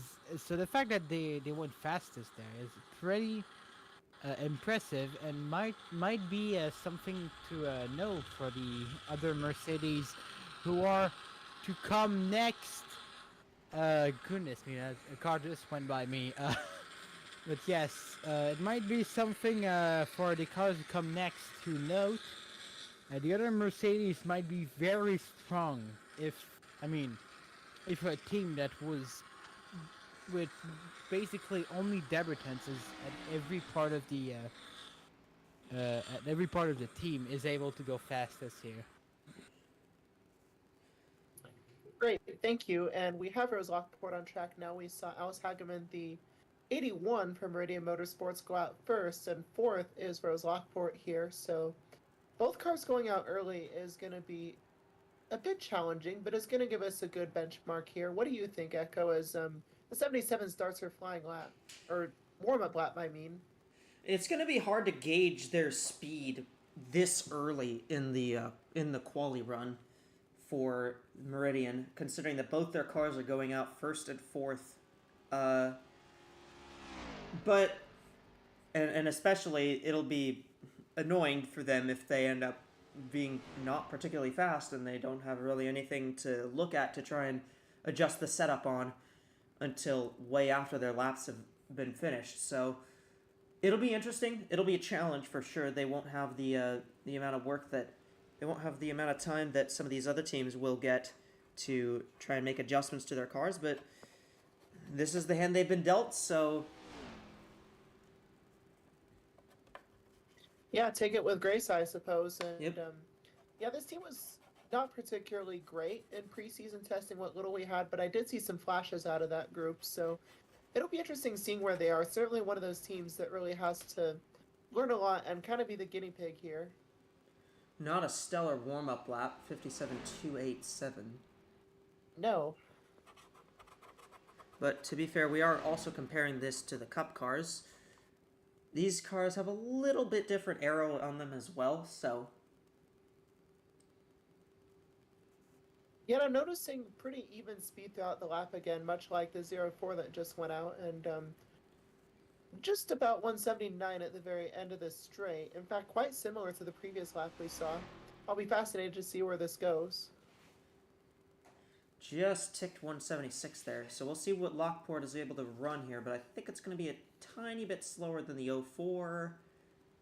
496. Exactly. Good job, Russia. 100 slower. My fault. My fault, guys. We forgot to show the lap. Here's the car on track. There you go. 50.496.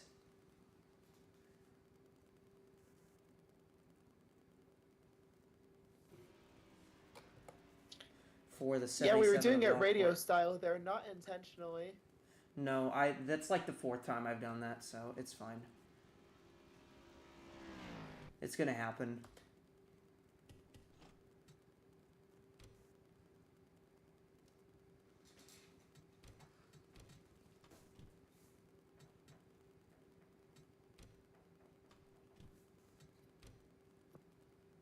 Okay, what's our weather set for now? Still no wind. Still no wind coming through.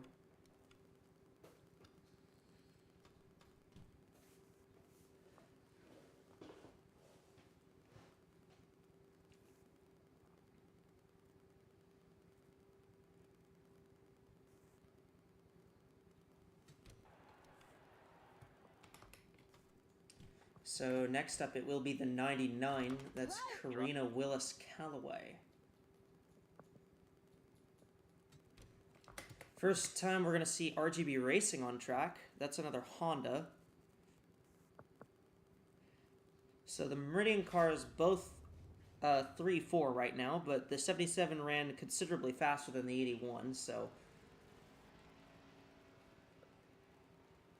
that is definitely worth noting. Certainly, and just because you're 3 and 4 doesn't mean that there can't be a significant difference. I mean, we saw that with Cup qualifying. The 82 was dead last, but nearly 3/10 off of the next car. So I think there will be quite a bit of space in that gap that will be filled as the session goes on. Yeah, and we'll have to see how And it maybe checks the out. 99 could be one of those cars. We'll have to see. Yeah, maybe. 99, the first RGB Racing car to go out there. That's a 3-car team. Karina Willis Callaway running this Corsair car.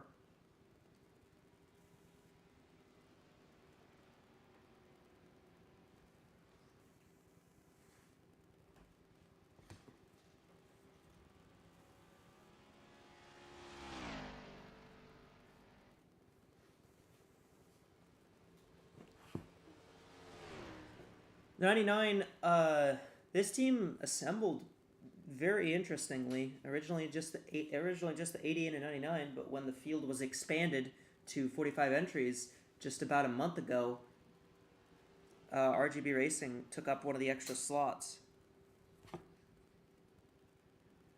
Yeah, never a bad thing to jump on an opportunity like that. If you can get another chance at glory, you might as well, I suppose, is what their logic was.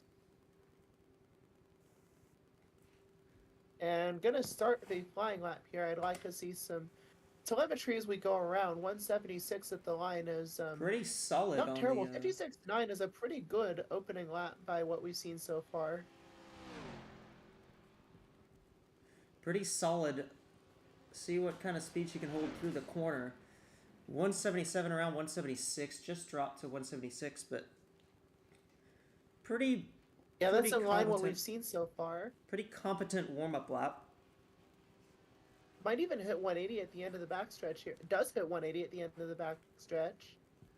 I think this might be one of our fastest times so far, if not the fastest outright. Yeah, we'll have to see. And coming to the line for Karina Willis Callaway, the time is a 361. 50.361, top of the board. Top of the board for Willis Callaway. Granted, we have 5 cars that have gone, but that is a pretty competent time for Karina.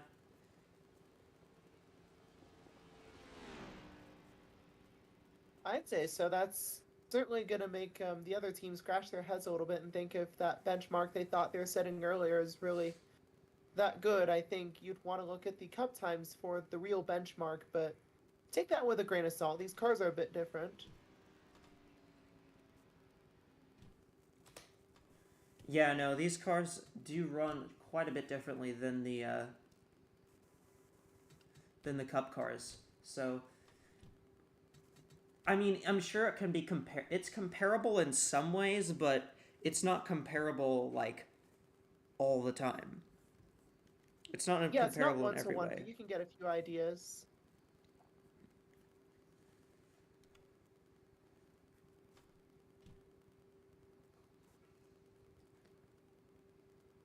I find it pretty interesting that we still really haven't had much of even a breeze, really. I think we might be having some small we're good. issues there. We're back. We're good. We're good. It was just being weird. Drivers, Drivers. So here is Leah Azelhart in the Gulf Racing 16. And this is the first team we've seen. This is the first car we've seen driving for a team that's also in the Cup Series. Gulf Racing being the number 3 team in Cup. And both of their cars had some pretty not particularly great lap times. AWSCO qualified 33rd and KU qualified 36th. So they've got some work to do. Yeah, I think that's a pretty tactful way of saying it.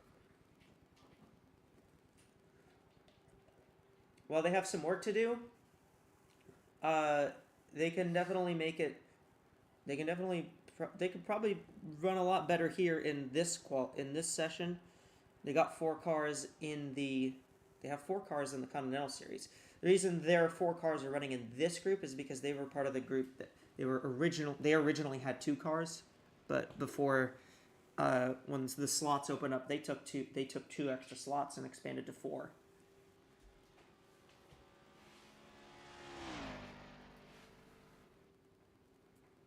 So Leah Azelhart, the English driver,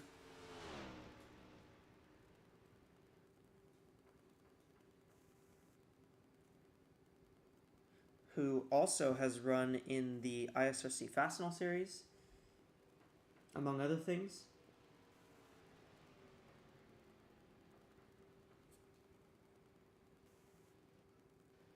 Sorry, I tabbed out real quick just to check if the game was showing on my stream.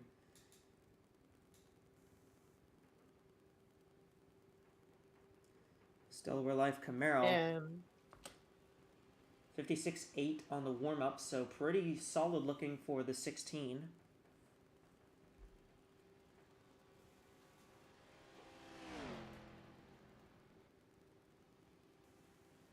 not quite as fast through the corners as some of the other cars we've seen. It does dip down a little bit to 175, but we'll see what the straight line speed is.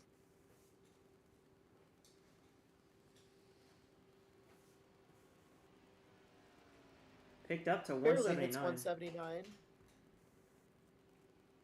This car definitely has a lot better engine speed than cornering, I think. Well, when in doubt, go flat out, and coming to the line, we'll see what the time is going to be. 624. Not stellar.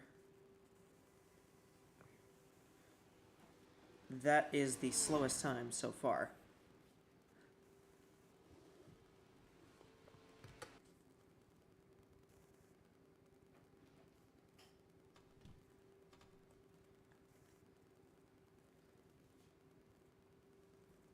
So for Azelhart,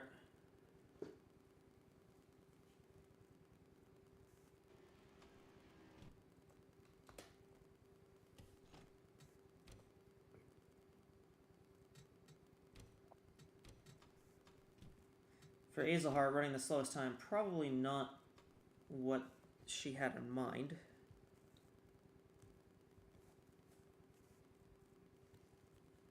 The temperatures do continue to drop here in Daytona. Now, I'm going to be fascinated by how that works, because it's going to be harder for the tires to get up to temperature, and it's going to be a bit harder for rubber to get laid down, but certainly the engines are going to appreciate the temperature drop.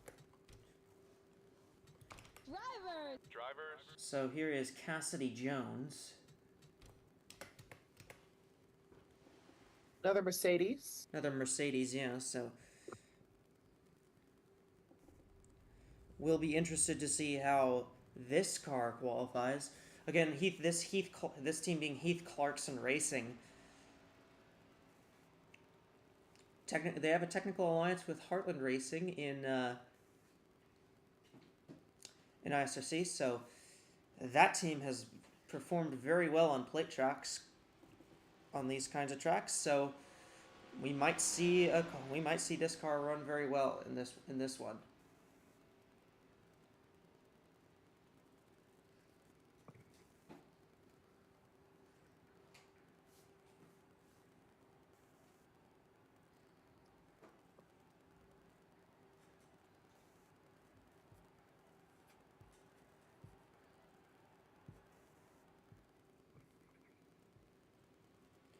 So the 4 of Jones will get going here.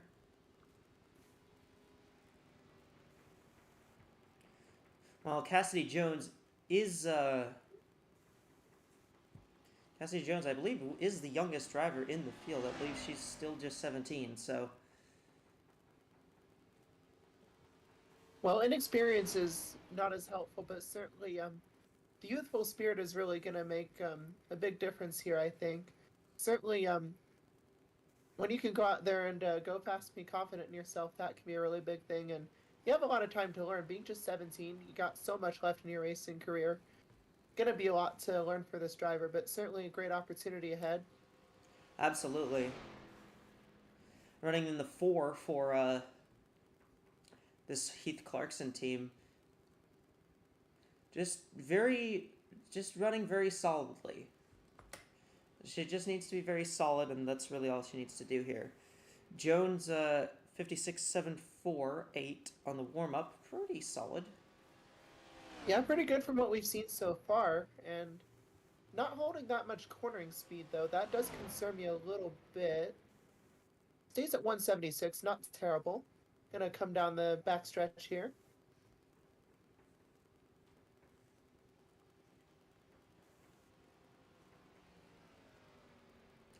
Able to get to 179. Nearly 180, and we'll see what the exit speed is, because that makes a big difference. Just barely dips down to 176. This is going to be a solid lap time, I think. See what Jones is able to get here. It will be a 5.37, so that's going to slot in 6th spot. Or in the 5th spot, excuse me. The 5th out of 7.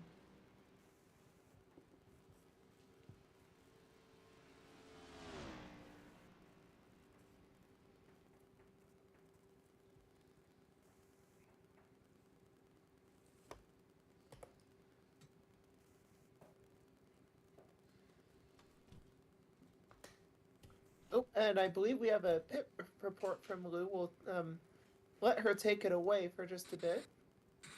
All right. Yes. Well, at this point,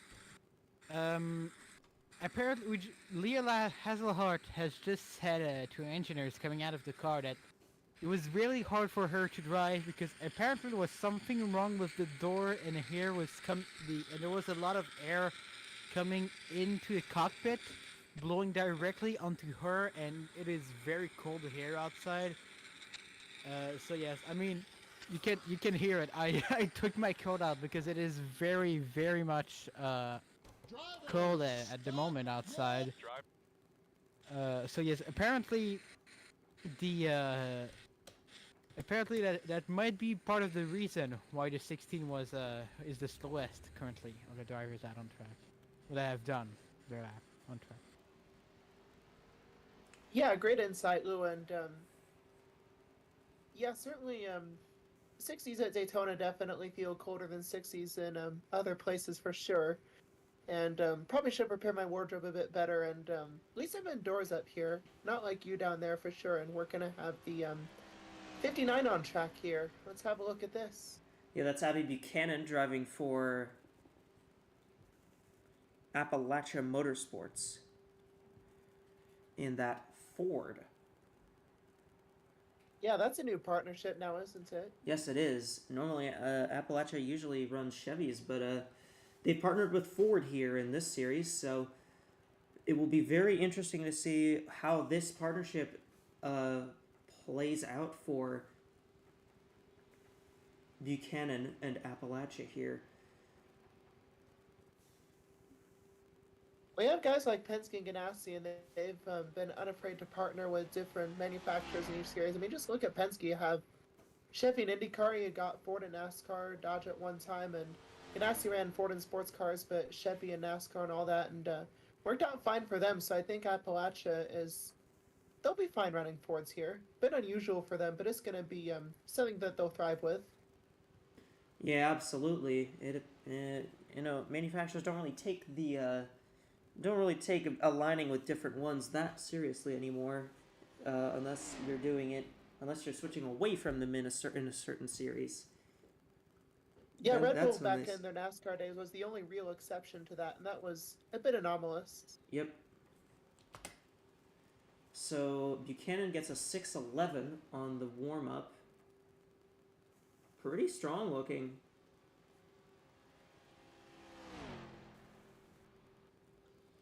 Yeah, I think that's the fastest warm-up we've seen so far, and holding a fair amount of speed through the corners, only barely dips down to 176 and hardly for a second. And I think we'll hit 180 at the end of this backstretch here. Yep, she just ticks 180 for a bit there. Looking good. This could be a front-running lap. We'll see what it ends up looking like, but corner exit speed was 177, and coming to the line, speed of 179, and it's it is 50.33. That is fastest. That is good enough for the fastest lap so far.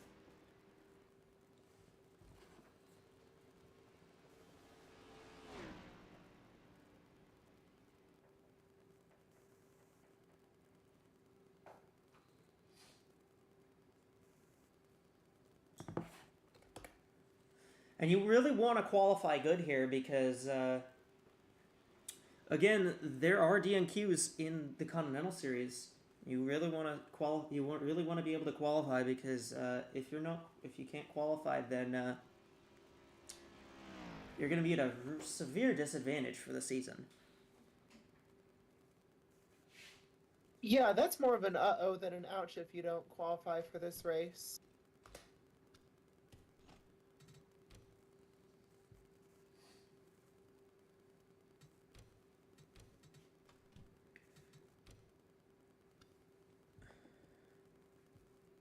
You know, it would be very worrying to DNQ.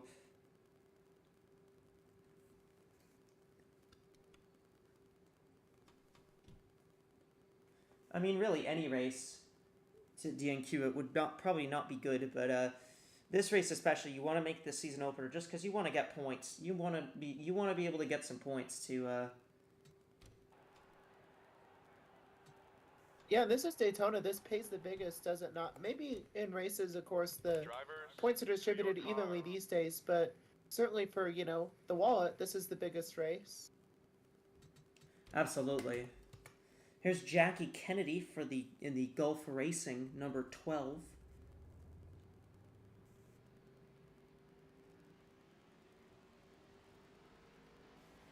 Yeah, it's kind of funny seeing a black and white number 12 car at a track like Daytona, of course. And yeah, props to Samsung for doing something like this. Pretty cool to see, especially on the 12. Oh, absolutely. Looks great. It harkens back to Ryan Newman.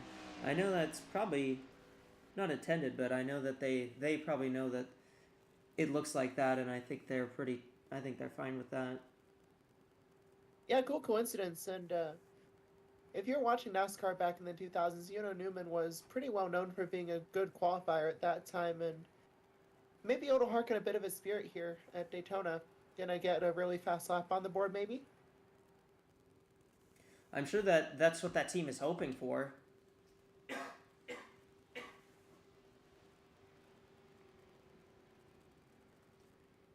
So Jackie Kennedy, who's from Montreal, Quebec.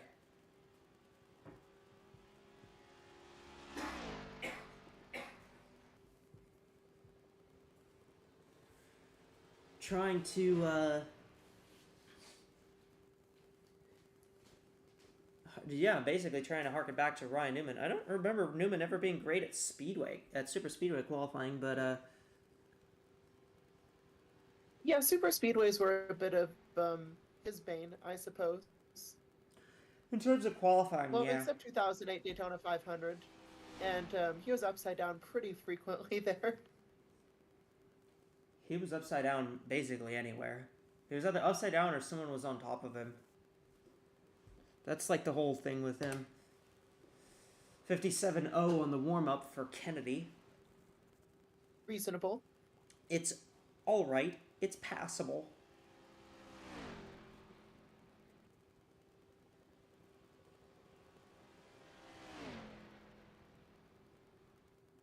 Out a pretty consistent corner speed, which is never a bad sign, and might hit 180 at the end of the backstretch. Certainly 179.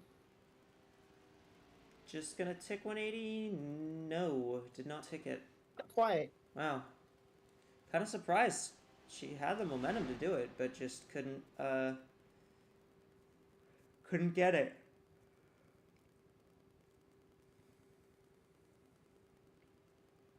So Kennedy will cross the line. It will be a 50.397. That is, I believe, third fastest. Better than it looked like on the track there, to be honest. Like, I think the way we were talking about it, we expected it to be a bit lower on the board, but certainly third is not terrible. I'm sure that'll age like sour milk eventually, but could have been a lot worse, I think. Honestly, it was a pretty good lap. It was a lot better than I thought that it looked like, to be completely honest. Yeah, at a track like Daytona, it's just so hard to judge, just because every little tenth of a second, every tenth of an inch or whatever makes a big difference here in terms of how the car is set up. No margin for error at Daytona. Yeah, absolutely.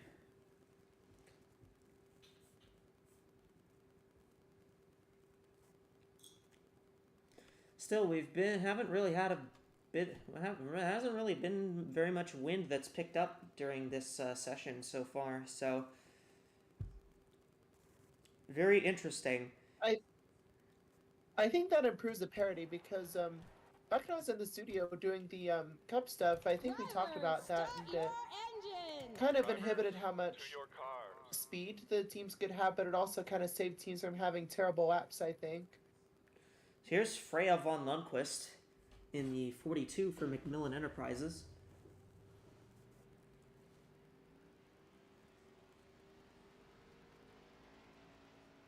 Yeah, I got Dollar Tree on board. They're a bit new to this whole racing thing, but they've definitely walked into it pretty confidently. Yeah, they've committed. 42 and 5 as well for Family Dollar. Yeah, they've committed in this series and in NASCAR.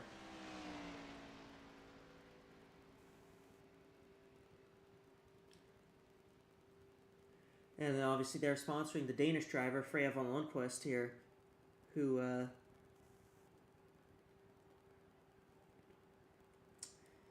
yeah, I'd say Freya has a pretty strong resume. ISRC Season 2 champion. Funny enough, did it without winning a race too. So this is something that I think she might contend here. I think that's got to be something that at least she expects to do. But at the Macmillan team, she's kind of just there right now. believe this is the first Well, simply Toyota being we've there and being seen. solid and consistent is never bad, I suppose. Yeah, I believe this is the first Toyota we've seen that isn't a Meridian car. So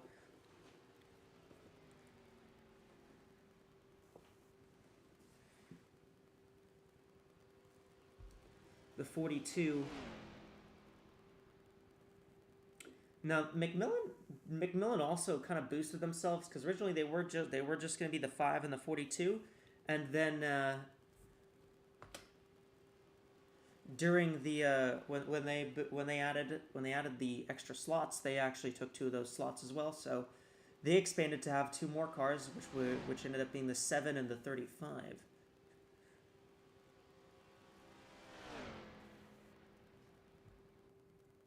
And Again, pretty consistent corner speed there, and a 56.9 is not a bad warm-up lap. I think we could see something pretty similar to the previous run on this lap. Yeah, I think so. Able to get to 179 there at the end of the backstretch. So pretty strong looking run for the 42. Probably if it's a 53 or a 54, would probably be very solid. 54.79, that will put her 6th. Probably not going to be top 10 contend. Probably not going to be able to contend for the top 10 with that one, but well, there's worse laps on the board. That is true. There are much worse laps. So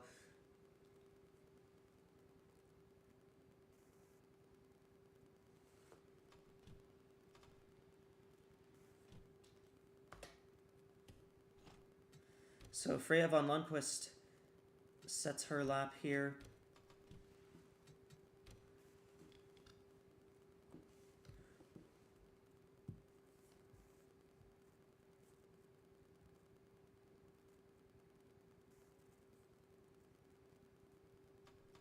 Alrighty, let's get the next qualifying driver.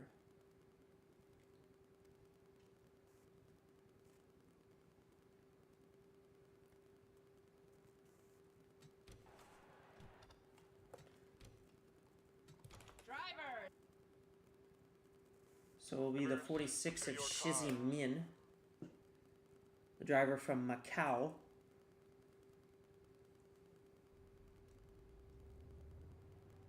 Very interesting hometown for this driver who's running in the Panos Racing 46 car.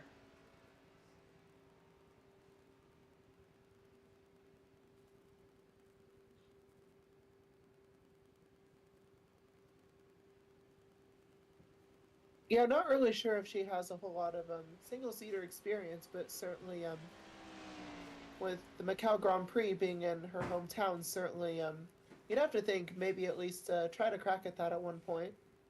Oh, probably. That race does attract a lot of local drivers, especially nowadays, considering I think it's only in the Chinese F4 championship now, so. Yeah, they still have GT cars there, though, at least for some Macau-related events, so certainly if not the Big Macau Grand Prix, certainly something. Yeah, absolutely. As the warm-up lap begins.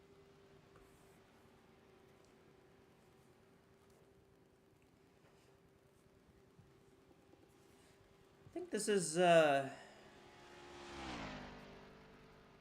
was going to say this is the first Chevy, I think, but no, we actually saw a couple of the Gulf racing cars go beforehand.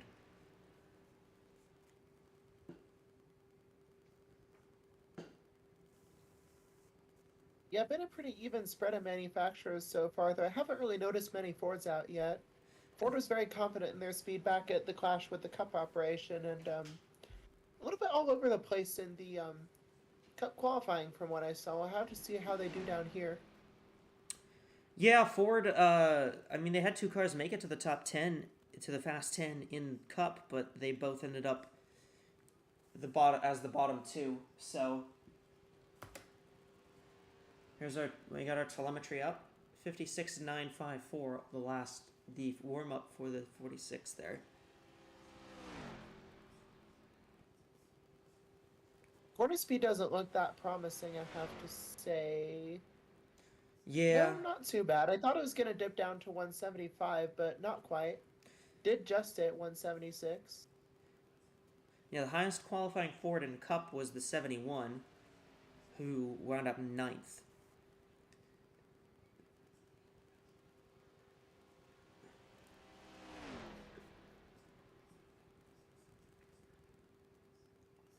Yeah, I have to think maybe Ford maybe thought they could beat the Mercedes and kind of messed up, went the wrong direction with their setup.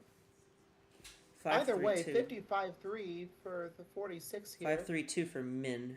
That's not a particularly great looking lap. It is 8th on the board.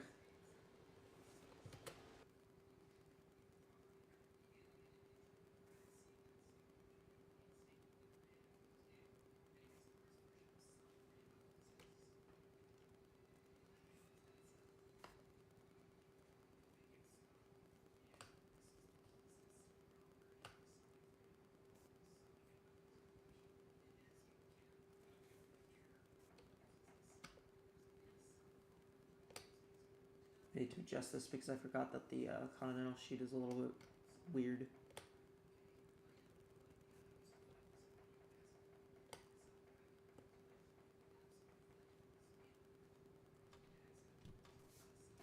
Because Karina's name is so long, I had to make the sheet a little bit longer.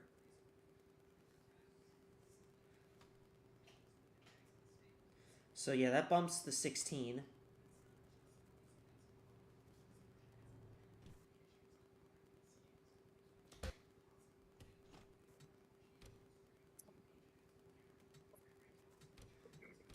So we have 14 cars left in this first group. This first group has 20. This first group actually had 25 cars in it, just because the extra cars all went to.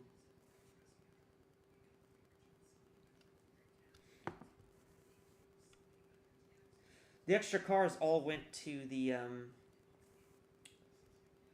first group because they all went to the smaller teams. The teams that were originally just 2 cars. Drivers! Cars. So it is Katrin Edelstein who will be up.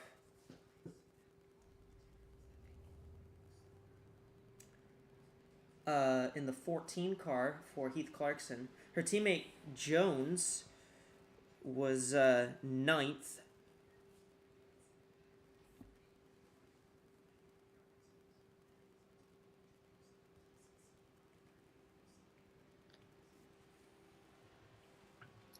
Yeah, and again, another Mercedes, and we remarked so many times about how strong they were in Cup qualifying, somewhat carrying over to Continental qualifying too. And yeah, going to be fun watching this lap as well, along with many others.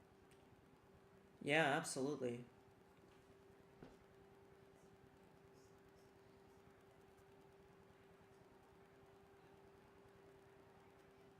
Edelstein obviously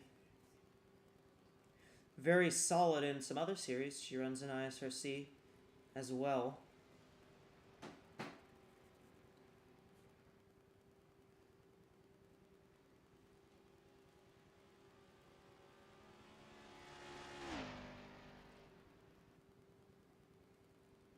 And through these qualifying runs, it's very, very interesting to note the 14 and the 4 being teammates, that team being aligned with Heartland Racing.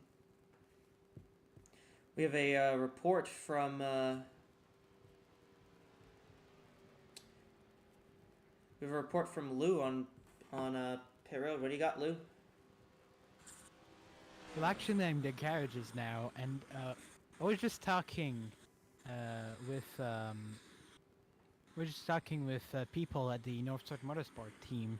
They were telling me they feel relatively confident in their cars, not in the not for the qualifying for today, but especially for the duos in the actual race. They feel like they have a good long pace run space.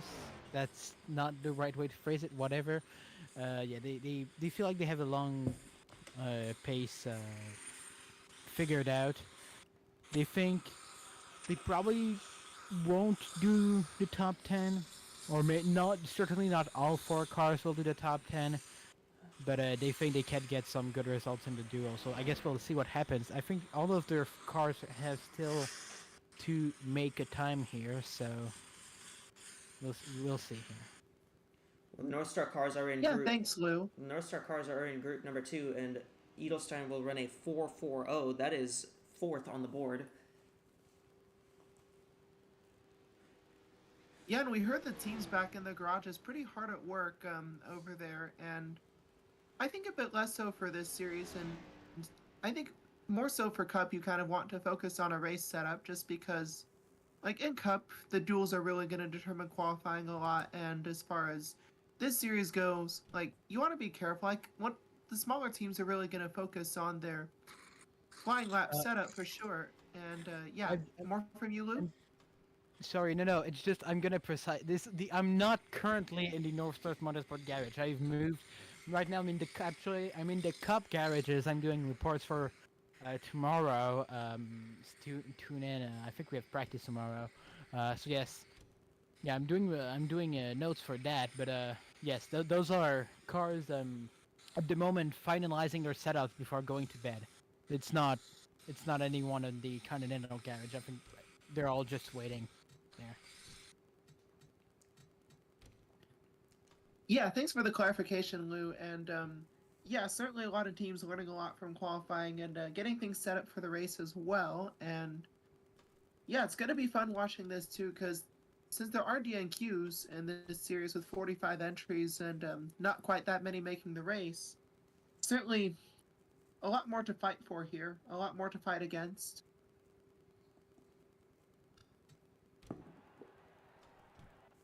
Yeah, and absolutely, and I think you want to be focusing on the. I think you want to be focusing on the quali pace in this series more, just because.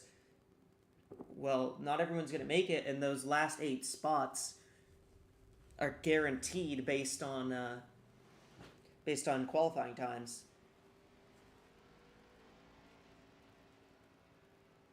So yeah, we just saw the 46. The 45 is on track now. Yeah, Min went, and now her teammate Liz Roberts is up in the 45 car. But yeah, I think it will be a lot more important, especially here, especially in this series, to run to have a good qualifying lap, just because if something happens to you in the duels, because we obviously we do have duels here in this series, if something happens to you, you're going to want to be able to at least have something to fall back on. Yeah, exactly, some insurance, which is why maybe if you have a certain mindset, maybe you can sandbag timed qualifying just a little bit in Cup and hope that maybe in the duels you can avoid the chaos and get a better position than you bargained for. But in Continental, you definitely cannot do that. No, you can't. I mean, in Cup, you can kind of just get away with not even caring about the duels because there's no DNQs in Cup, and the duels don't award any points, so there's not really a particular reason to race in the Cup duels other than if you just want to try and get some quali position. But here there's a reason to race in both qualifying and the duels, and with the duels being a little bit shorter here in Continental as well, just because the races are shorter in Continental. Yeah, it ramps up the intensity quite a bit, and absolutely, that will show, I think. So Roberts ran a 57.113 on their warm-up. Not particularly convincing on the warm-up, but their speed looked pretty solid through 1 and 2 there, so maybe she has something. Yeah, and heading there. down the back, will hit 179 after crossing the chicane there. Just short of 180. Yeah, I don't know if we've really seen anyone really blip 180. I think we saw a few, but not many. And certainly not many recently. Yeah, these cars seem to be a little bit slower. So Roberts Survey will take the says- flag 460 for Roberts. That would put her in 6th. It will bump Jones out of the top 10.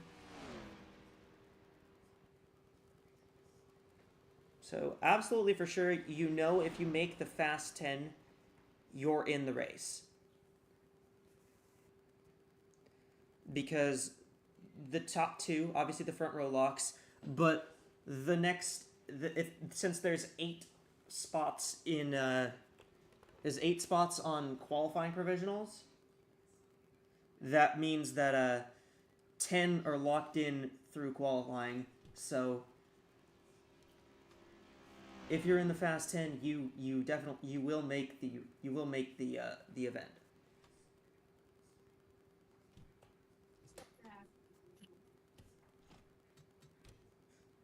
So yeah, the 45 of Liz Roberts. We have 12 cars remaining in group 1.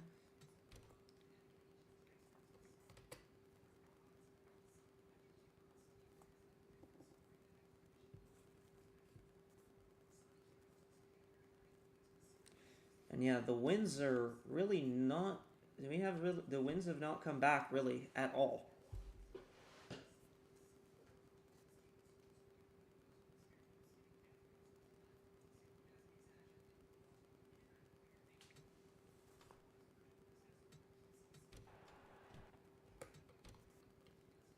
Drivers. So here's the other Appalachian Motorsports car. That's Kara Reynolds. Her teammate on pole at the moment, on provisional pole. That's Abby Buchanan. And Reynolds kind of trying to hope that she can replicate that success.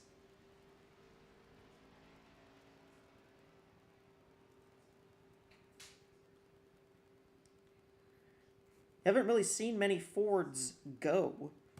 I think it's just the 59 that's gone so far of all of the Fords. So this is only the second Ford we're going to see on track. In this first group, the only other 2 are the 26 and 78 of Morales and Rockwood.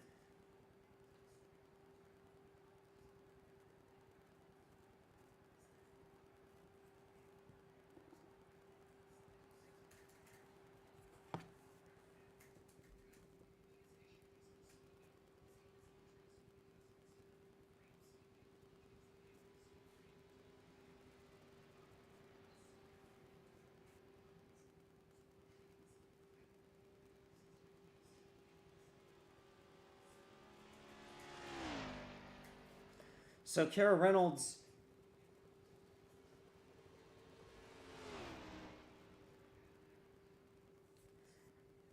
trying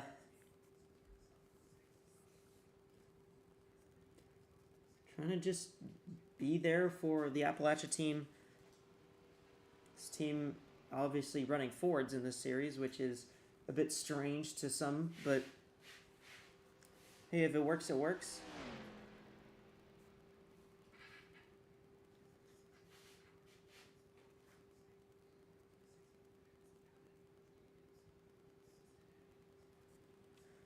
Telemetry on screen now for Kara Reynolds.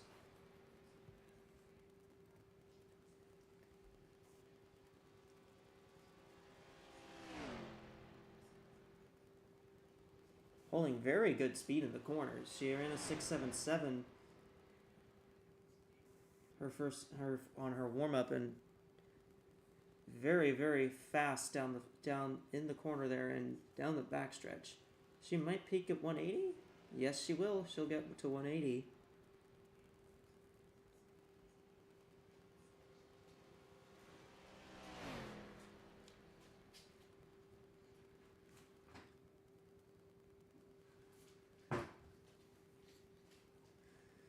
And the 95 will come by the start-finish line and take a 50.344. That is second on the board, so Appalachia Motorsports 1-2 right now. Very, very strong quality performance for the Appalachia team.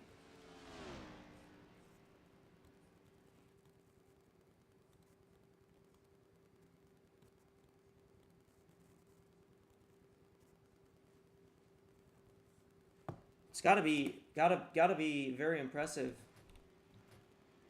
Caleb's gotta be happy with how that has turned out for that team. Although there's still plenty of cars still yet to qualify. So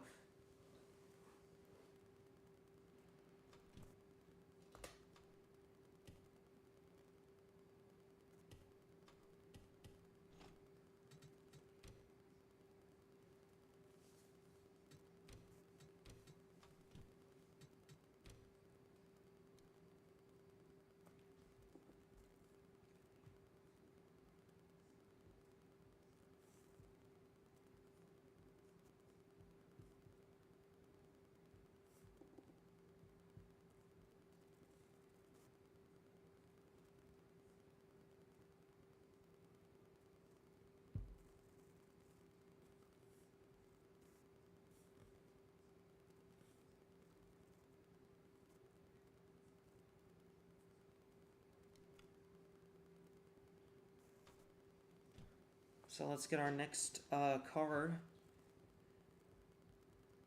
on track.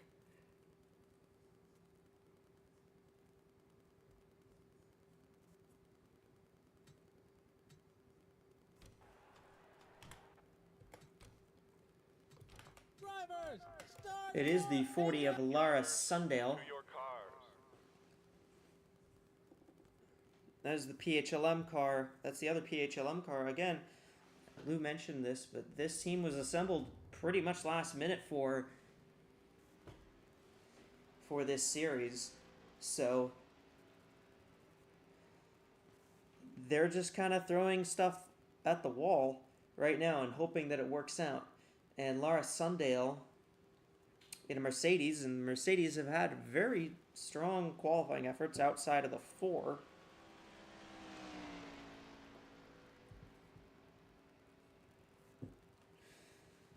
I will be very curious to see what the 40 is able to get done here.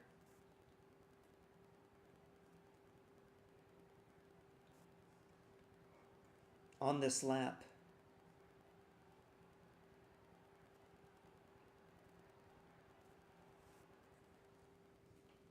So the green flag waves.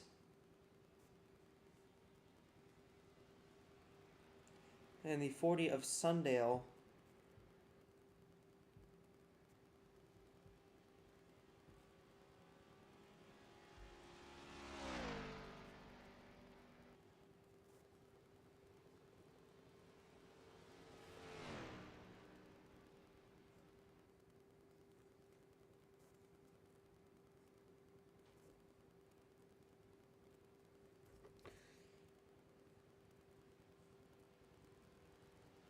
taking the warm-up around the track for the 40. We'll see what kind of lap she's going to be able to put in here. Well, lap obviously just a bit of a tell for how the actual lap will go, but still a very important lap for them to set. 57.1 on the 40 there, so not particularly strong looking in terms of how the warm-up lap was.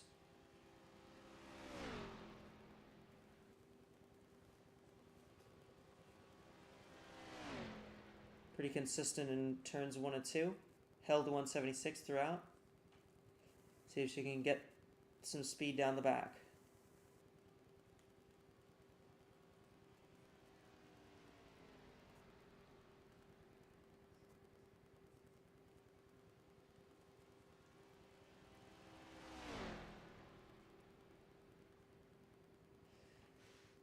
Picked up some solid speed. She held 177 through 3 and 4 there.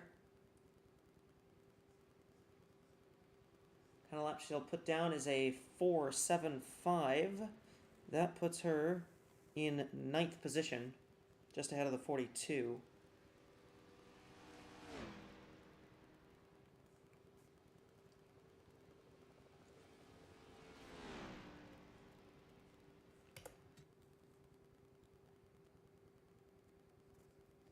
I forgot to show everyone the car. My fault. Hey guys, there's the 40.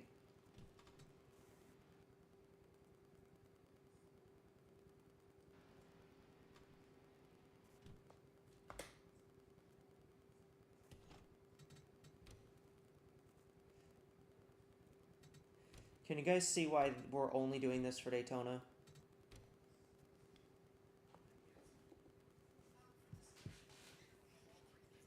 Hello.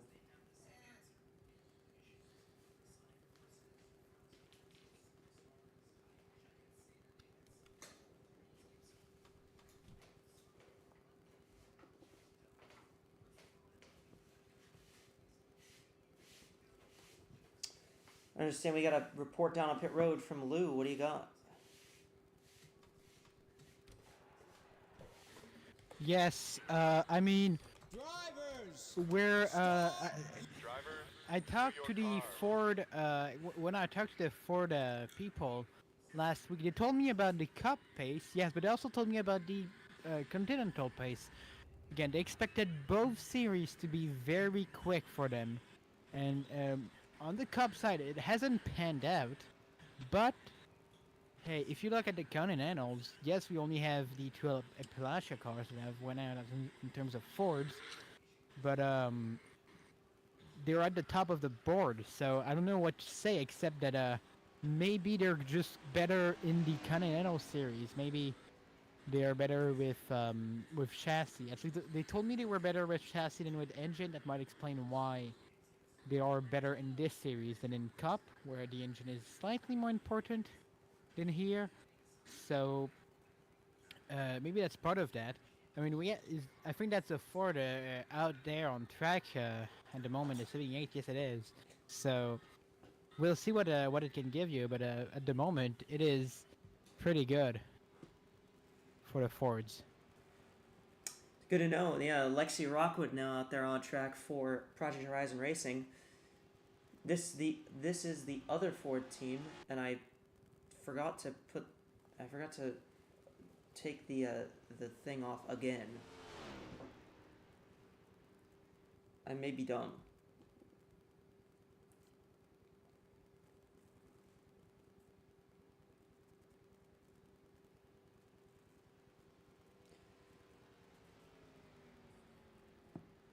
So it is Lexi Rockwood out there in the Sandisk Ford for Project Horizon Racing. And both of the Fords so far that have gone looked very fast. Buchanan at the top, Reynolds right behind.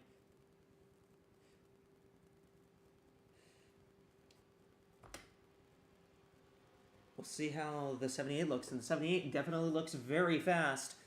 Extremely fast on this lap right now.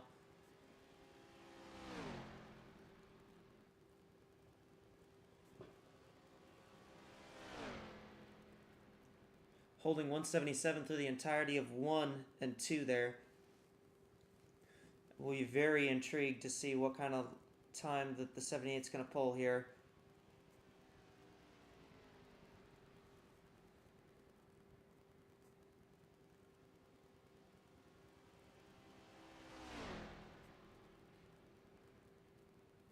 All right, coming to the start-finish line, Rockwood is going to... Wow, the 78, very fast. 196 for Rockwood. That puts her well on the pole, and it's a Ford 123 now. As the 78 with a great run.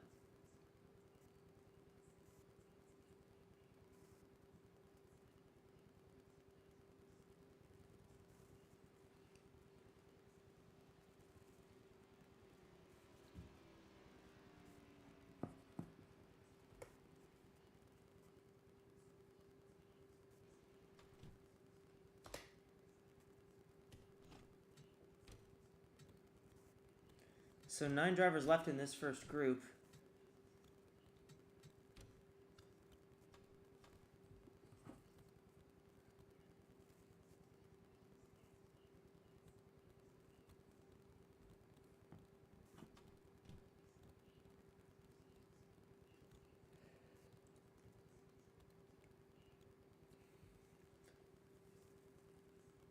Sixteen drivers have qualified so far.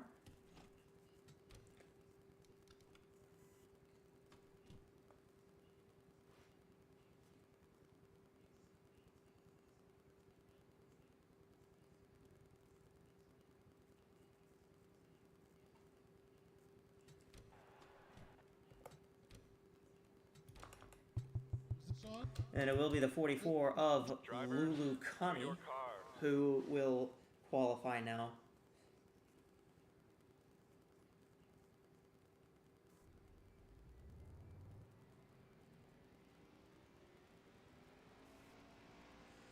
Obviously her teammate Karina Willis-Callaway already qualified, and Willis-Callaway the strongest qualifier so far of the non-Fords.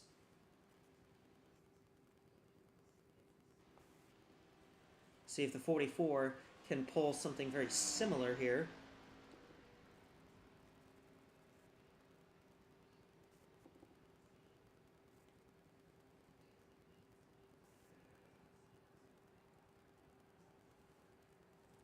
In that Fanatics Honda.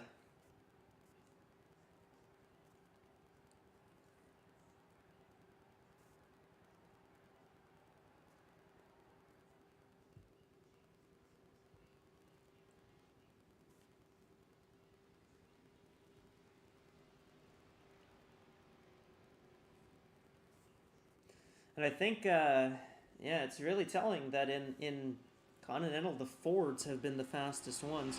The Mercedes have looked strong, but the Fords have definitely looked the strongest. All of the Fords that have gone are at the top right now.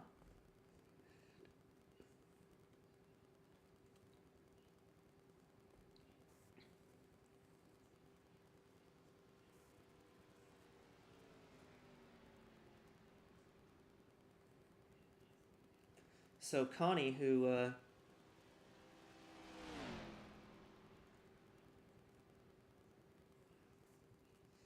trying to outdo Karina in this one. We'll see what her warm-up lap time is, but it looks like it might be pretty solid. 5:56.8 on the warm-up lap, so that looks pretty decent.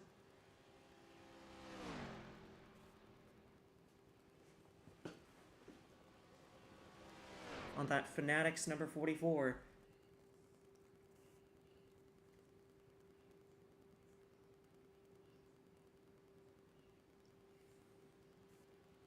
See what kind of speed she can get down the back.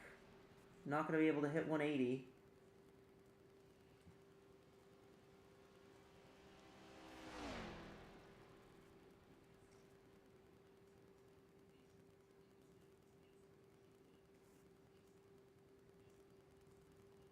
Down the front, though, she will run a 50.440. That would tie her with the 14.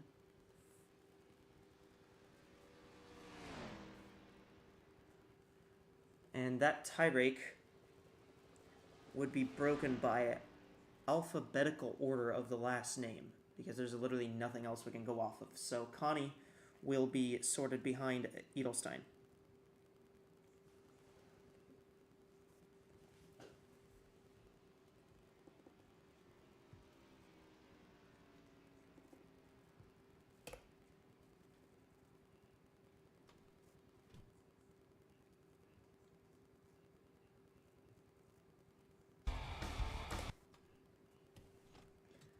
So the 44, the 17th car to run.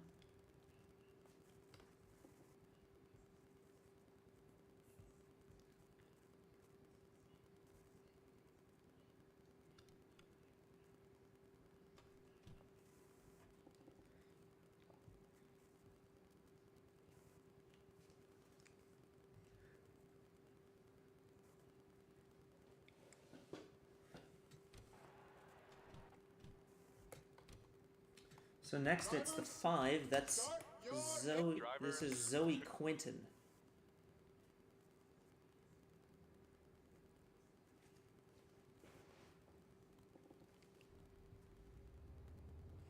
So this is Zoe Quinton in the 5 car, the Family Dollar scheme for Macmillan Enterprises.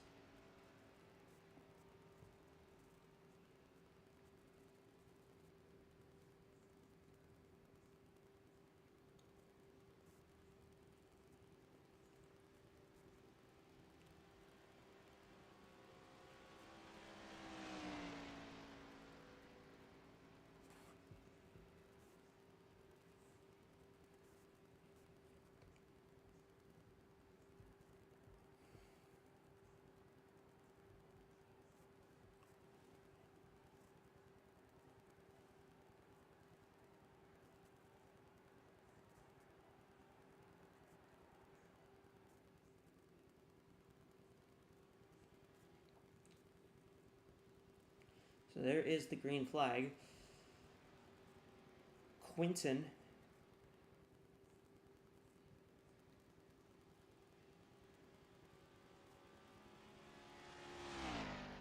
who got into racing from her brother John Quinton. She's much younger than John Quinton,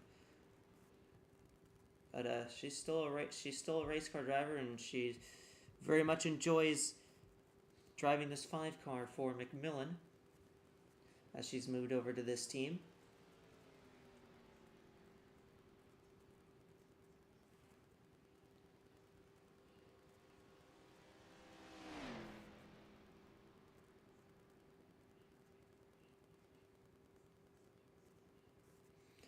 Her teammate, the 42 of Freya von Lundquist,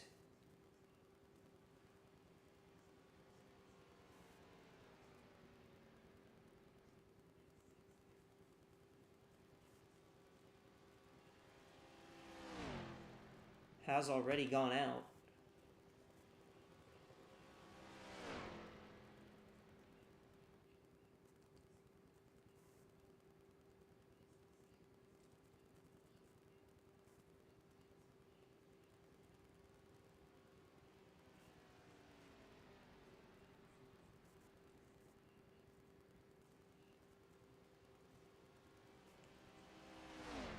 Pretty solid looking through.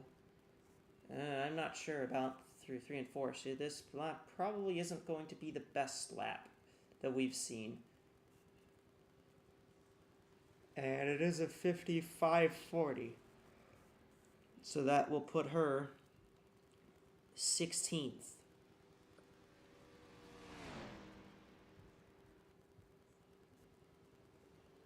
Hello, Maddie. Welcome back.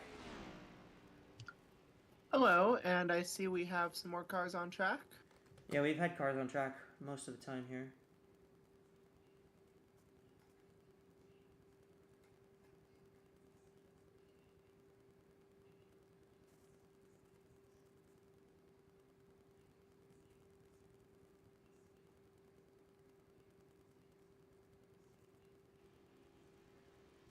So yeah, Zoe Quinton just went out, and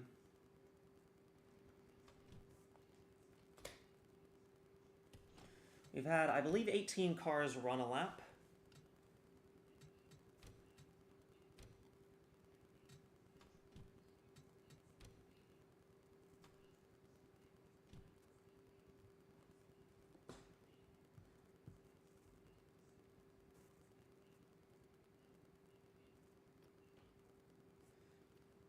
It has gotten a little bit colder because we're reading that the temperature is now at 67.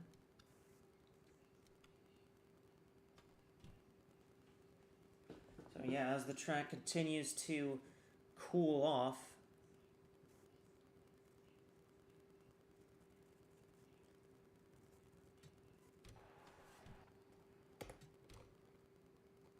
Drivers!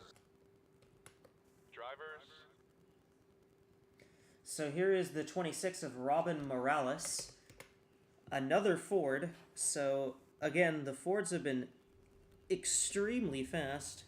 The 78 set the pole time just a little bit ago. And here's the 78's teammate in the 26 of Robin Morales.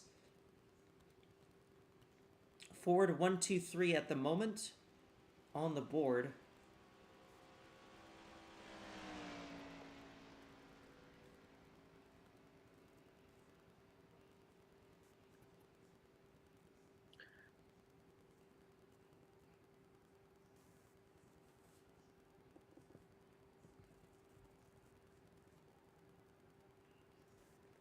And Robert Morales, the driver from Uruguay.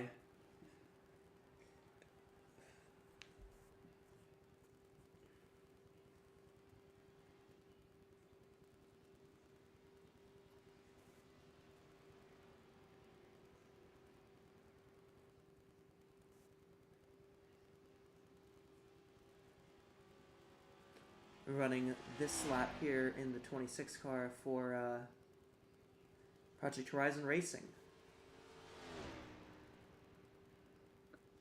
Yeah, Ford definitely, for their Mustang, known for its good aero, and Ford engines have historically been pretty good. And do they use Roush Yates in this series as well? Because I know NASCAR they do, and they've used it in Yes. other series as well. Yes, they do. Yeah, Roush Yates definitely has a great reputation for their engines, so it's not that surprising seeing Ford be so good here.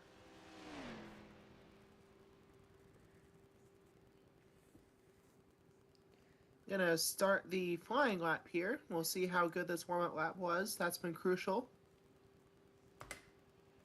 57.3, not a particularly great warm-up for Morales. Barely hit 177 into that corner. Yeah, this car seems to not have the setup under it.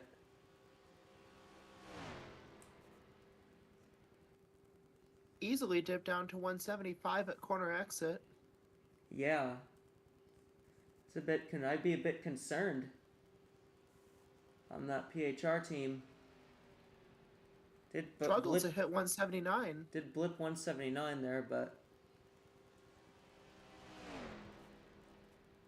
yeah, I'd be concerned about this lap if I'm the rest of the PHR team. This is the one Ford we've seen that has not looked particularly strong. 50.660. That is the slowest time so far. Ouch. So for Robin Morales, it's going to be a bit of an uphill climb, as her teammate, currently on provisional pole, but Morales at the very back.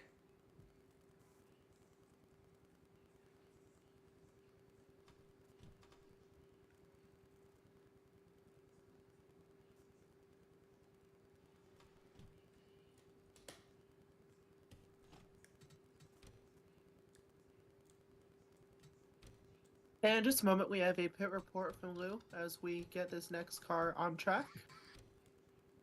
Yes. So, we just seen Morales, and we just seen how she went pretty slow here. So there were concerns here. I'm sorry, there's some dryers going out. I don't know why. I think they're just testing. Yeah, they're just testing dryers. But yes, there are concerns from that team because the 26 NS78 did their trying two different teams, basically two contrary setups. I don't know why they didn't change it after they saw that the 78 went fastest, but yeah, they tried just two opposite setups, just to see. Because they didn't really know what to do or what setup to go for. Visibly, clearly one of those two were extremely faster.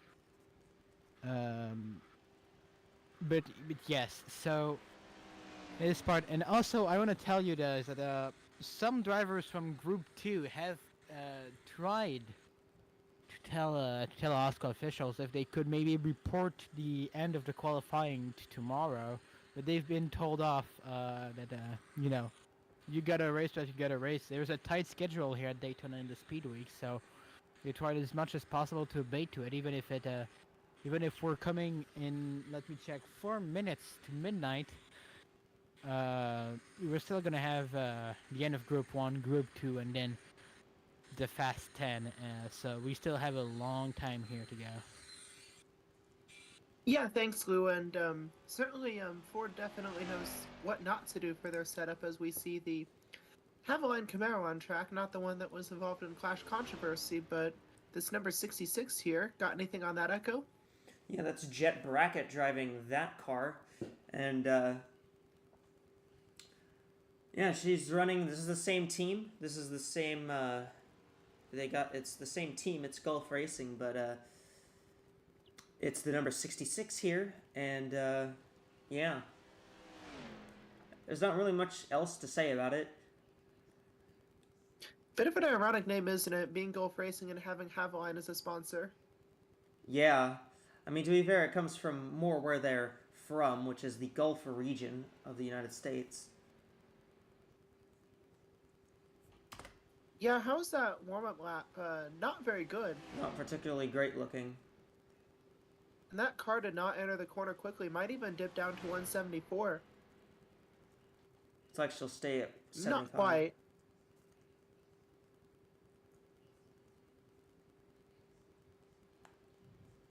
Trudging down the backstretch is gonna struggle to, if hits 179 at all, does not. No, it does not. So yeah, the 66 not looking particularly great here.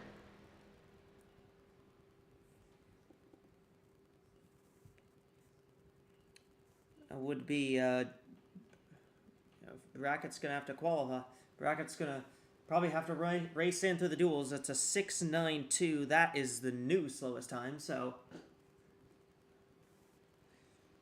her teammate, her teammates that have gone, which are Kennedy and Azelhart. Azelhart wasn't exactly fast either, but Jackie Kennedy was pretty well up there. Kennedy's still in 5th spot right now. So, for Jet Bracket, they are going to have some work to do for the duels. As we have just 5 cars left in this first group to attempt to qualify.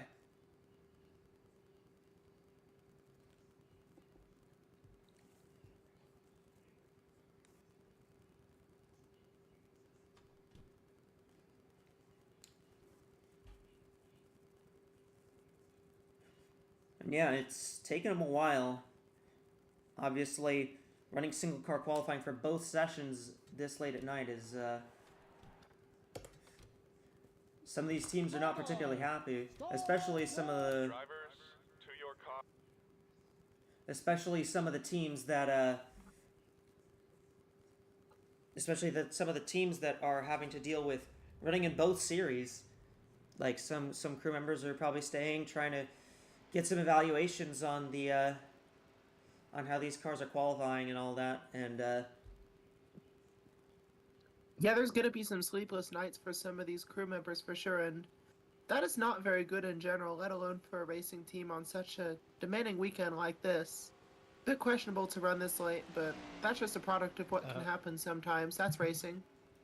Yeah, and if I can barge in on this, I was talking with some teams that are on a reduced crew in the Continental series, especially PHLM. They were very much on a reduced crew, and they were telling us they don't expect to be out of here before 4 or 5 a.m. because they gotta do all the setup after finishing qualifying, because the Continental series doesn't have a lot of time before the races, and so yes, it is very hard on these crew members, especially more than the drivers or team owners, everything. Yeah, great points, and you have to remember that for these race cars, there's a human being inside every one of them, and there's even more working on it, so very demanding, isn't it? absolutely, it's very demanding. Hey, here's Reina Munoz in the number 7 car for the McMillan Enterprises team. This is another one of those cars that they got in the when they apportion out the extra cars to the team entries here. 56.7 on the warm up, looking pretty solid, looking really solid coming down the front here for the 7. Yeah, definitely. That's one of the better warm-up laps you've seen in a while. Might not even dip down to 176 exiting the corner. Barely dips down to 177. I think we'll hit 180 or higher at the end of this backstretch. Absolutely, we'll get to 180. We'll see what she gets. Maybe even 181. Yes. Does hit 181. This might be our fastest time here. Certainly among the fastest. This is probably going to be up there. Exits if it's the not corner the at fastest. 178. This is looking great. This is probably going to be pole lap here. Let's see what the 7's able to get. It is a 50.062. And so Reina Munoz. That is fastest. We'll take provisional pole.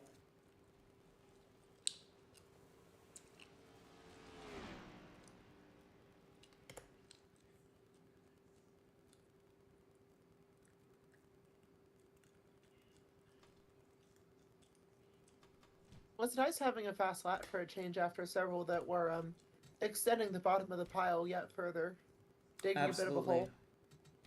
And 4 cars remaining, and we'll see what these drivers here have to offer. Yeah, 4 cars remaining in this first group, and then we will throw it to the FanDuel fan studio for a update. And Yep, obviously so by you'll probably see me sprinting over there again. no, we'll getting just do my steps in. let's just do the FanDuel fan studio like from our respective positions. And I won't be there, but you will be talking to Lou, who will be on like pit road. Oh, cool! Zoom meeting, fun. But I kid. True. Next car on track. We're doing remote commentary. Yeah, but we're doing it better than Fox does with the Truck Series. Drivers, start your Sorry, did I miss something? Are we doing this now, or am I still... No. No. We're just gonna be remotely doing the studio stuff. You'll be down there and I'll be out here. Oh, yeah. Okay, sure. So it's Mayumi Moriyama in the 64.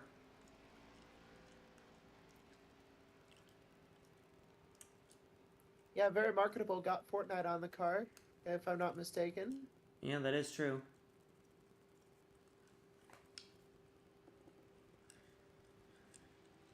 Moriyama in the 64, her teammate Hieda Yoko,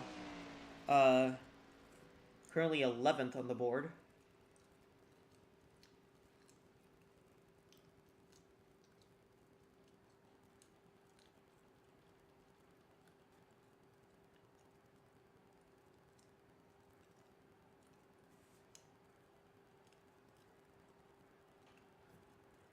So this will be a very interesting lap to see if the 64 can at least run a similar time to her teammate.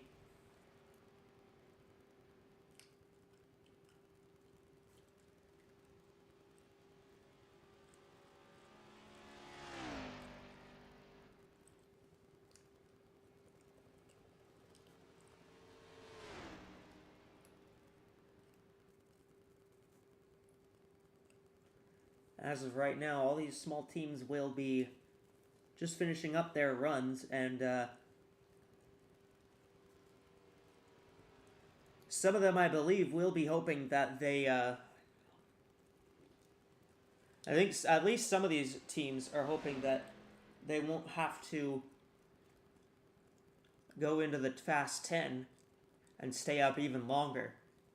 But also, it is important to make the Fast 10 just so you can be sure that you've qualified. 56.7 on that warm-up for Mayumi Moriyama.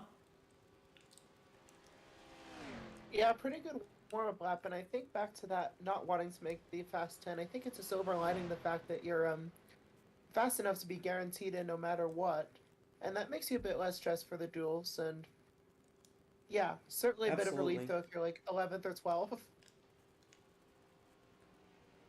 Gonna not quite hit 180 at the end of the back. Yeah, but this appears to be a pretty solid lap. Yeah, not bad. 177 corner exit, maintains pretty consistent speed. And coming to the line now, we'll see what she has to offer. It is. Moriyama will put up a 53.90. That should be good for, I believe, 6th on the board for Moriyama.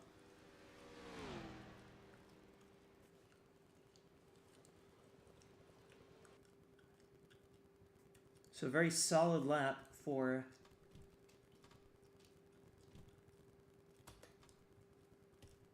the 64 car. As we now just have 3 cars left from this first group to qualify.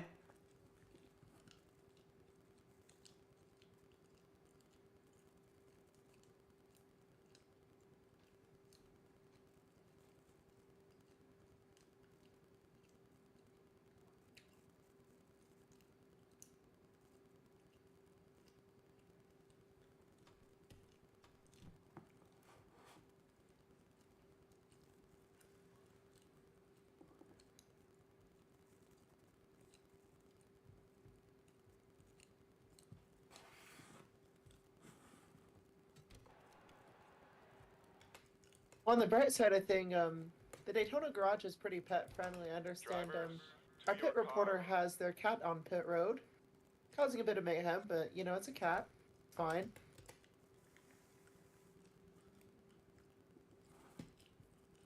So here's Madison Estrada. Actually, I'm in the cafeteria because I didn't eat anything since this started. So I just went and picked myself. The actual thing is closed, but they have these this little end buffet. There's not a lot left, but hey, I love celery. Well, celery is healthy for you apparently, and celery might not be good in a race car, but certainly not bad to get in your system for a pit reporter. Well, yeah, I love mostly water. Yeah, water is good too, and we're gonna see this 88 car start the warm-up lap here. Anything to say about that? Are you asking me or? What? Anybody, really.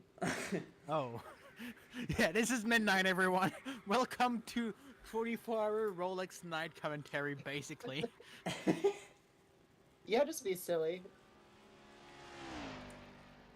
Yeah, the 88 with a Logitech on board that car. Obviously the two cars that have run for this team, the RGB cars, the 99 and the 44, both in the top 10 at the moment. This car being a team car to those, I'm sure Madison Estrada is hoping to at least to run a similar lap time, the driver from Irvine, California. Really hoping quite a to... bit of, yeah. Yeah, that.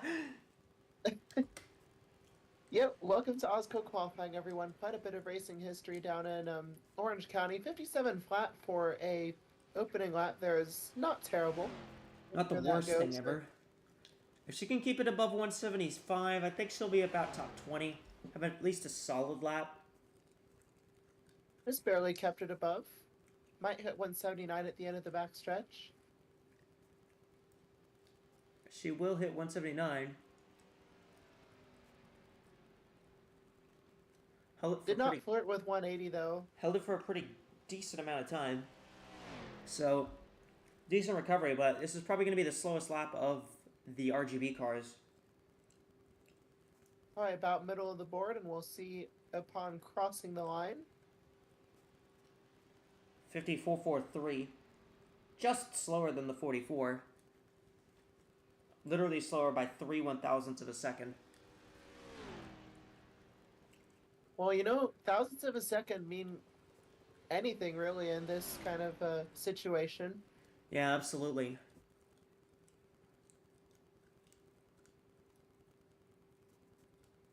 Racing is definitely a game of fractions of inches.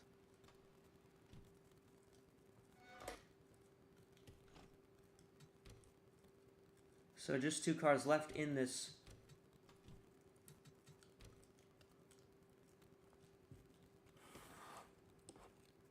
First group, and then we will have our FanDuel fan studio.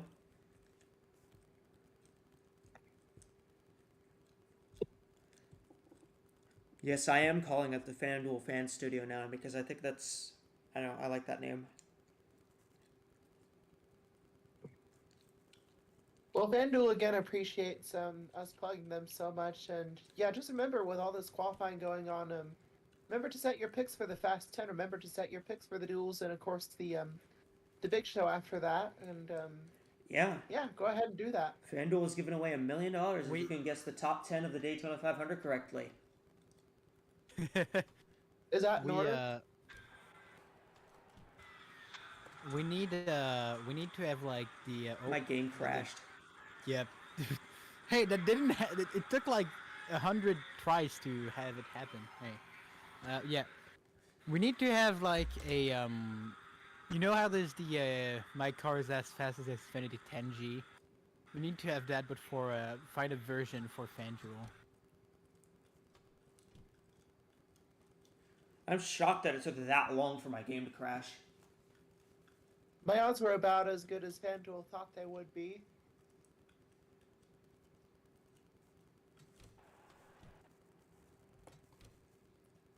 And we'll find something. FanDuel has time. They're really backing this series, and we know that their marketing masterminds are going to be hard at work. So this is the 35 of Krista Andersen. This is the other Danish driver at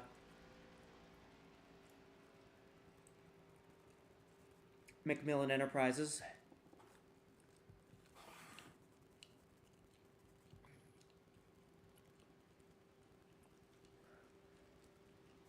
Unfortunately, we can't see your stream right now. You might want to get that visual feed up. I'm going to get that up. We aren't a radio network, you know. Nah, this time the YouTube could see the stream, but Discord couldn't.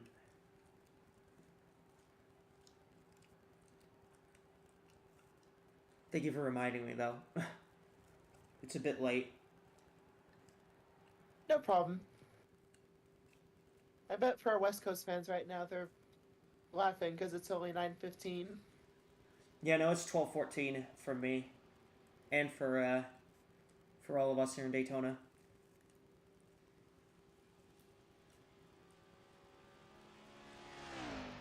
And yeah, we being out still west have... is very painful to get it for Formula One, but for times like this, it's very advantageous growing up out there. But yeah, you're saying? Yeah, and then we still have 21 more cars left even after this car, so we're gonna be here a while. Yeah, I'm gonna take another 5 hours just so I can stay up.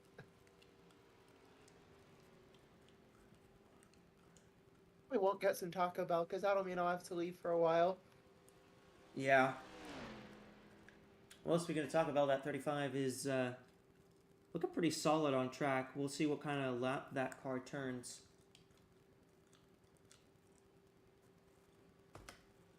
$56.9 on the warm up. Literally almost a 57, just 2 1,000ths of away from a 57 flat on the warm up there. Quarter speed's not looking too great though. Did down to 175. Yeah.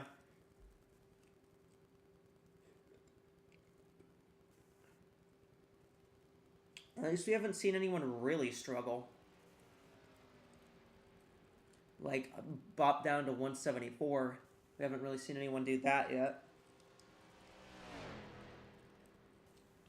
Yeah, and we haven't seen them hit the 51s. I think this lack of wind is really increasing the parity and the equality of the laps across the board. And what is the 35 setting?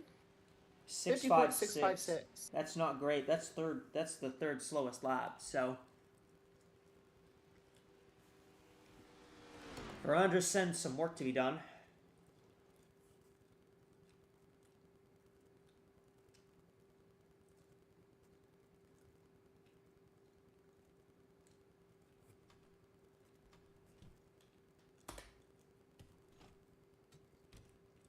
And one more car on track after this before we go and get the big guns on track.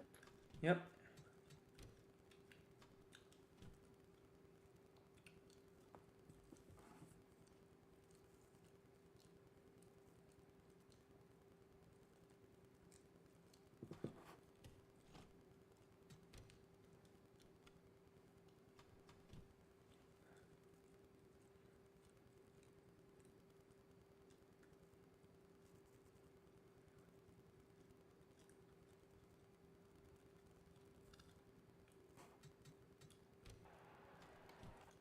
And it will be the 60 of Jennifer Wilson. Drivers, start your...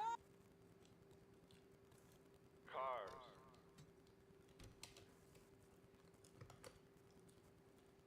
This car identical to the. This car is pretty much paint scheme wise looks pretty much identical to the number 60 in Cup, but obviously it's on a different car body here.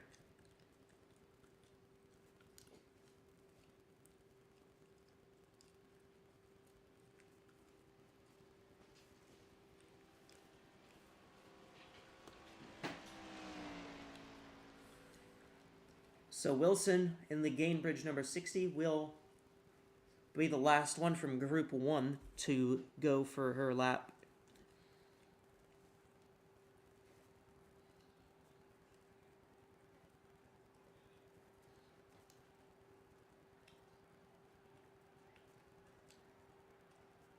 We've been about 2 hours since we started, so doing okay on time.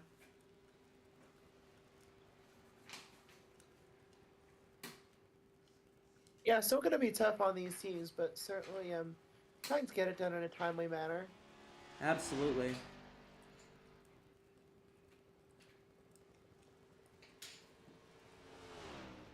Thankfully, not many hiccups in this process, even though it's been a bit more time consuming than some of us hoped and anticipated.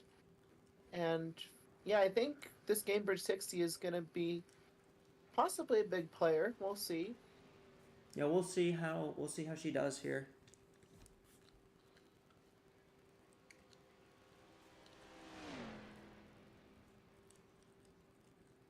Car looks pretty stable, and we'll see crossing the line what the telemetry is, what that warm-up lap was. 56.8. Looking pretty solid on the speed. You start with about 177. That's usually a pretty good sign. See if she can hold that through 1 and 2 here. And it just dropped down. Not by much, though. I think this is going to be one of those cars that'll hit 180 on the back. Yeah, we haven't seen a lot of those. If you can hit 180 on the back, you can... Yeah, there she goes. She got it. If you can hit 180 on the back, you got a pretty good shot at you having a very fast lap, so... This is going to be pretty good, I think. Maybe not best overall, but definitely competitive.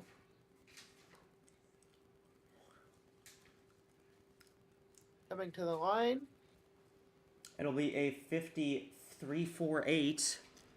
That will put her 5th. Just beating the 99.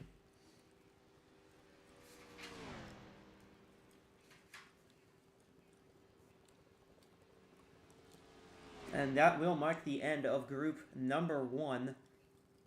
So all of these cars from these lower spec teams having gone. It is the 7 of Reina Munoz at the front for these after group number 1.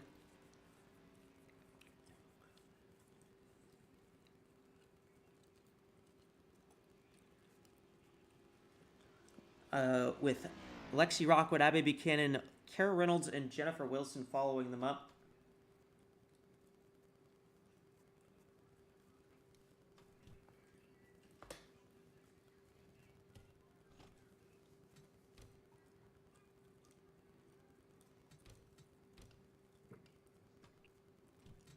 Now, we did see among that group, there was a 50 flat set just about, so do you think we'll see a lot more 50 flat set, maybe some more things in the 51s and the 52s, which has oddly been a range we haven't seen yet?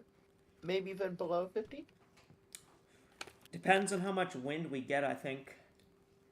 We get some more, like, wind, like, say we get wind down the back or wind down the front, and it slows some of these guys up.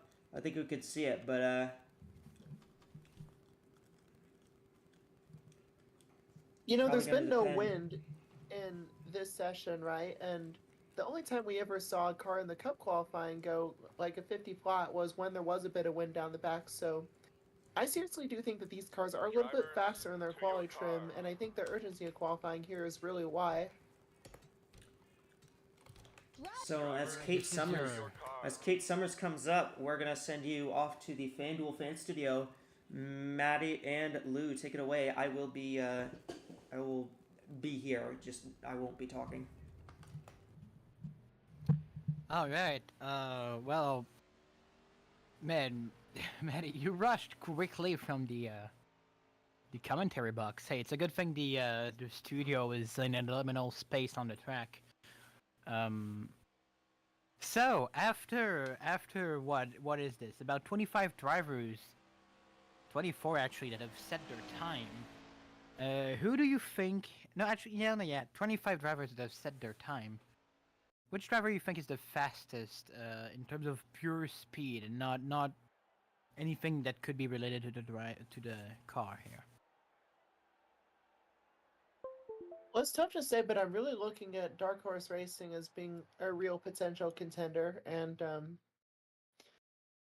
yeah, I think some of the cars that we're going to see rise to the top are going to be, I think, especially from Ford and Mercedes. Speed has been pretty good here, but not quite on par with what we saw in the Cup qualifying. Yeah.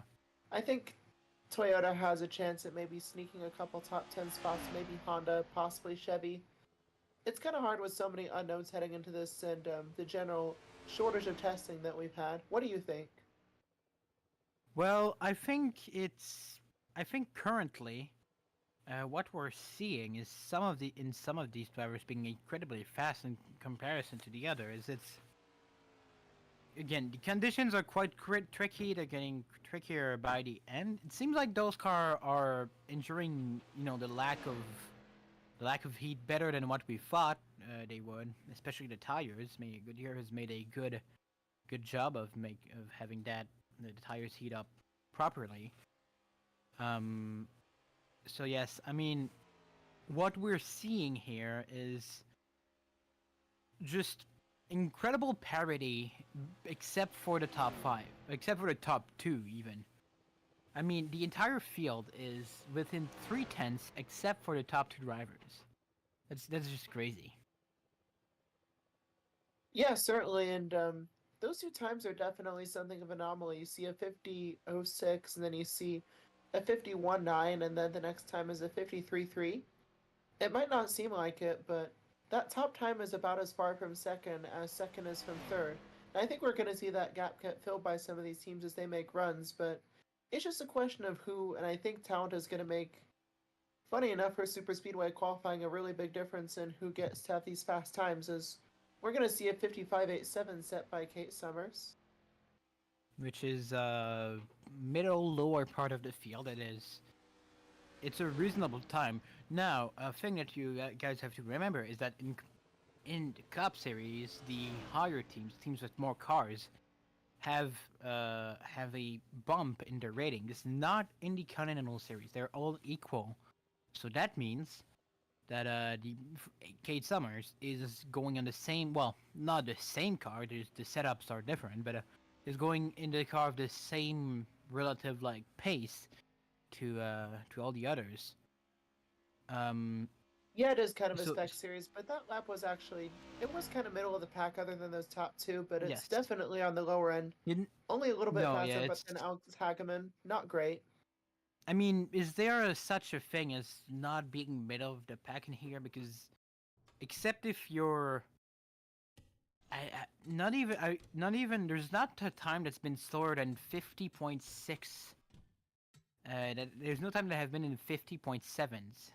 So it is very tight. There's no one that has been incredibly slow. There's been 2 drivers who have been incredibly quick, and the thing that could change if we get wind, and I think we have a slight wind forecast, a few miles per hour forecast as the hours go by. That might change something, but it might not, because we don't know how important the wind is for these Continental cars. We haven't seen really. Have we seen any time done with wind? Is this on? Yeah. No, it's been pretty still skies right now, and looking at the Daytona Beach forecast, the wind might pick up a little bit later tonight for some of these later runs, but tomorrow is going to be the windier day for sure. What was that? And yeah, we're going to have Lynn Oswell on track now in the 96. His Hope Depot 96 also runs in the Cup Series with a different driver, of course, but common factor between the 2 series. Yes. So what is that? That's a Mercedes, I think. No, it's a Ford, and it's a Ford. Yeah, Ford has looked good in qualifying so far, but we've also seen some at the lower end of the stick. So, who knows? Ford seems like it's a lot of hit or miss. There's not a lot of drivers between that 10th and 20th place. You could say that place that will ultimately become, unless we see better pace from the drivers to come. We could see better pace. A lot of them are more experienced, but not necessarily. It's not in the. There's nothing certain in terms of the pace to come for these drivers. If the trend continues like it is at the moment, that would be around the middle, where the middle of the pack between 20th and 30th. Well, 15th and let's say 30th. So yes, we'll see what happens. But at the moment, hey, I'll point this out. There is there's a relatively big gap between 8th and 9th in terms of time. There's about 400s who are not covered, which, if this was Cup, would be not a lot, but for Continentals it is pretty. It is a lot. And there we go. We can have the wow. That looks pretty quick. That is a very fast opening lap, and I think that was 179 entering the corner. Yes, It looks like it's on rails, barely dips down to 177, and I think we have a challenger for one of the better times here. Definitely. Might even hit 181 at the very It already back hits of the 180. stretch. And does hit 181. Wow, this car's on rails. This is very quick. This might be our new pulsar. This might be our first. It's certainly going to be very fast. This might be below the 50s. Certainly going to be right on the edge, and coming to the line, that lap is going to be a 50.058. That dethrones the fastest time by 400ths. New fastest time. Lynn That's Oswell, interesting. top of the That's pile. a Ford again. That's another Ford. Yeah, and again, Ford has kind of been all over the place, really. Like, they're either really good or they're kind of, further down. So I think the confidence is partly right, but it doesn't spread to everyone running Ford. That's interesting. So now we have two drivers extremely close, 400ths of a second next to each other, and then we have just a massive gap to third. As you said, it might get filled up here, but that's uncertain for the moment, clearly. Yeah, also do remember that the teams we saw are the ones that are relatively new or have fewer resources, and these teams that are more established or have more established drivers are bound to have more success. So maybe some will still set some poor lap times. That's, of course, possible, but I think generally we'll see them higher on the end of things as we see Rachel Ramos about to hit the track. That number 2 Ridgeline car. That is a Honda, if I'm not mistaken. I'm bad at identifying brand marks. That might be wrong. I forget it's a Honda. So Yes, that is a Honda Accord on track now. Honda, they've been very anonymous this entire race. I don't know if you've noticed this, but you haven't really seen a lot from Honda. Maybe they're just hiding their hand. But in the Cup Series and in the Continental Series, they're just there, but they're not really pulling any crazy performance. They're not really turning any heads in a good or a bad way, I think. I don't think we've seen many Hondas at the bottom of the pile, but we haven't seen many at the top of the pile either. I mean, it's not a bad spot to be in.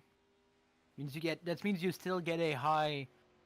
You don't qualify on speed, which would be the ideal, but you still get a high starting position in the duels.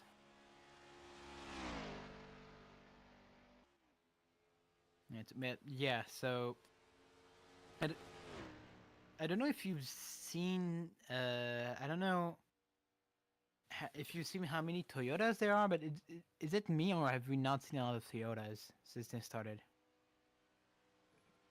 Well, there's 9 Toyotas, so I think some of those are going to be saved for later.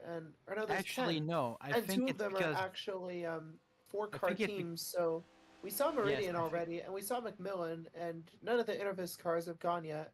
I look for them to be fast. Yes. Yeah, probably. I mean, I say probably, but maybe not. Because yes, the 7 was extremely quick, but the other cars from that team don't seem to have a lot of pace in them. That was Macmillan. They already hit the track, and we have yet to see any Intervis cars. So I think Intervis is Yes, going to but- be a good team to look for. Yeah, okay, yeah, maybe the team is better, but the constructors in general doesn't seem to be. The Toyota specifically don't seem to have a lot of pace. That's what I was more talking about. But yes, Yeah, that's a fair point. And we're going to see Rachel Ramos here finish up a lap. doesn't Not the seem like it's best of particularly. startup laps, and that'll be a 54.53, kind of the very middle of the pile. Yes, definitely. I think it might be directly in the middle of all the drivers who have set a time yet, because we're up 28, and that is Okay, so 13th. that is So 13th, yes. yes. So very close to the middle of that. Well, it's as close to the middle as you can get.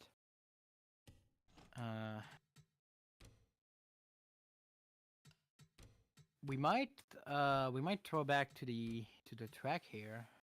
Maybe not if they're ready.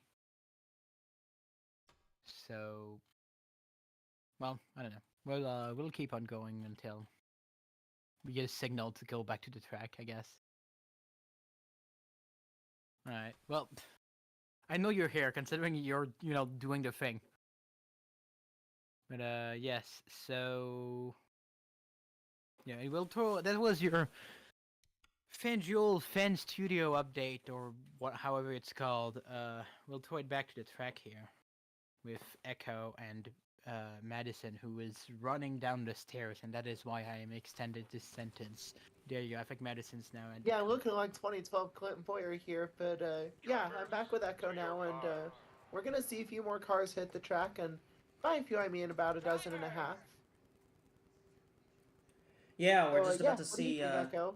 We're just about to see Isabella Fitzmaurice on track. Very, very interesting. I saw the 96's lap, and that was very, very fun. I was intrigued. The 96 looked very fast, and to me it shows that Dark Horse Racing is really serious. Like, their qualifying laps in Cup were pretty solid, but the 96 first Dark Horse Racing car that went absolutely blew everyone out of the water, and all of the Fords barring the 26 have all been very fast, so... Honestly, it's very fascinating to see how how all these cars are running, and how the manufacturers tie into it too. Yeah, certainly. We were marking on that a bit, and here's another Chevrolet-powered car, and they've had a few good runs, but they've also had some stuff at the kind of the short end of the stick too. It's really difficult to judge Chevrolet. I think they might be the hardest to judge out of the 5 manufacturers. Do you think so? Yeah, I have to say so. I mean, I wouldn't be surprised if the 38 does very well here. Obviously, we saw the 17. The 17 qualified third in Cup, so... but I wouldn't be surprised. So I wouldn't be surprised to see the 38 qualify well here, but it has been kind of hard to get a read on the Chevys. Not a lot of them have been particularly amazing. The Panos cars and the Gulf cars have all went, and aside from the 12, none of them are in the top 10 right now, so that could change. We could see some of that be updated with the with however these laps go for these cars in group number 2, but Yeah, pretty good warm-up lap. pretty solid warm-up lap, but for Chevy, I don't know. I feel like Chevy is kind of trying to focus more on race pace. And, that's totally fair. points aren't awarded the day before; they're awarded on race day. Well, I mean, Well, there's one point, there is but one point. There's a lot more. There's a lot more on race day. Yeah.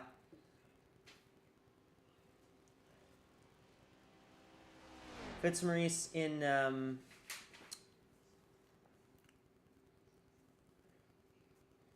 the Fitzmaurice in that 38. She's representing Quebec, one of two Quebecois drivers, I guess, in the field, and she ran a 55.05. That's pretty mid. A little subpar, yeah. Points aren't awarded on quality day, but a point is. That's true. Yeah, points. Plural. Points. So yeah, it's a 5:05 for Fitzmaurice. That would be good enough for that's good enough for 20th on the board. So the 38 won't be top 10, but a decent qualifying lap. And the good thing is as well here, but even if you make the top 10, if you like race your way in through the duels, since the top 14 in the duels that aren't the front row automatically race in, then it just goes to whoever has the higher qualifying time, basically. So even if you're in the top 10 and you race in, if you're in the top 10 and you race in, then the race in spot takes precedence, and then your qualifying spot just goes down to the next person who didn't make it, basically.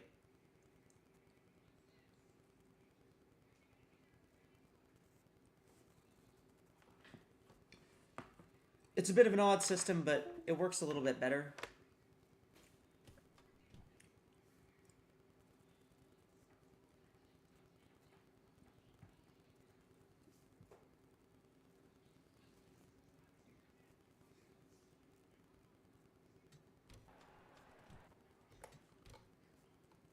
Yeah, this is probably about the most fun I've had at 20 minutes to midnight right here, just watching cars go fast and see how they're doing. Yeah, absolutely. So here's Naomi Davenport in the North Star 22.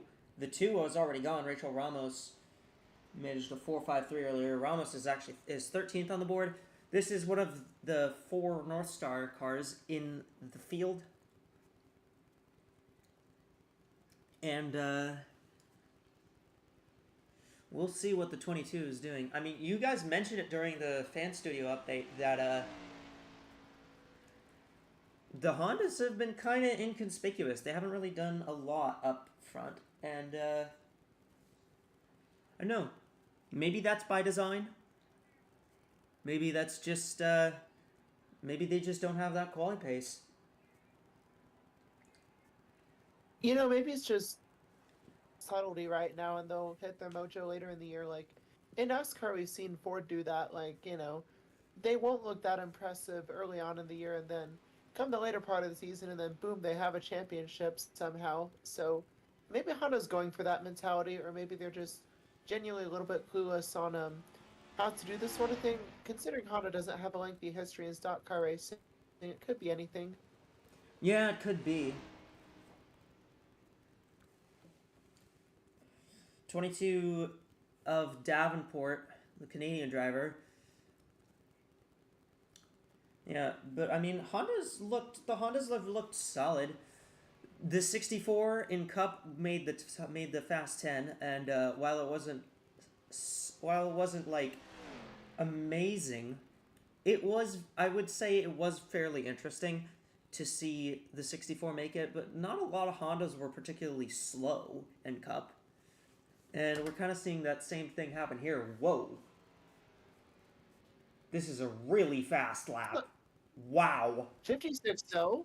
That could get away with being a slow flying lap. That's insane. Yeah, the 22 was at 180 down the front.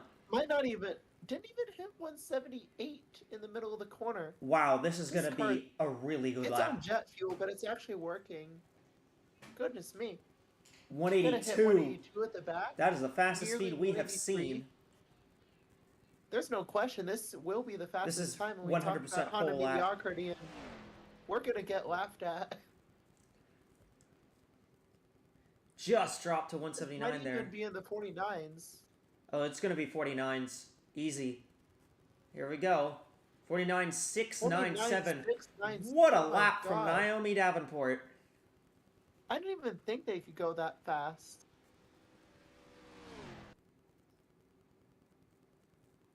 That is just unheard of, folks. What a lap by the 22 of Naomi Davenport. Well, we were talking about how Honda seemed kind of inconspicuous, and, well, the 22 just pulled that out. So, that's fascinating. That came from nowhere. I did, in fact, go ahead and check, and the ratings are correct. So, that was just insane, basically. What a lap from the 22.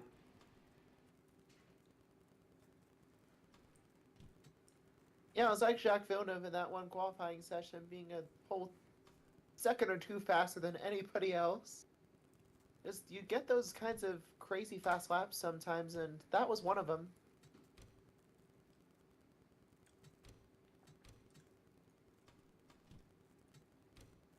I want to hear about I want to hear about how they. I want to hear from that team after that lap, because wow, that was very impressive. The problem is now she's going to have to defend that. But Oh, certainly, and yeah, what do we have to say from Lou? All right.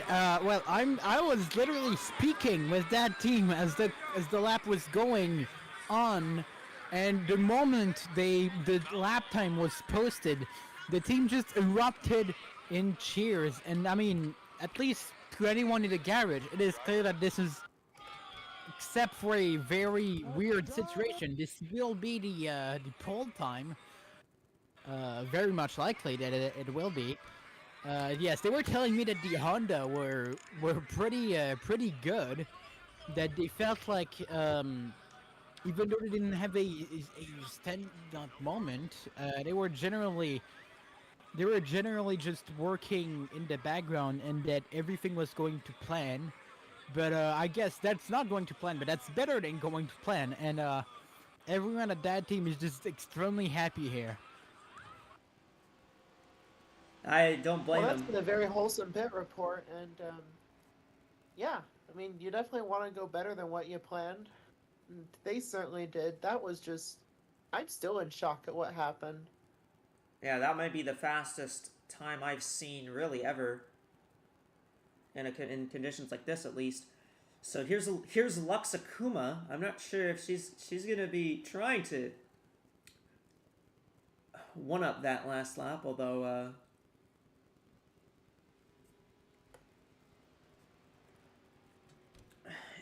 that's gonna be a very tough task. Yeah, trying to fill those shoes is like trying to put a toddler in size 14 work boots. Don't even try. Yeah. Well, you might as well try, but you're not gonna set a 49.7 or 49.6. What the colors red and white on a Honda-powered car does. True. Yeah, good thing it wasn't mostly black, or else it'd be looking more like a ARCA engine. I don't know.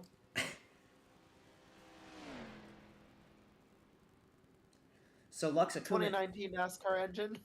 So Lux Akuma in the 6th. With the Valvoline colors on that car. 56.8. Not anywhere really close. But to be fair, we didn't expect that. But this is a pretty. This looks like it could probably end up being a pretty respectable lap. Yeah, and that lap was absurdly fast. I don't think anybody's gonna hit that ever again this session. Not even in our top 10 shootout. I don't. If the 22 replicates that in the Fast 10, I would be amazed. Because Jaw dropper right there. That was wild. But Lux Akuma's doing a pretty solid job on her lap here. If you can qualify top 20, I'd say that's probably solid enough to get you in. 530. That is, I think that's going to be like 21st. That's 20, yeah, it's going to be, it's 22nd for Akuma.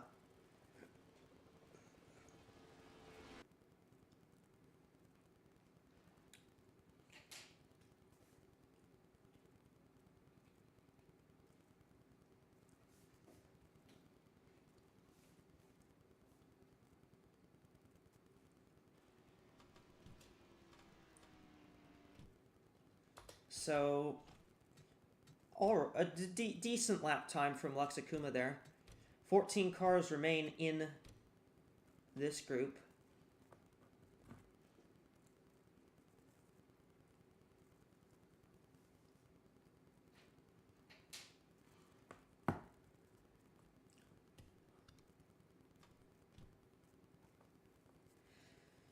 So the next car, let's see who is the next car.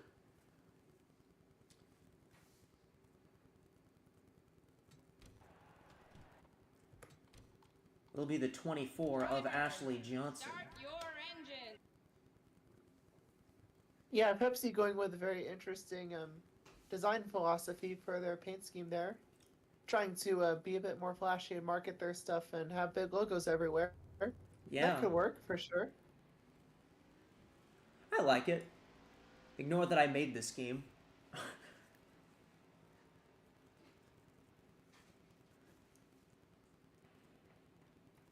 But yeah, very interesting car for the 24.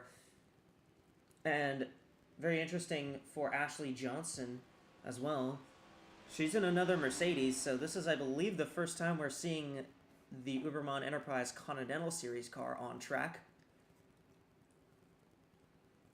Oh wait, no, I lied, because the 8 went already.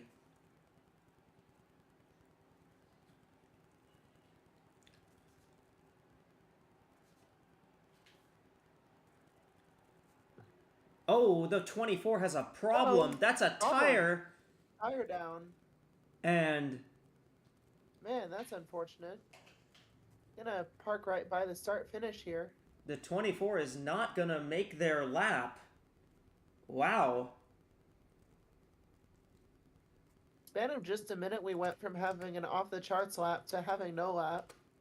So the 24 is not going to be attempting a qualifying lap.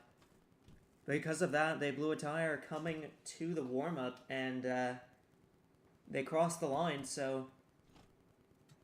what could cause that? Maybe they... surely there wasn't any debris on the track, or maybe they just didn't get the tires filled up properly and it just deflated on them? Like, yeah. that is a bizarre issue to have in qualifying. Unfortunate. Unacceptable issue to have in qualifying.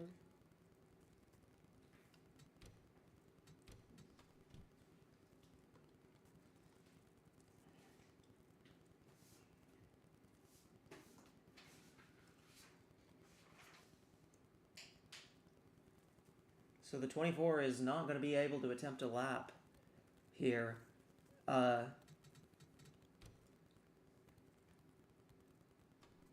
Unfortunate for that team, as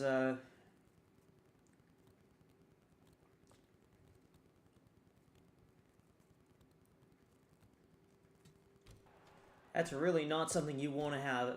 Yeah, that's really not something you want to have. So yeah, Brendan, that was so much to fight for. Yeah. So Brenda Davis will be up for the next lap.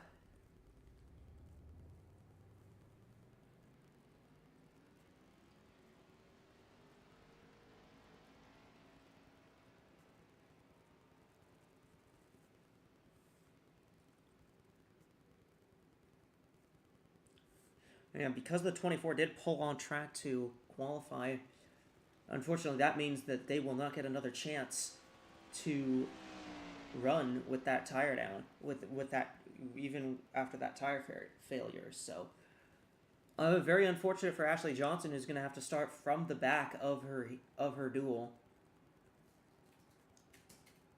On the bright side, starting from the rear, is if you can stay with the draft, you can possibly avoid crashes ahead, but you definitely would rather set a lap than not. Very. That's a terrible break to have in this kind of situation. Absolutely.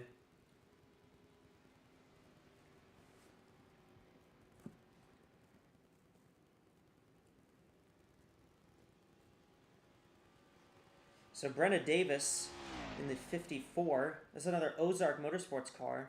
We saw the 38 ran about middle of the pack in her lap.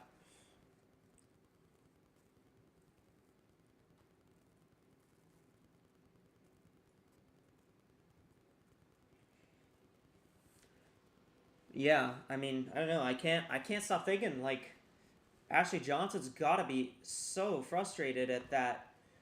Like you spend all that work, you're trying to get to qualify, and all of a sudden it's just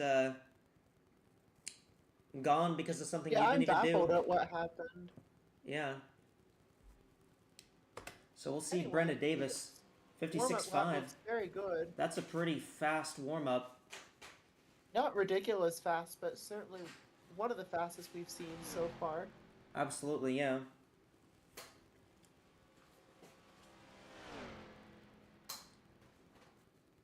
Stayed at 177 minimum through that corner. That is a competitive corner speed to have. Absolutely.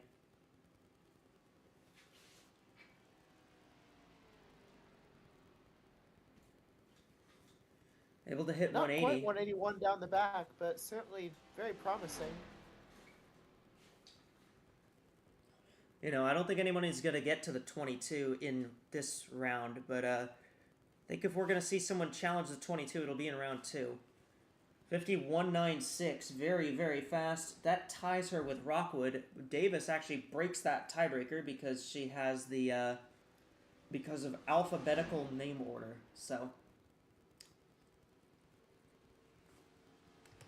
Kind of a silly way to do that, kind of like a towing cost in football. I mean, to be fair, I have literally no other way of breaking the tie. There's no other stats to go off of. It's kind of fair. I know in different series they do it different ways. Like in some series they do owner's points, which doesn't apply here. Some they'll do whoever said it first, that sort of stuff. I feel like doing it as whoever said it first would be kind of unfair, just because, like, it's single car, so like That's the true. order that you go it's is not like not even where everybody goes out as they please. not something you control. I mean, I guess there's not really anything we that have something. there's not. I guess alphabetical order isn't something you could control either, but I mean, that's just a debate for another time as we have a report from Lou.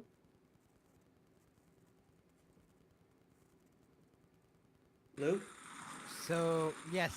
So, on the 24, I just learned the issue was not that the 24 tires was down, that it had an issue.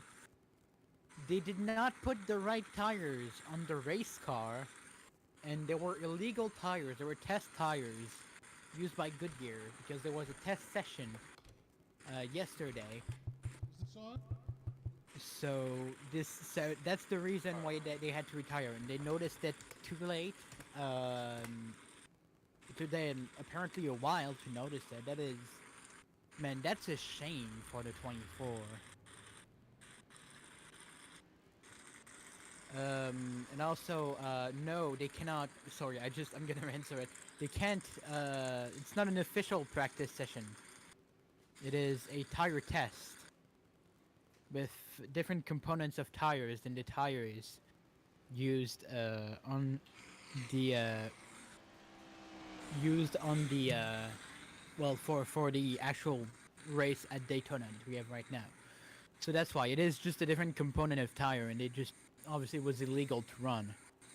So they preferred to just DNF than be disqualified. I mean, you get DSQ'd either way there, so. Yeah, it's either you don't try it and you're honest, or you do try to be dishonest and get away with it. So I have to respect the moral integrity of it, even if it's a very difficult situation. Kind of unique, but yeah. Silly mistake to make. Absolutely. Here's Takamoto Aya. This is the second Inverness racing car to run.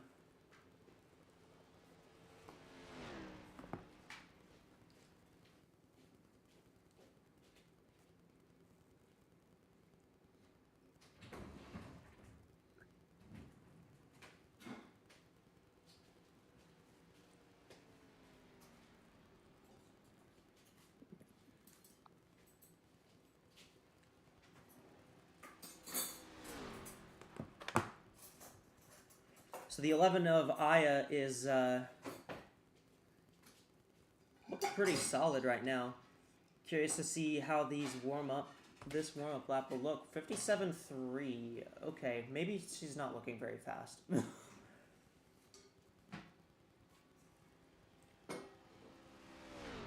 Yeah, not very fast into the corner. Might even dip down to 174 in the corner, which is unheard of in these cars.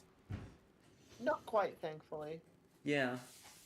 That car just doesn't look like it's set up for particularly properly. Not really many of the Toyotas have looked particularly fast outside of the 7. Barely hit 178. Yeah, no, this car does not look particularly fast. This car doesn't look like it's hooked touching up. out of turn 4 here, and it's gonna hit the line, and maybe not be the slowest outright, but definitely gonna be down there. We'll see. 58.14, that is slowest by quite a bit. That's slowest by over a 10th. So won't be last because the 24 obviously will not be scored with a lap. But yeah, it won't be classified last, but out of the cars that attempted a lap is slowest. Yeah.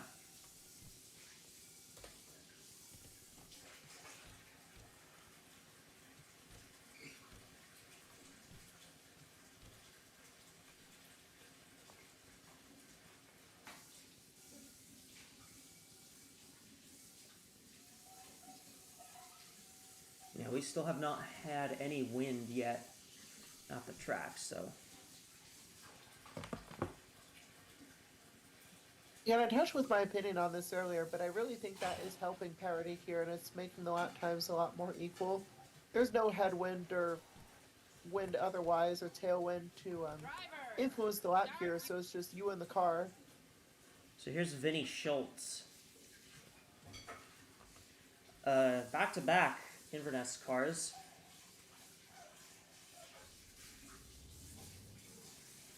I'd appreciate the simplicity of that Tillamook 62 there. Pretty nice, oddly appealing color. Yeah, the Inverness Racing has done a pretty good job with their stuff.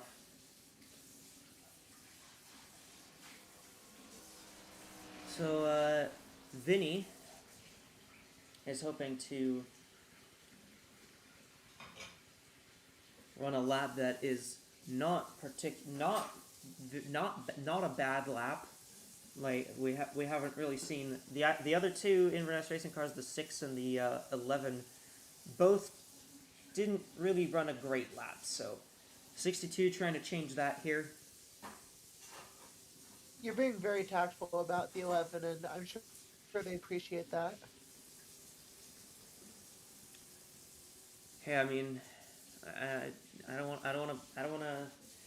to get on bad terms with them, you know. No, certainly not. Talk to the crews a lot. Oh, definitely. And again, with this being a spec series, I'm sure they'll understand some things better than others, and this is just one of those times where they have to learn.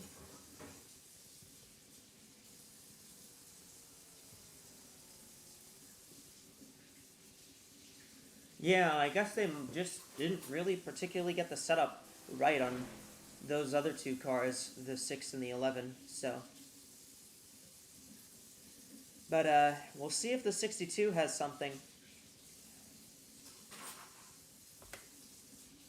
Well, this warm-up lap 56.9. doesn't look too bad. Oh, not the worst.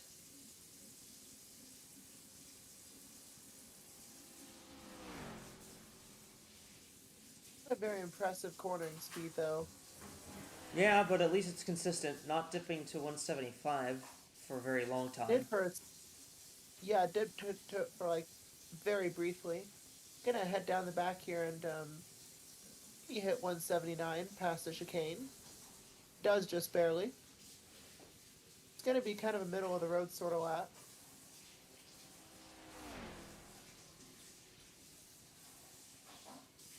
Yeah, probably will be better than the 11's lap. That's for sure. But it's a 56.27, which not particularly stellar on the speed chart. That's just ahead of the 35, so that's good for 30th at the moment.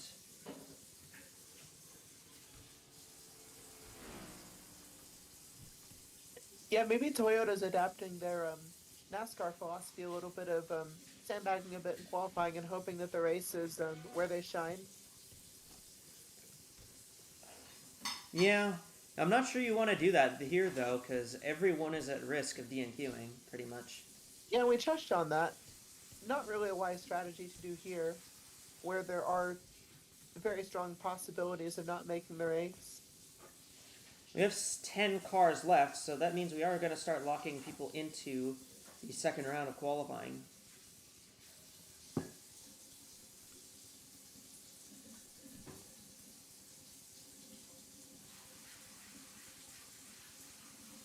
So this next car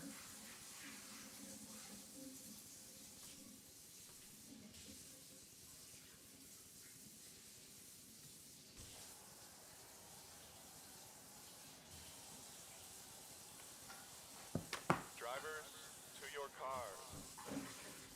it is the 10 of Eliza Evergreen.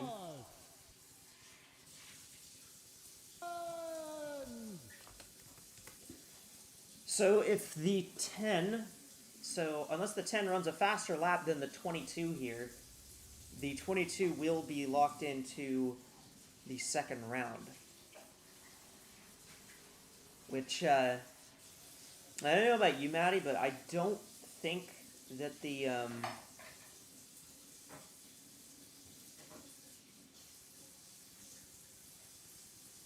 I don't think that the 10 is going to beat the 22 unless something insane happens. You know, unless we see... I think the only way anybody even dreams of beating that 22 is if we get a warm-up lap in the 55s, and that's unheard of. Yeah, I mean, the 22's would warm-up do lap was a everything 56.0. 56.0, but that was a very generous 56.0. Yeah.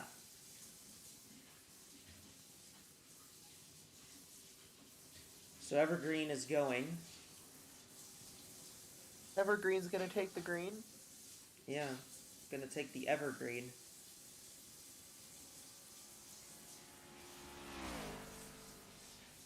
Yeah, you can Do you get your think, television set now. Probably you should. Do you think Eliza Evergreen would get stuck in the Suez Canal? No, but I don't think Eliza Evergreen would experience the effects of having to rake leaves. That stuff, no, it's not fun. Yeah. Spending hours just collecting leaves off of rocks and grass and all that. Yeah, not fun. We'll see how this warm-up lap is here.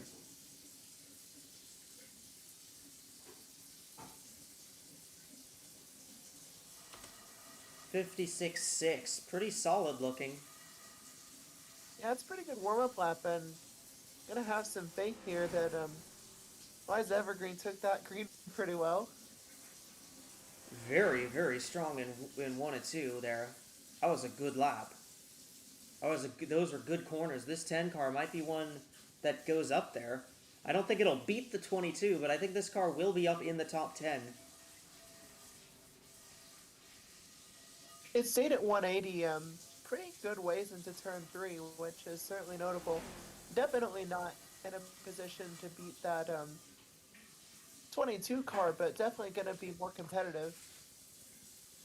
And Yeah. crossing the line, what do we think? It is a 51.82. That is good for fourth. Just ahead of the 54.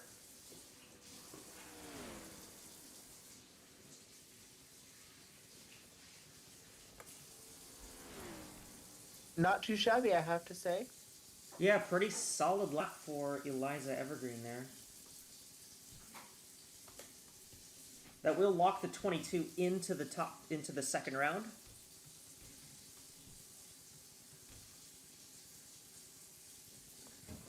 So Davenport will get the opportunity to defend that insane lap.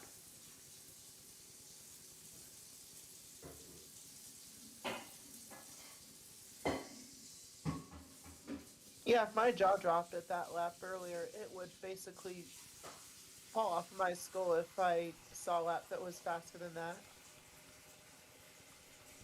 Temperatures have dropped again. We're now reporting at 66 degrees air temperature.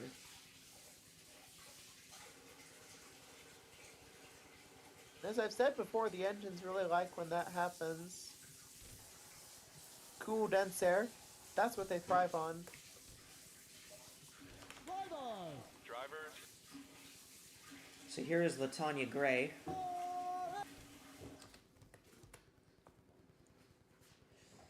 We saw the 96 go very fast earlier. 65, another car from the same team.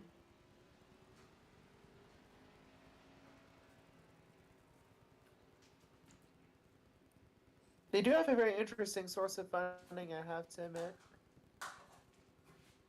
Yeah, Coinbase.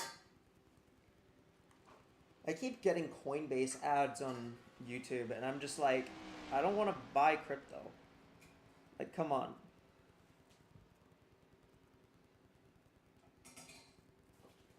Well, you know what you do want to do is go ahead and get on FanDuel.com or open the Yes. app and My make some bets on the duel system. My upcoming MetaVasco event. wallet just got hacked, guys.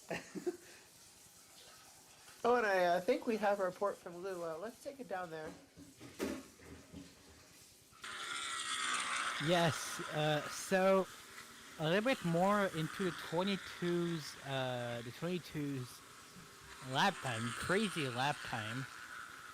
Apparently, they were trying out a new engine mode. They haven't tried it out with any driver. It's the team that found out about what that engine could do, what it could do. And visibly, I mean, we'll see if it checks inspections. There's no reason to think it wouldn't, but I mean, considering how much speed this car has had, there's probably something illegal with that car. So I don't know, but yes, they had a new engine, not new engine, sort of setup for it that maximized short-paced performance. At least that's what I'm being told. I don't have the specifics. Obviously, they won't want to release that in the public, but yes, it maximizes short-term performance. So watch out if it doesn't do it into the duel. Well, if it doesn't do it on the front row and it has to go through the duels, might be an issue for that car. All right. Yeah, great insight, and it's not unheard of to put your engine into stupid mode for qualifying. It's just, stupid mode doesn't work in the race. So that's something they'll have to watch out for, but Yeah, they definitely had. Yeah. It definitely was trimmed out a lot. LaTanya Gray's. and you have a bit more freedom with that sort of thing in this series. Absolutely. Hey, LaTanya Gray, very, very good lap. So from what I can see, 53.44. That ties That's her solid, with the yeah, 95. that's pretty good. Ties her with the 95. Very solid lap. Again, another Ford up front. Yeah, she's now the 5th Ford in the top 10. That does bump the 99 out of the top 10 of Karina Willis Callaway, but not the end of the world for her. Again, a very solid run for LaTanya. And LaTanya Gray does get the tiebreak there based on alphabetical order of last name. Yeah, didn't you suggest earlier that maybe some of the teams didn't want to make the top 10 just so they could get some rest tonight and not have to stay up even later working on these cars? Maybe that 99 team is happy about that. Who knows? Yeah, I mean they ran a very relieved is probably the better way of putting it. they ran a very fast lap, so they'll probably be good even if in the duels tomorrow afternoon they don't get in on they don't race their way in, so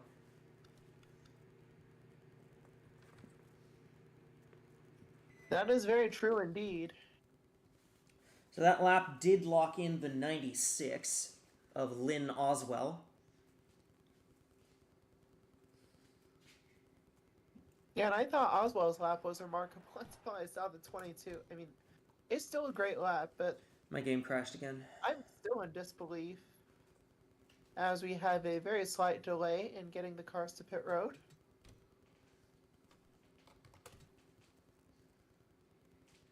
We'll use this opportunity to remind you yet again to hop on FanDuel and make sure you get those picks ready because time is closing. Make sure that you look at stuff, and while those results and ideas are fresh in your head, hop on FanDuel.com or open the app and yeah, get registered and get your picks in and make sure that you're in position to possibly win $1 million or at least get in the stages to do so. So we have Deborah Williams on track. Yeah, the 55 of Deborah Williams. That's another Dark Horse Racing car that's out on track. Looking to make it 6 Fords in the top 10 for the Fast 10 shootout.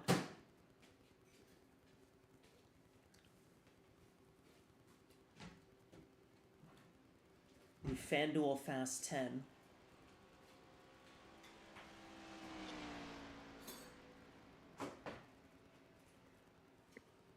Yeah, and this is almost becoming nauseating in the eyes of those who don't like FanDuel, but thanks again to FanDuel for being such big supporters of this venture.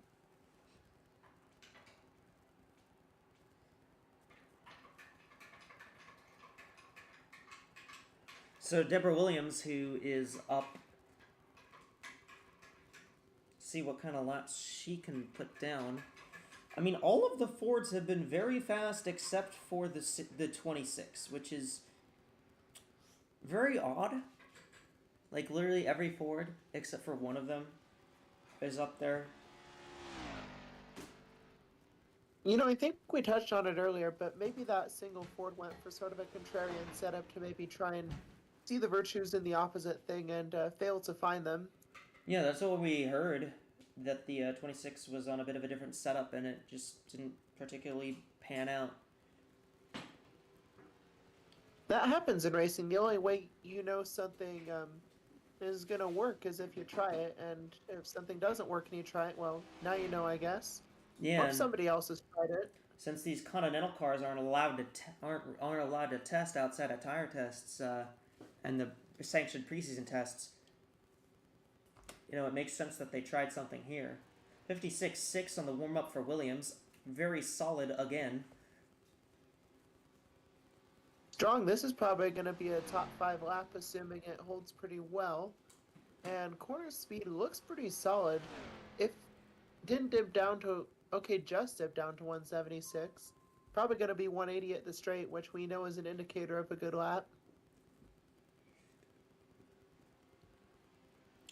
If she doesn't get top 3 here, then the 7 will lock in to the second round.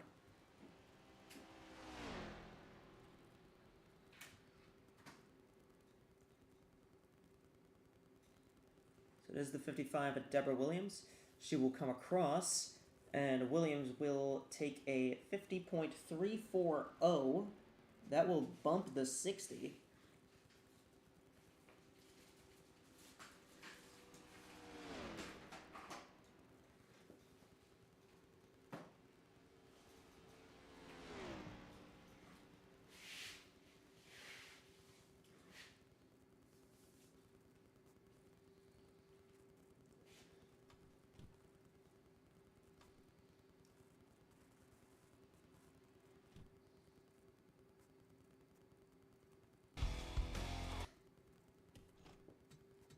So that does lock the 7 in.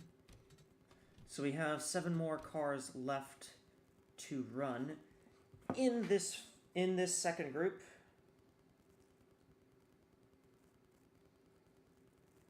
Now, the winds still haven't picked up yet.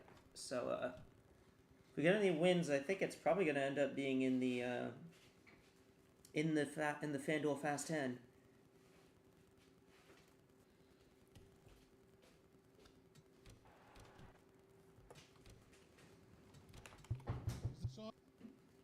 So the 51 is now up for Stell Arcadia in this Lenovo machine.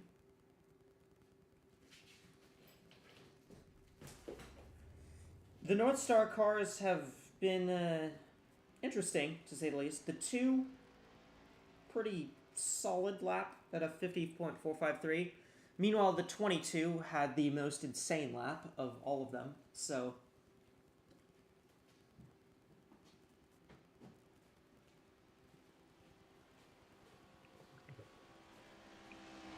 Yeah, and really this could be on either end of the spectrum or in between or, well, anywhere really. yeah. Really fun watching this Lenovo car.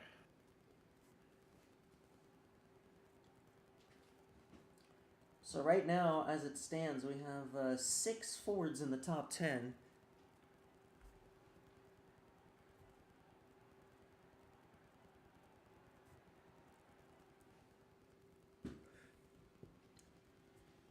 I'm sure that AWSCO officials are going to be taking a look at the 22 and investigating their engine package. Yeah, because that was just absurd. It was absolutely absurd. If that's illegal, then you know teams are going to be taking notes. Absolutely.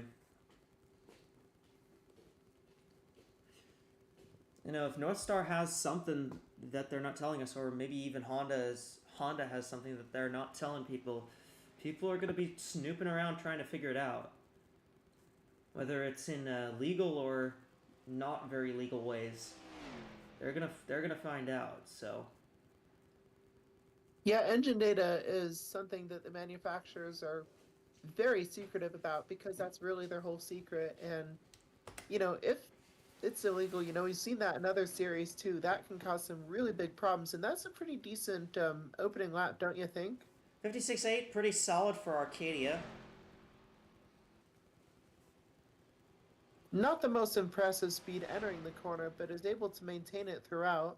Yeah, holding 177 Very throughout good the entire corner corner. Very, very, very good.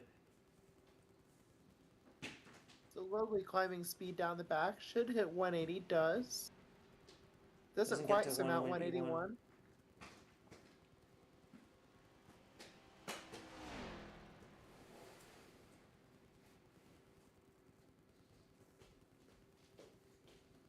Looks good. Gonna cross the line and see what it is.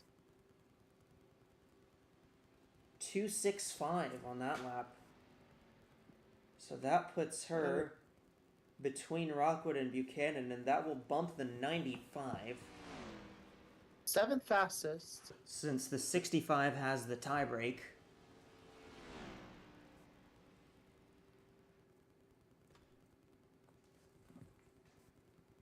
So the 10 is in for sure.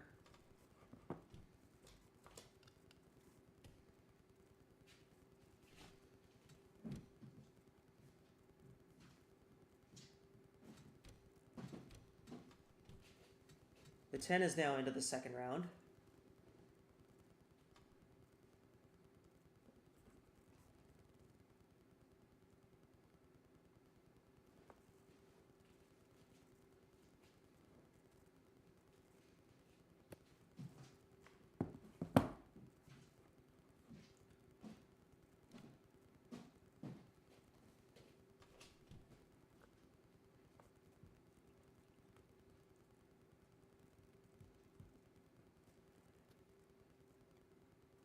So I'll see who we get for this next run out. It will be the 15, Isabella Smith. Drivers, start your Driver.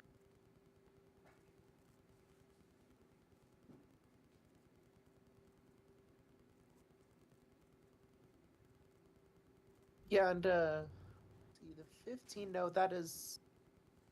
The font looked a bit similar for a moment. That is not one of the Innovis cars. I believe that is No, that's a Dark Horse car. Yeah, that is a dark horse. I thought that's what it was. It is a dark Yeah, horse. it's another Ford. Yeah, and we know Ford has been fast. We've said it a few times now. Isabella Smith, who's the daughter of the team owner, James Smith. Isabella getting her big break in this series.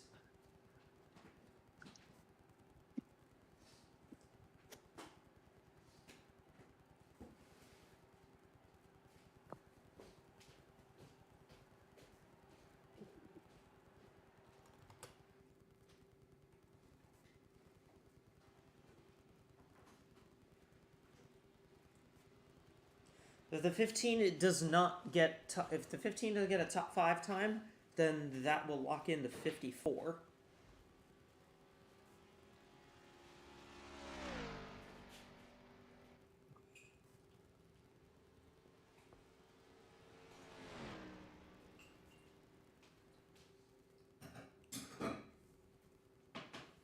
So the 24 of Ashley Johnson once again did not complete their lap, and so the 24 will be scored as a DNS on their lap.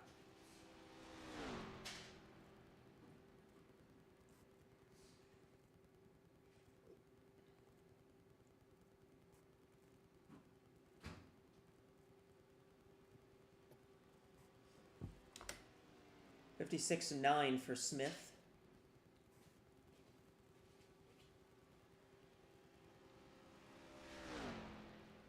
Not exactly stellar in terms of corner speed. Maintain 176 at least. That has the makings of a mid-pack lap. Yeah. I understand we have a report from Lou on pit road. What do you got?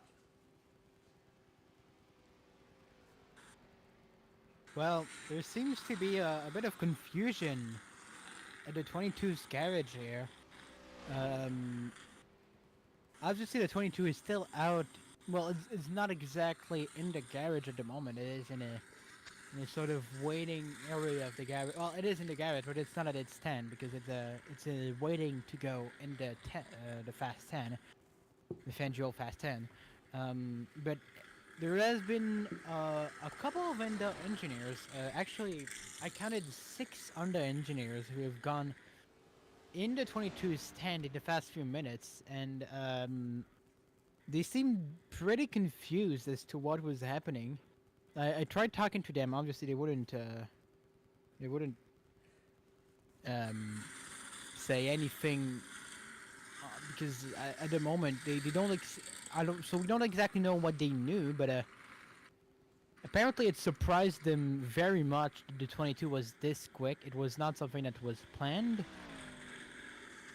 So yes, obviously everyone is trying to understand how they were this quick, as here we have the 15 pulling into the pits here. I think their time is done and it's mid-pack. But yes, so that's your report here.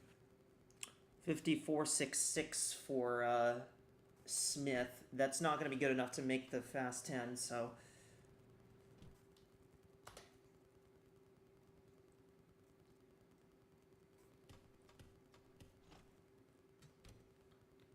Yeah, very interesting that the 22 genuinely they just were taken aback by how fast that car was.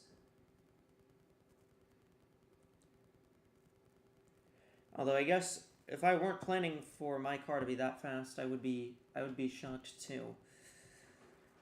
So top 5 right now are for sure going to be in. It's Davenport, Oswell, Munoz, Evergreen, and Davis.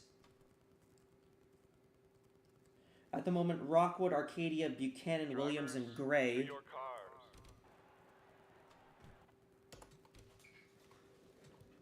Okay, my game just crashed again.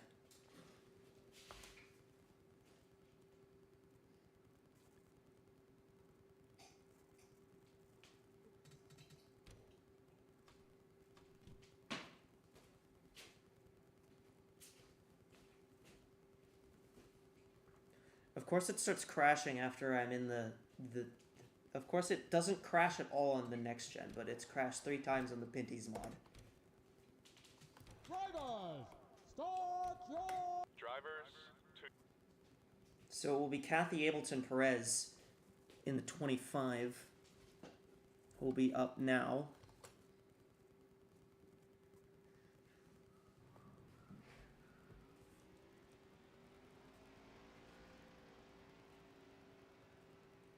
The game wants to go to sleep too. Yeah. I do as well, but I gotta finish this.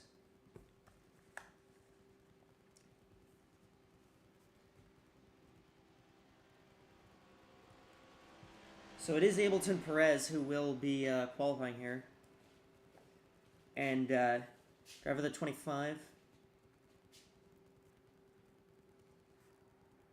From Greenville, South Carolina.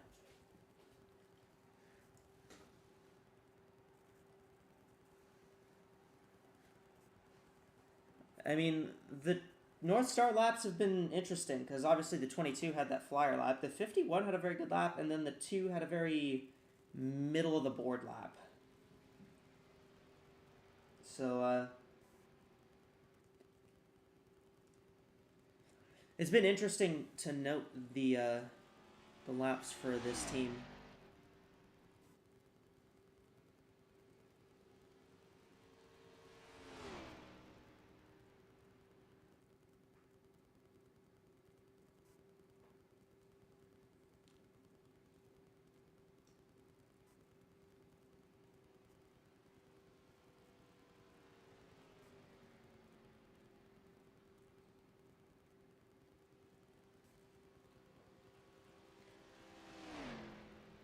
Madison, are you there? Yeah, I'm here. I'm just letting you say what you want, I guess. Fair. I don't really have enough to say. Ableton Perez will take that flag. 56-1. How about that? That's pretty close to what the 22 ran. Yeah, I mean, a little bit slower, but holding some really good speed. Doesn't even dip below 178 exiting the corner, already hitting 179. I think his team here has really found something that they should like. Yeah. I'd be particularly worried if I'm going up against them.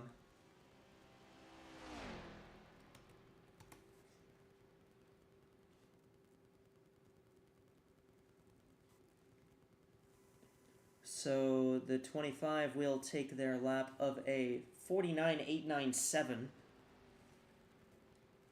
Again, a very fast lap. Not as fast, not where the 22 was, but very fast lap nonetheless.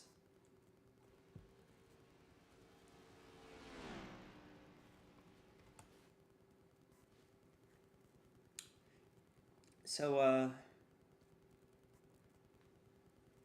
I'm wondering how the North Star crew is going to feel about that one. That did bump the 65 as well, so...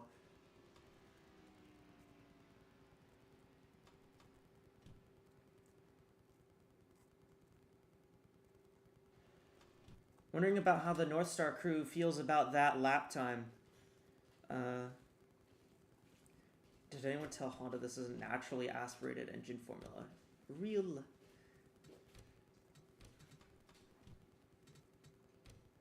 You know, I think if there is one thing, the fact that there's 2 cars achieving something below a 50 is a bit more telling.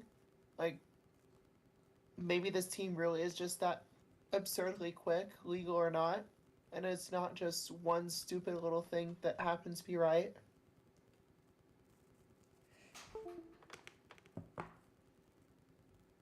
You know, clearly they've figured out the quali trim.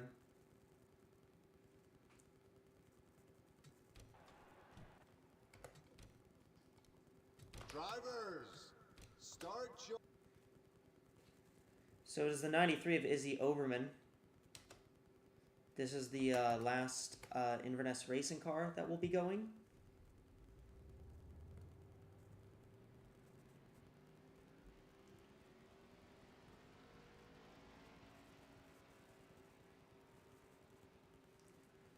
think it's the last one.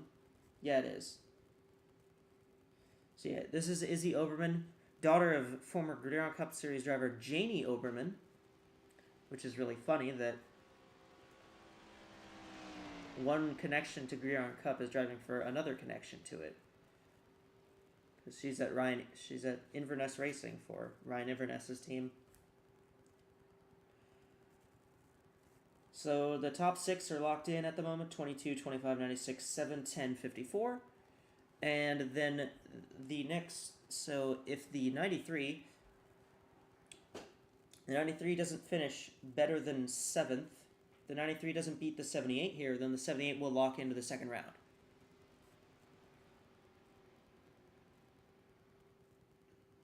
Yeah, that second round's going to be interesting. We'll see if those cars from the 22 to 25 specifically, if they can possibly replicate their absurd laps.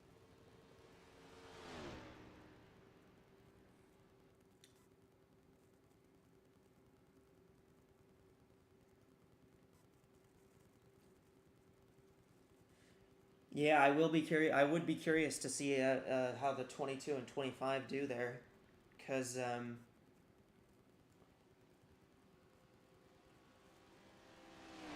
they both had a very clear advantage. They were very clearly very fast. Both of them were.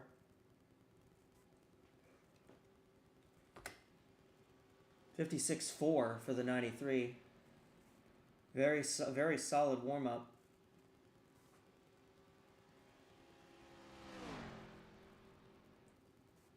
Pretty good into 1 and 2 as well. So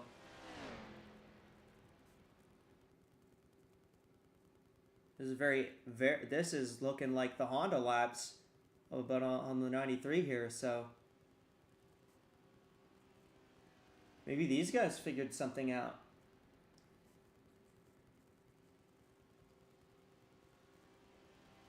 That car went to 181 down the back as well.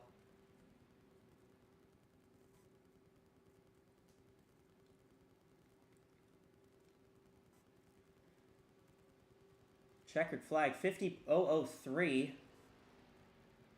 So for Izzy Oberman, that would put her in 3rd on the board, and that will bump the 55 from the top 10.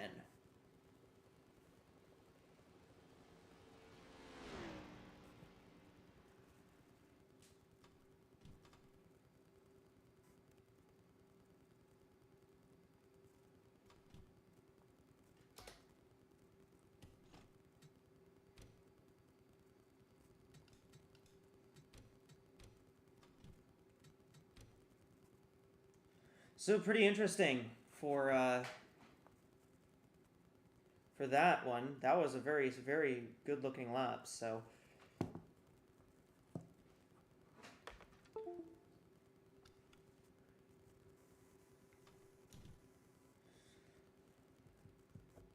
let's see what will happen with the there's 3 cars remaining here.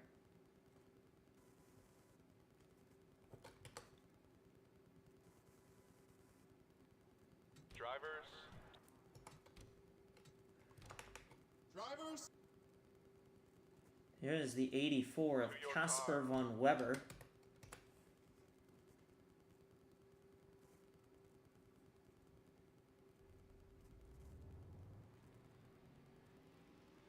There's 3 spots left in the FanDuel Fast 10.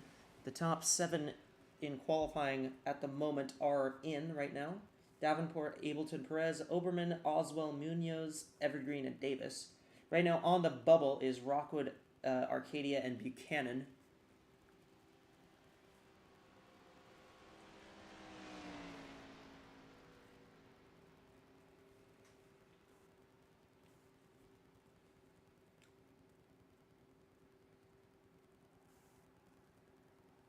This team here has kind of been all over the place, haven't they? Especially with the low point being 24, not even setting a lap. And I believe we have a pit report from Lou real quick. Let's listen on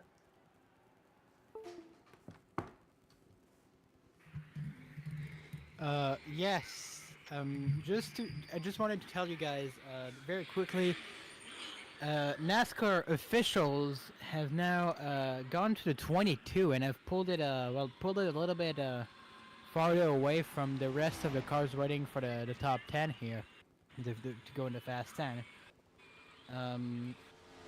And apparently they're taking pictures, so I guess they're just trying to make sure that the 22 is legal, so that at least they have trying to make sure they're trying to make sure that the 22 is legal before they go. Make sure that there's not like a shall we say little bit of trickery being pulled by the team there. So we'll see what it gives, but yes, very much the scrutiny of everyone in terms of NASCAR officials there, AWSCO officials there. Do they have anything to say on the 25, Lou? The 25 is not pulled into the area. There's more NASCAR's AWSCO's towards than needed for the 22, so I imagine they'll pull over the 25 as well. But yes, at the moment the 25 has not gone into the area where everyone else is waiting for the Fast 10 yet. Yeah, thanks for the report, Lou. And I'm gonna say this 84 car is setting a horrible lap time right now, down to 174 in turn 2, and barely hit 177 down the back. This is not gonna be fast, folks. This lap has not looked very good. This is 50.954. That is easily slowest. That's the slowest of everyone who's run a time. I think by some margin too, is it? By about a tenth, yeah.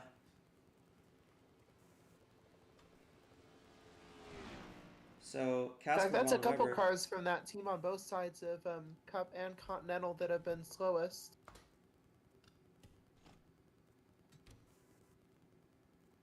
So yeah, that will lock the 78 into the FanDuel Fast 10.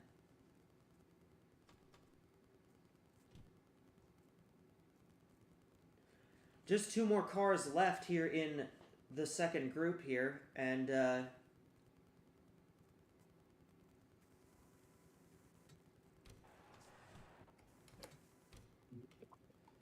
it will be the 31 of Lori Ramirez.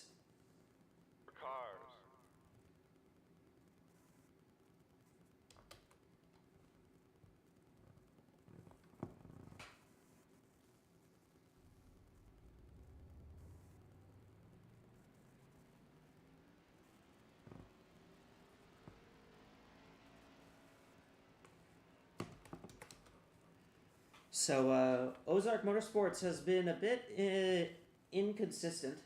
The 10 was pretty fast, but the 38 wasn't particularly fast. The 10 and the 54 were pretty fast.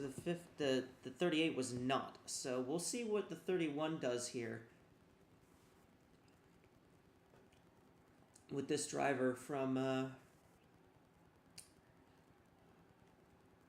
Oceanside, California, I believe, is where Lori Ramirez is from.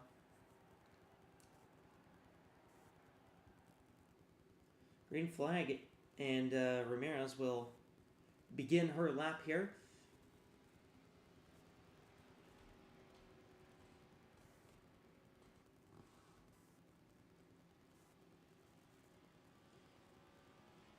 So it's going to come down to... yeah, the 51 and 59 are the ones on the bubble right now. And after that point, the 31 is going, and then the 82 is yet to go. So Sandy Martel will be the last car to go.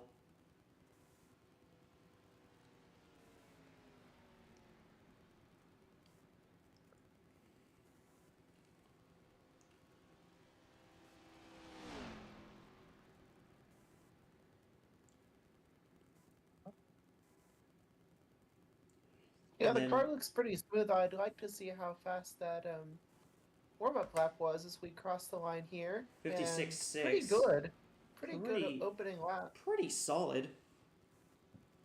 Gonna hit 178 entering the corner. I think she might bump the 59 if she goes fast enough here.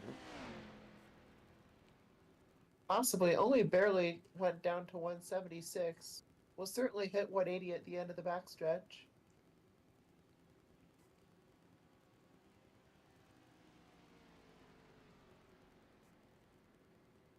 Briefly, anyway. Very briefly.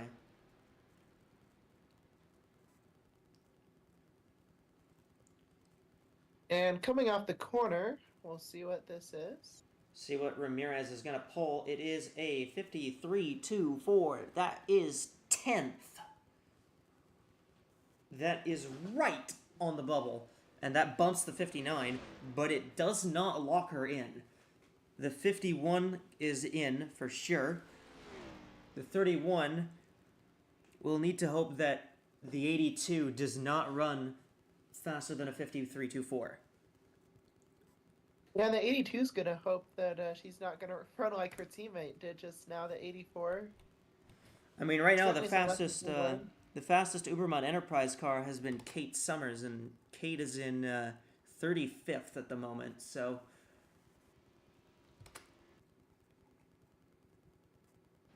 Yeah, that's not good. It's not good, No. folks. No, it is not.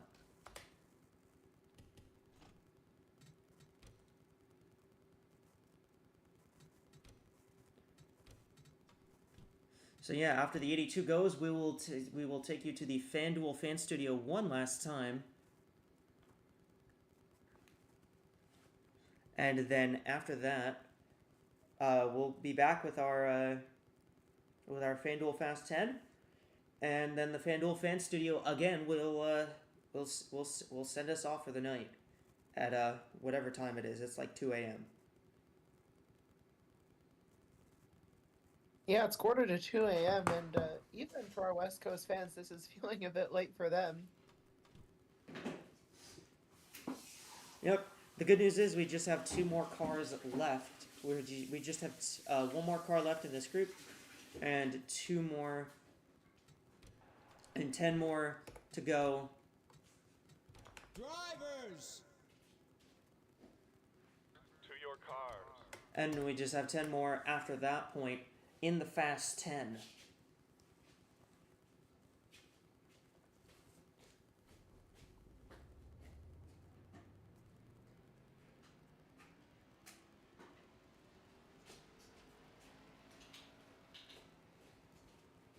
So Sandy Martell will be the last one to run a lap here in that 82 car. That 82 in Cup was not particularly fast, so I think they're hoping they run a little bit faster than the Cup car did. I would hope so too, because that Cup car was dead last. Yeah.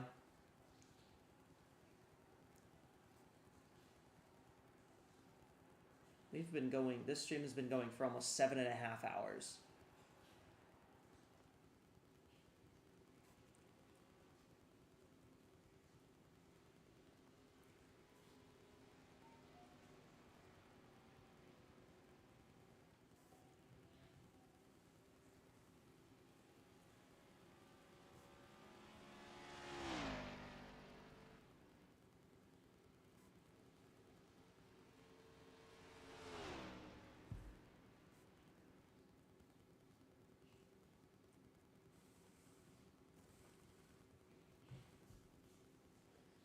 But yeah, I will be very interested to see how that Fast 10 shapes up, considering we saw that crazy speed from the 22 and the 25. I'm sorry, I'm breaking in right now. I've just been told by AWSCO officials that yes, indeed, the 22 and the 25 are under investigation, apparently for an overpowered engine. What that means concretely is that immediately after their Fast 10 laps, they will head into the garages for technical inspections, and then we hope to have an answer as soon as possible as if these cars are actually legal or not. But yes, these 2 cars are under investigation for an overpowered engine. Thank you for letting us Good to know. know, and That's Looks like the 82 is going to be considerably faster than some of her teammates were. Well, I say considerably. It's not going to be that no, much. she just Only hit didn't 178 at the she end just of the ran a straight. 178 at the end of the straight there. It was a That good was warm-up lap, but it's not going to be a very good time lap.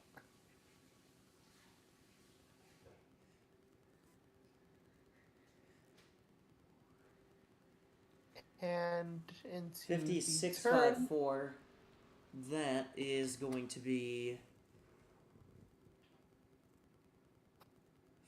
39th. So that is it for the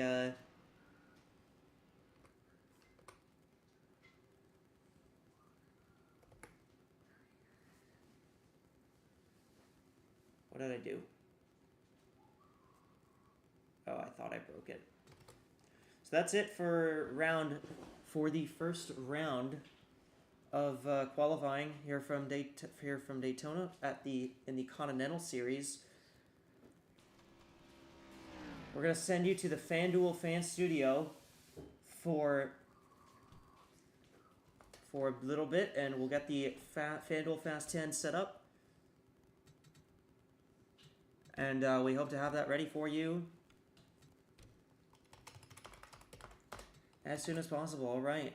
How about all right, Megan Liu, Madison Liu, take it away.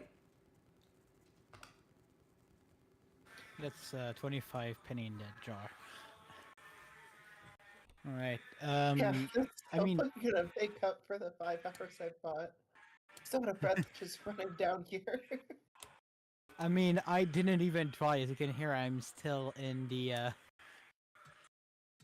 I am still on pit lane. I mean, considering the events that are happening, I think it's better if I'm here to report anything that would happen right now. But yes, that's.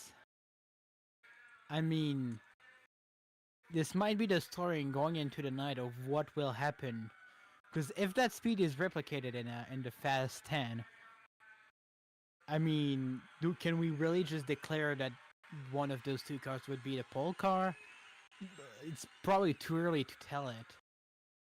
Even if they actually went fastest on track. But I'm but interested yes. to. No, go on. Yeah, I'm interested to see what things look like for the 22 and 25 in this session, because that'll really be telling. Because we've seen at times in other series there can be laps that are just ridiculously fast for no reason, even though the car is perfectly legal. Or maybe they are really just cheating it up. And I know you're reporting on that quite a bit, and the only way to know is to see them run again. So I mean, yeah, I'll say the entire garage. The entire garage that covers Continental, everyone in the journalist pen, at least anyone that's left, is they're all on the 22 and 25. I think it's probably going to be the big story here. But yes, other story is Ford being very, very quick here. What is that? 4 cars in the Fast 5? yeah, their confidence is very high, and even if the clash didn't prove why, at least this event has so far, seeing them be this fast over a single lap. We'll see if they can hold that in the race, but heading into this final session here, it's going to be fun seeing if any of them can usurp the 22 and 25. Yeah. Hey, what's your pick for what's your FanDuel pick for the poll? I'm going to hop on that FanDuel app right now on my phone here, and I'm going to go ahead and pick that 25 car. I think the 22 had some great speed, but I think the 25, considering running later and all that, I think we'll have an advantage heading in here. And I don't know how it's all going to work, but I do think that somehow that 25 is going to get it. What do you think?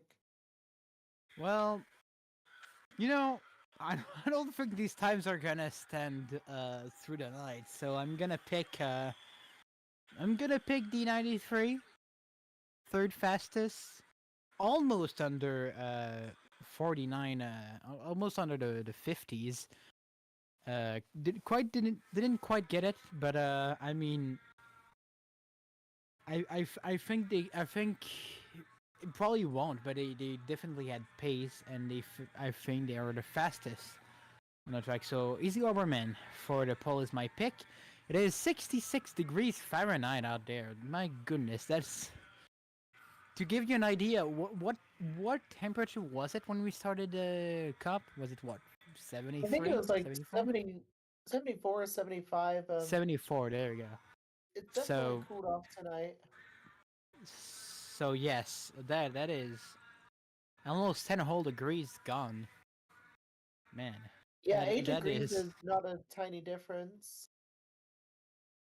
Yeah, And it's this not a is tiny also, difference. fairly close to the ocean where, it's supposed to be milder, but losing 8 degrees is significant for a seaside climate. Yeah, yes, it is, and especially for those cars at a track like this where it's so setup sensitive. Climate is a part of the setup, and not only the wind speed, but also the temperature. Because again, we talked earlier about tires, but just in general, cars, especially engines, tend to behave differently depending on the climate, the temperature out there. Yeah, humidity, there's just so much that, especially weather, has to do with racing for sure. And we're about to see another car on track, and yeah, I'm Yes. excited to see what this next session has to offer. Do you have any other thoughts? No, I think we should you should just throw it back to the commentary box. And again, you're running down the stairs here, so I'm gonna keep talking for a moment. Brenda Davis is the first car out. 50.196 is the time she put in the first round of qualifying. All right, are y'all ready?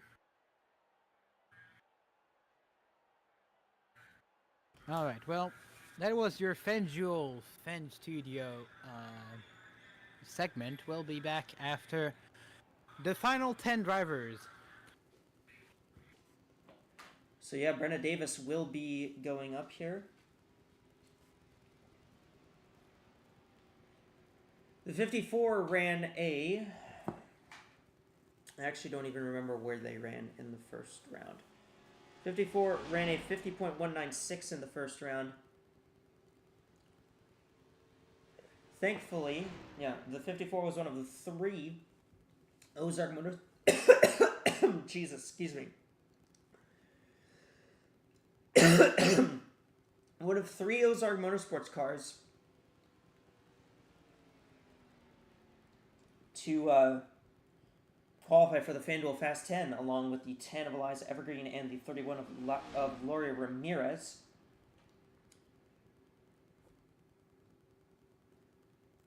And only 2 other teams even had, and only one other team had 3 cars qualify for the Fast 10. Look at the speed let's observe the speed for the 54 here. 56.7 on the warm-up lap, so looking pretty strong.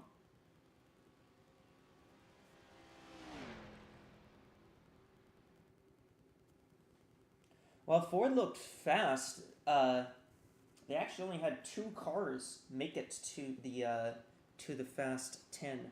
Chevy had 3, Honda had 3, and Toyota had 2. So Brenda Davis is going to come across. She's going to set the benchmark for the Fast 10. And the 54 will cross the line in with a 52.60. So a little bit slower than the first lap.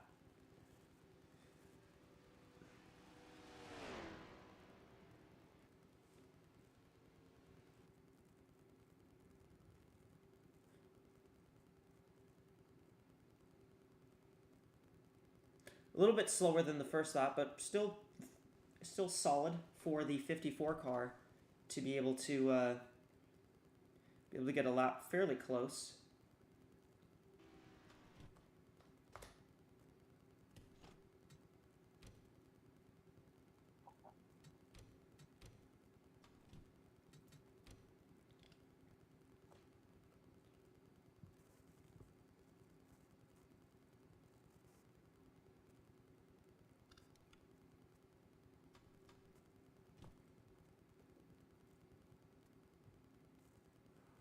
So yeah, let's see how this ends up. Let's see who the next one on track will be.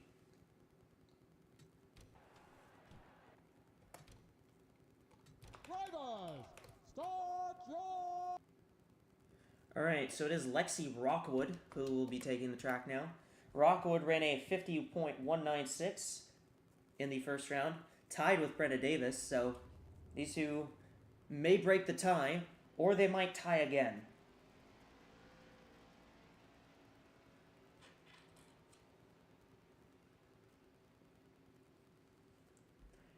So Maddie, sorry, I need to pay you 25 cents into the swear jar. Yeah, it's okay. It'll make up for the bottle of water I had to consume to get my breath back after running back and forth so much. But yeah, I'm back. Got my gym fit, which is good, and yeah, looking forward to watching this 78 here. One of the faster cars in qualifying before the 22 and the 25 just blew everybody out of the water, legally or not. Yeah, we'll have to wait and see on if those lap times were legal. I'm a bit suspicious, but also part of me hopes that they are, just because those were actually insane laps. So Lexi Rockwood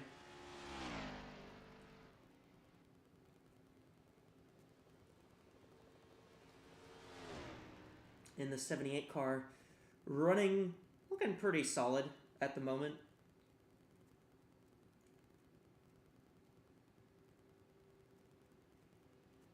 She had a pretty strong lap in the first round. Her teammate Robin Morales was way down at the bottom, ran a 56.60, but Rockwood ran pretty fast on her lap, so we'll see what they've got for a setup for trying to get this into the second round. Well, they already got it in the second round. 56.5 on the warm-up, so pretty solid looking for the 78 already.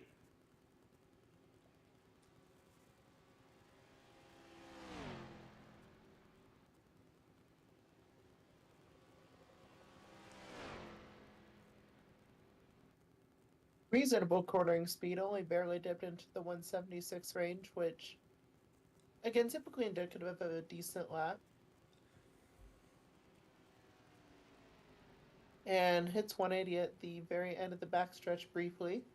I'd expect this to be in the 50.4, 50.5 range. And I'm going to cross the line here for the 78 of Lexi Rockwood. And it is going to be 50.348. 50.348. Pretty good. Pretty solid lap time for Rockwood. Not top tier. Not going to beat the 54, but it is going to be second on the board. Although it is second out of 2, so not exactly the most stellar performance. But hey, at this point, if you're in the Fast 10, you're already locked into the main race. So I just got and vibe and hope you get a good time is basically what they're doing. Yep.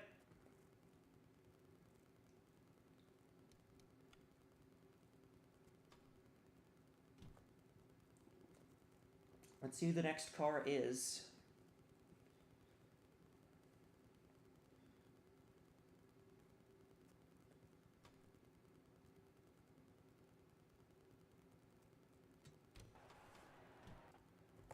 It is the 22. Naomi Davenport. That was our fastest car earlier. Drivers. Yeah, so this is going to be interesting. So the 22 ran a 49.697 in round 1. Can the 22 back this time up in the FanDuel Fast 10? Yeah, this will be telling because we heard from Lou a while back that there was a lot of pressure there possibly being investigated, and for sure there's a lot of pressure on this team having set a time that absurdly quick. And maybe they crumble to the pressure, maybe the pressure has made them stronger. Who knows?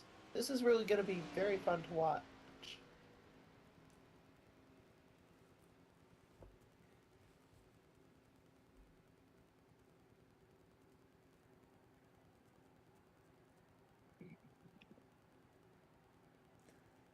Yeah, I will be intently watching the 22 here and seeing what kind of speed they're carrying and how fast that car is going.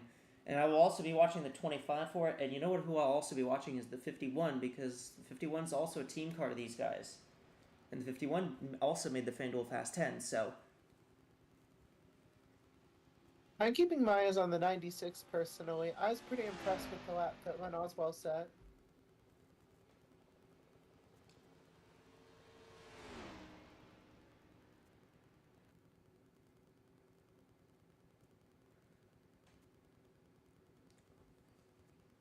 So Naomi Davenport set the fastest time in the first round. But the 22 and 25, both of those North Star Motorsports cars are under investigation at the moment. So very likely they're going to be impounded and they won't be allowed to work on the cars until they either give them the all clear or take away their lap times and hand out penalties. 56.5, so... Not quite the cracking opening lap that we saw the first time round, and doesn't even hit 178 into the corner. Yeah, I don't know what happened. They just crumbled to the pressure of being that fast. Maybe AWSCO officials had something to say and made them change things up before this run. Maybe the quali trim just wore out. I mean, we saw that, like, back in one instance in Talladega, we had Reed Sorensen go really fast for no reason in a premium motorsports car just to make the race and did absolutely nothing in the second session. So this could be one of those cases, desperate to make something big happen in the first round and then forget the second round. It'll be a 54.75 for Davenport, so not exactly the replication that they were hoping for. So the 22 will not sit on the front row, but the 22 will be in the race pending whatever occurs in post-qualifying inspection for that car. I'll just share my opinion on the 22 that I really think it's just an instance of them setting a bonkers lap the first time for some weird reason. I don't think the car is illegal, and it was just a case of just do this silly setup for some reason and go. And this time definitely proved that they can set legal lap times. So, yeah, I'm not suspicious personally. I will be watching the 25 though.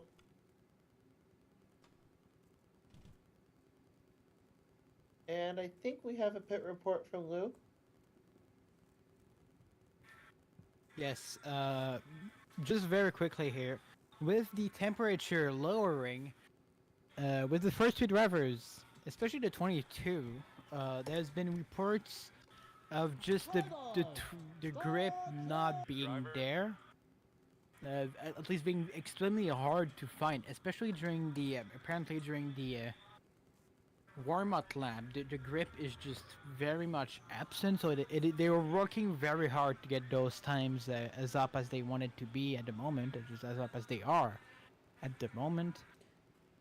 So probably don't expect anything below the 49s. I can't imagine a car being under the 49s. Yeah, they have difficulties heating up the tires as the temperature cools down. And also, I want to say for the 22, I heard the hypothesis of maybe the officials telling them to change some things. Now, I don't have a confirmation of this, but with my eyes, I didn't see the officials really talking to the mechanics. They just accept to tell them that that they were gonna take pictures of some parts of the engine, and the mechanics have not really worked on the car as well. So I don't know how they would have made adjustments. But again, I don't have any confirmation of this. I probably won't get confirmation from the team certainly. But yeah, that is. I didn't see anything. Yeah, great report, Lou. And now we have the 31 on the track pretty recently in the last session. So having a warmer engine is not going to help much. But we'll see what kind of lap is set here. Yeah, that engine has not had a lot of time to cool down.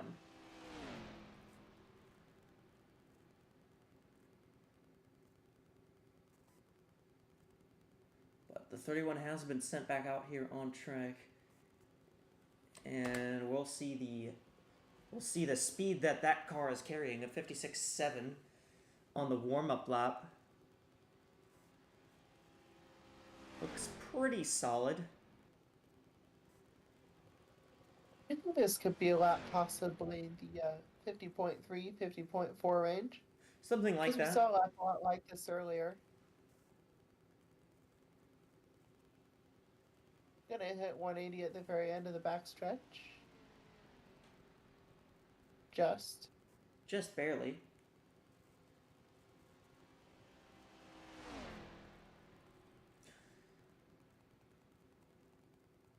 solid 3 and 4 gonna come to the line and set a respectable lap time, I think.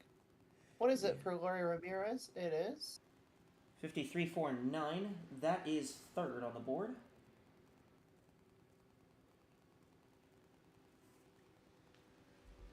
only 1,000 slower than Lexi Rockwood. Those were nearly identical laps. Yeah, almost exactly identical.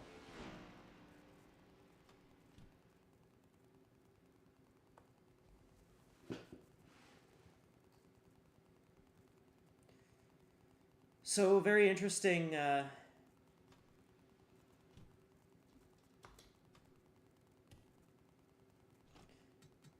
Yeah, it's been a really quite eventful qualifying session.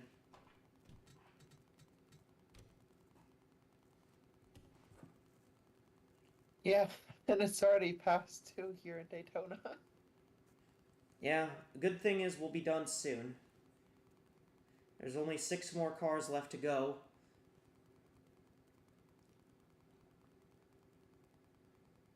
Yep, and coming up after this is going to be the local news, or if you're on the West Coast, the Femboy Special presented by FanDuel. So stay tuned for that afterward. The what special? Boo. I'm sorry. The network told me. I didn't get to decide.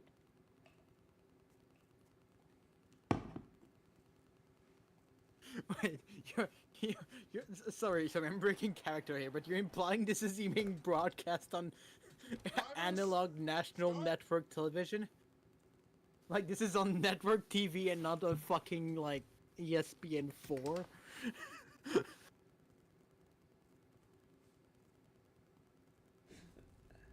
So here's Izzy Oberman.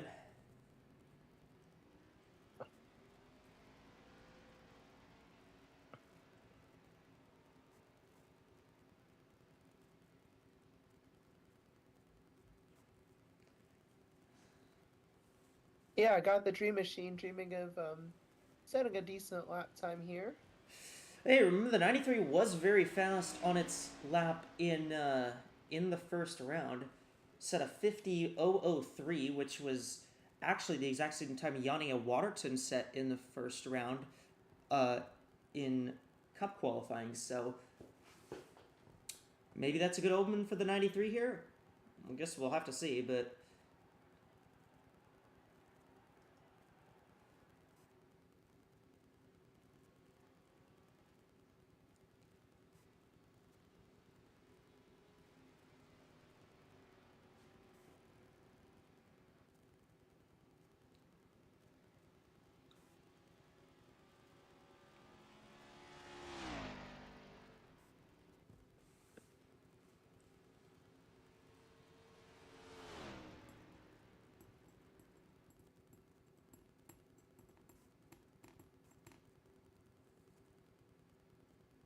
so for Izzy Oberman, it is a she's the daughter of a former Gridiron Cup Series driver, Janie Oberman.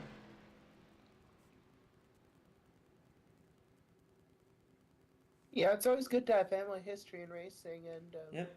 that can really help for sure. And we're gonna see it this warm-up lap is here in quite fast, 56.4.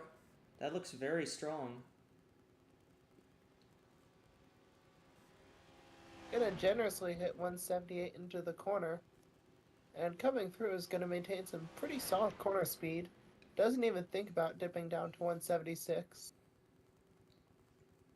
She, Might I think hit she's gonna hit 181 180 down the back here, yeah.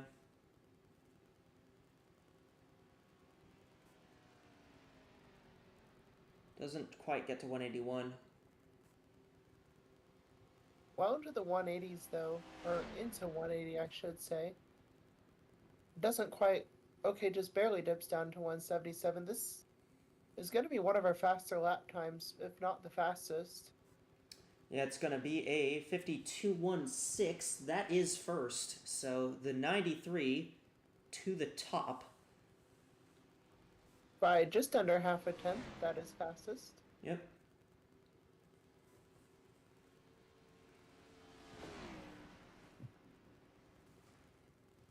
Very sharp looking run for the 93 car.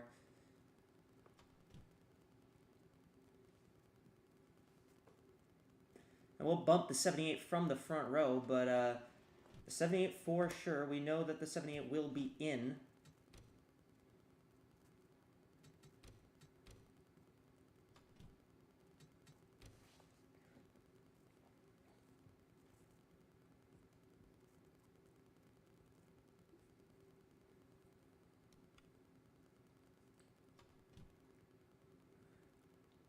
So yeah, let's see who's next.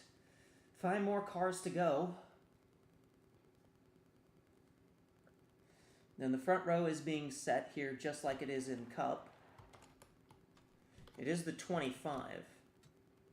Drivers, That was our second fastest car in that Yeah. previous qualifying session, set of 49.897. 49.897 for Ableton Perez in the first session. Yeah, and I believe AWSCO officials also had a conversation with this team, much Yes. like they did with the 22. Yes, they did. We'll see the impacts of that here, and we saw what it did to the 22. The 25 will be very telling. The 25 went much later than the 22, so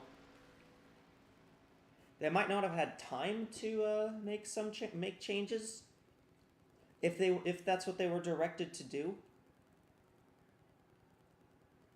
If it is a very engine sensitive thing, like maybe it was with the 22, then the 25 would be possibly a worse situation here.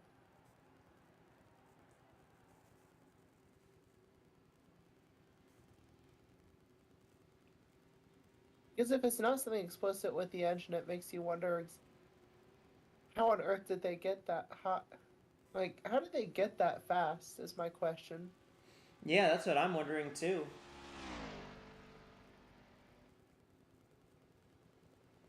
Like, part of me hopes that it's a legal strategy they use because we've seen that kind of thing happen before, but raises a lot of questions, legal or not.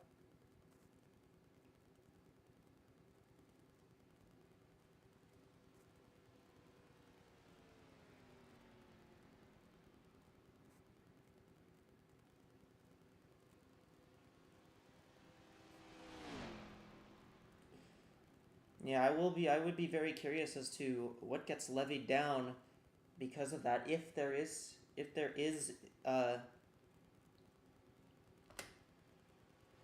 something illegal, but 25 not looking particularly speedy here either. So yeah, whatever it was. Has to say after this flying lap here, and that car is slower. It's It doesn't definitely quite much get slower. down to 174, but it's just trudging out of turn two. It's lost whatever speed it had before. Yeah, this might just have been very aggressive quali trim that doesn't pay off in the second round. Again, we've seen this before. Like I mentioned, the Reed Sorensen Premium Motorsports example that happened that one time, and this is just one of those rare instances where you're just desperate to make it and you just do it, I guess. Yeah. I don't think there's anything illegal personally, but we'll hear from Lou right now, who has a pit report. 1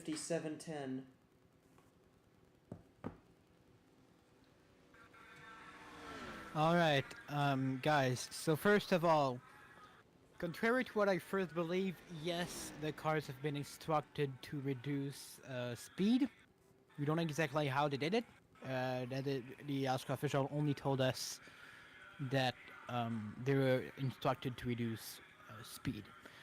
And second of all, I've just learned that all North Star Motorsport cars have been transferred to technical inspections. Not only the 22 and 25, but also the 2 and the 51 who didn't make the well, the 51 made the top 5, the top 10, so it'll be transported once it makes its lap, and the 2 has already been transported to to technical inspections.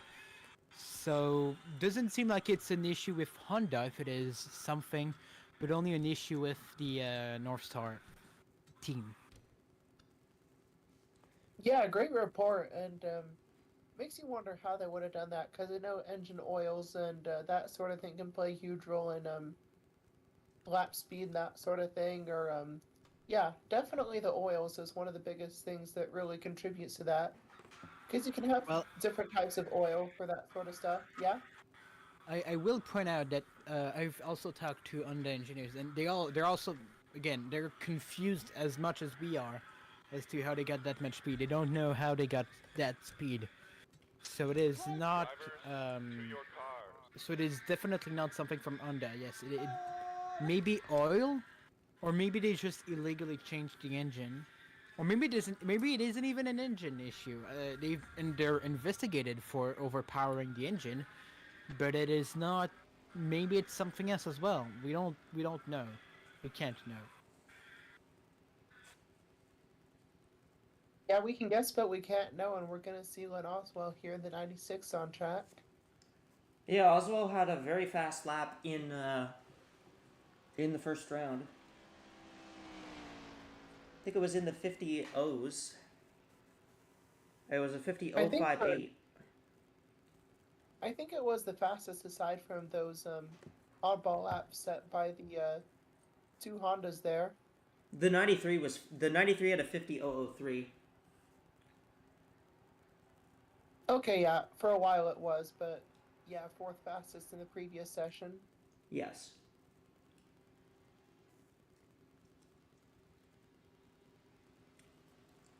And whatever it is, it's like these teams have come here. They've come here prepared. Like even if the 22 and 25, even if they were doing something illegal, like they came here very prepared to race and win by whatever means necessary. So these teams clearly hired people who know what they're doing, and they clearly hired people who wanted to run in the spirit of competition, regardless of what they were actually trying to do here. Like, everyone brought their A game. Yeah, they're not here to play, they're here to play. Gotta love English, right? Yeah. Anyway, the 96 will be complete against warm-up lap here. Gonna start the flying lap.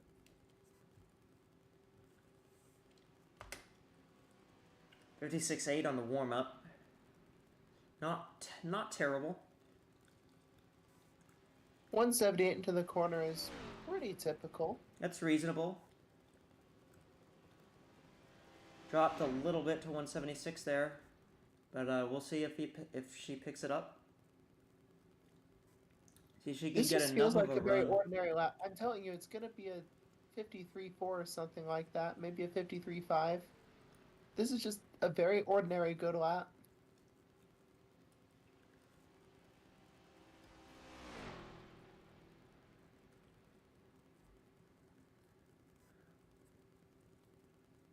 Gonna cross the line here.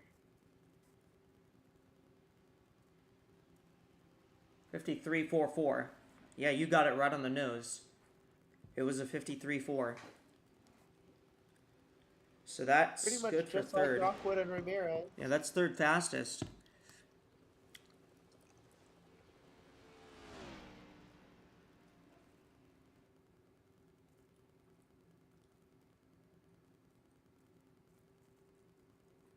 Gonna have 2 cars after this. 3 actually. No, three. Munoz, Evergreen, and Arcadia.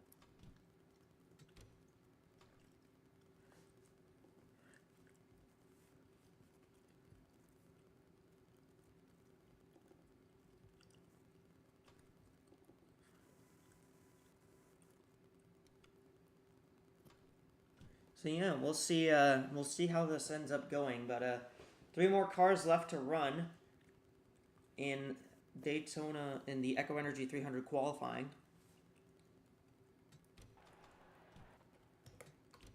It will be the 10 of Eliza Evergreen. To your cars.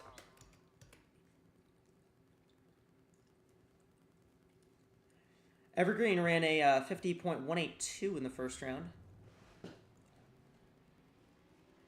Fairly solid time.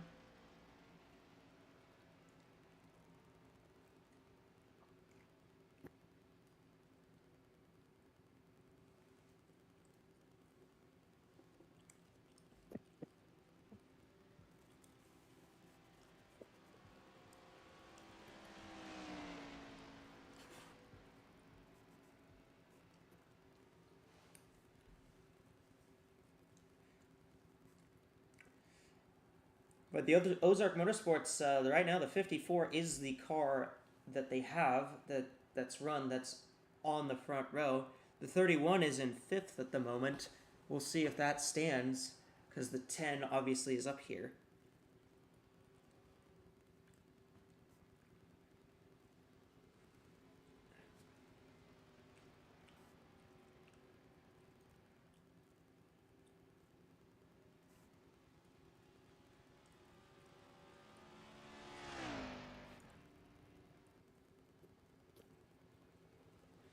So Eliza Evergreen in that Cessna Chevrolet looked pretty solid first time around. We'll see if the 10 has anything in store for this next run. I guess it's kind of weird. It's very strange to me that the North Star cars, they were that fast, and I don't know, they must have been told to slow something down, and whatever they did, I guess it just knocked them way down to the bottom of the top 10. So Yeah, I'm a little bit baffled both by the fact that they. Oh, this wow. is a very fast warm-up lap. That's almost reminiscent of what those 2 cars were sending earlier that we were just talking about. yeah,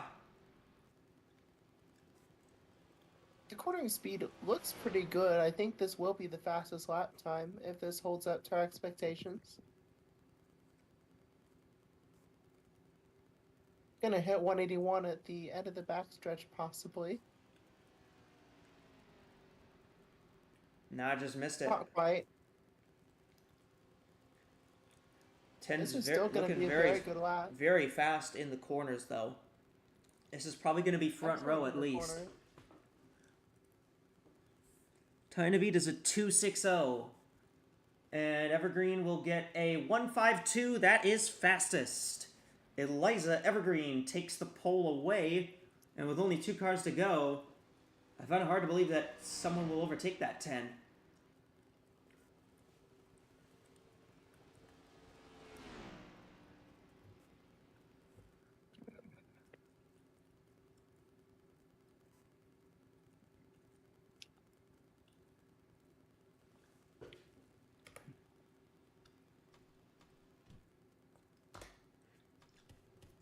For Izzy Oberman, it's got to be heartbreaking.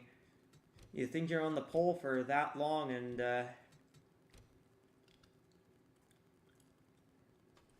then in comes the 10, with just Yeah, and Evergreen just said nuh-uh. very fast lap. So just 2 more cars left. If one of these cars, if whoever the next car is that gets loaded in, does not take the pole away, then the 10 is locked onto the front row, and it is the 51.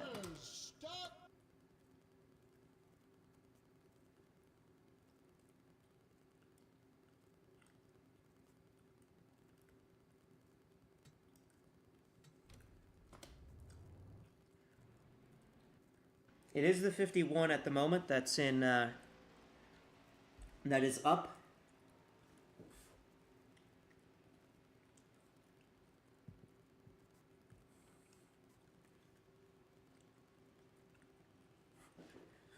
So yeah, this of was course, the this is one of those North Star cars that is under scrutiny right now. yeah, this one's under scrutiny, but remember that the 51 wasn't absurdly fast like the other North Star cars were. It was fast, but it wasn't like sub 50-second. So And the 2 wasn't that remarkable either. yeah, the 2 didn't even It was make the just fast. 22 and the 25. The 2 didn't make the fast 10. No, it didn't.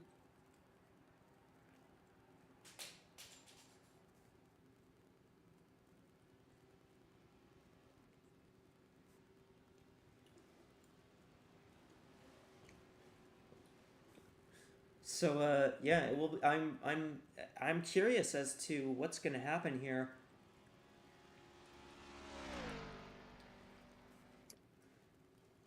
Especially with the North Star cars, but also just like in this lap, because will the 51 have also been told to pat it down, or have they not done any? Have they not touched the engine Have they not touched the engine? I don't know, but FanDuel has all the odds for everything here.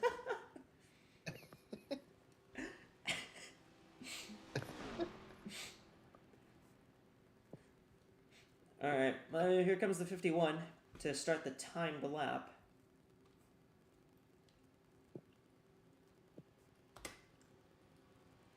It is a 56.9.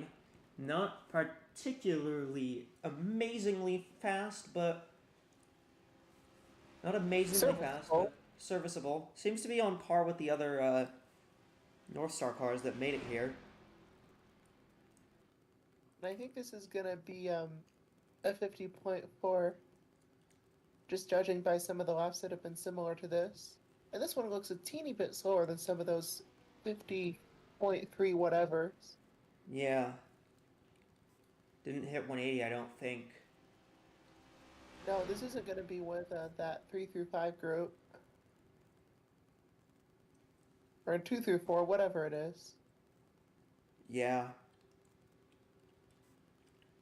Gonna be a 50.41. Fastest North Star car. But that is still 7th. And that does confirm that Eliza Evergreen will be on the front row, and therefore starting first for one of the duels. Yep.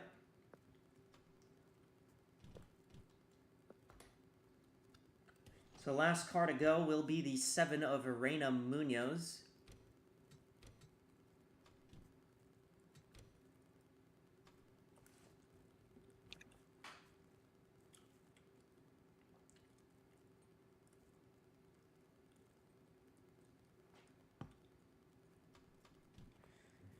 So the last, so this will be it. This will be the last.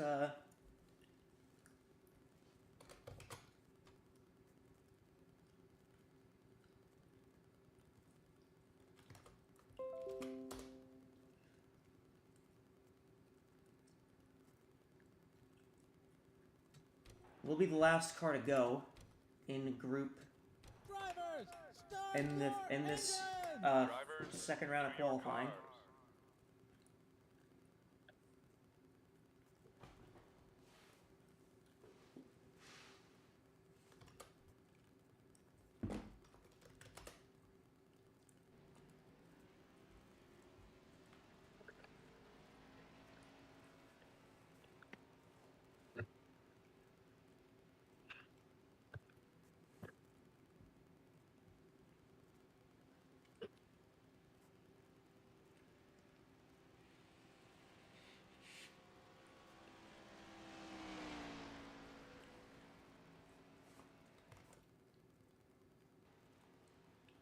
So Reina Munoz, who in the 7 car, we at least know that all the drivers in the FanDuel Fast 10 will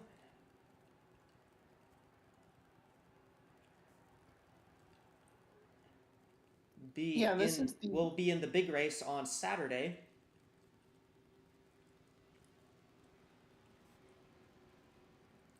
Yeah, 300 miler, and Reina Munoz is the only one of the McMillan Enterprises cars to make the top 10.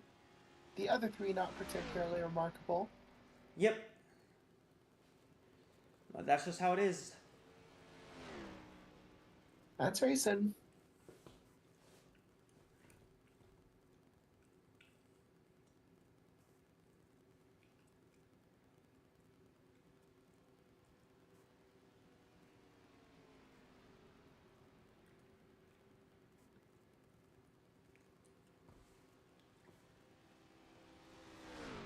The dual lineups will most likely be posted tomorrow because I'm very tired.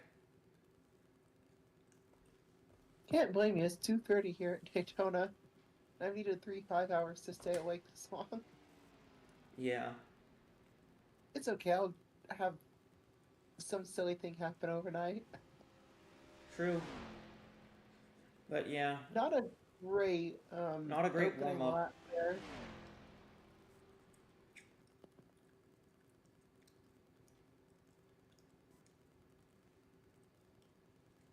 Well, when in doubt, go flat out and try and set a good lap time here. Should just hit 180. She did hit There 180, so not maybe too top bad. 5. It's gonna be close. Yeah, it's gonna be a top 5 lap time, but I don't think it'll be contending with the 10 or the 93. I think worst case it'll be 6th. Munoz will set a 50.315. That is 4th. That is 3rd. No, 4th. Yeah, 4th. And so Eliza Evergreen is your pole winner for the Echo Energy 300 on Saturday night. Izzy Oberman will start on the front row, and Eliza Evergreen will take home 1 point for the pole. So big day for Evergreen, big day for Ozark Motorsports.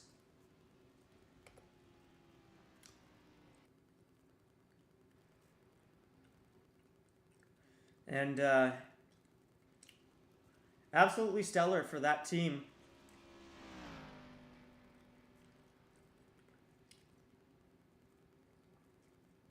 Yeah, this qualifying session had just about everything you could ask for. It had drama, it had great lap times, had great storylines. It was fun, even if it lasted much longer than anticipated. 8 hours. Yeah, no, it's been 8 hours 15. This stream has been going for 8 hours and 15 minutes. It's really been that long? Wow. But yeah, that's that is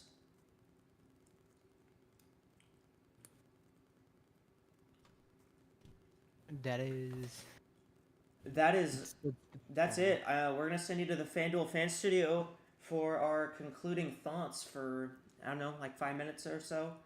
We're gonna have our concluding thoughts at the FanDuel fan studio, and then we're gonna send y'all off. So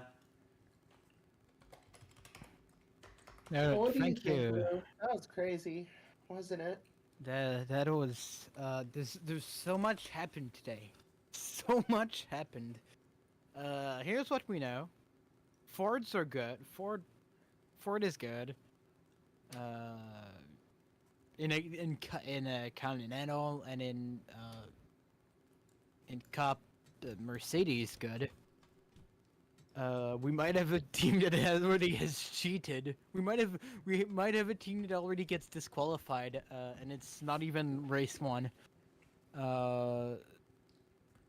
And I mean, is there anything else you can think of that important that happened today?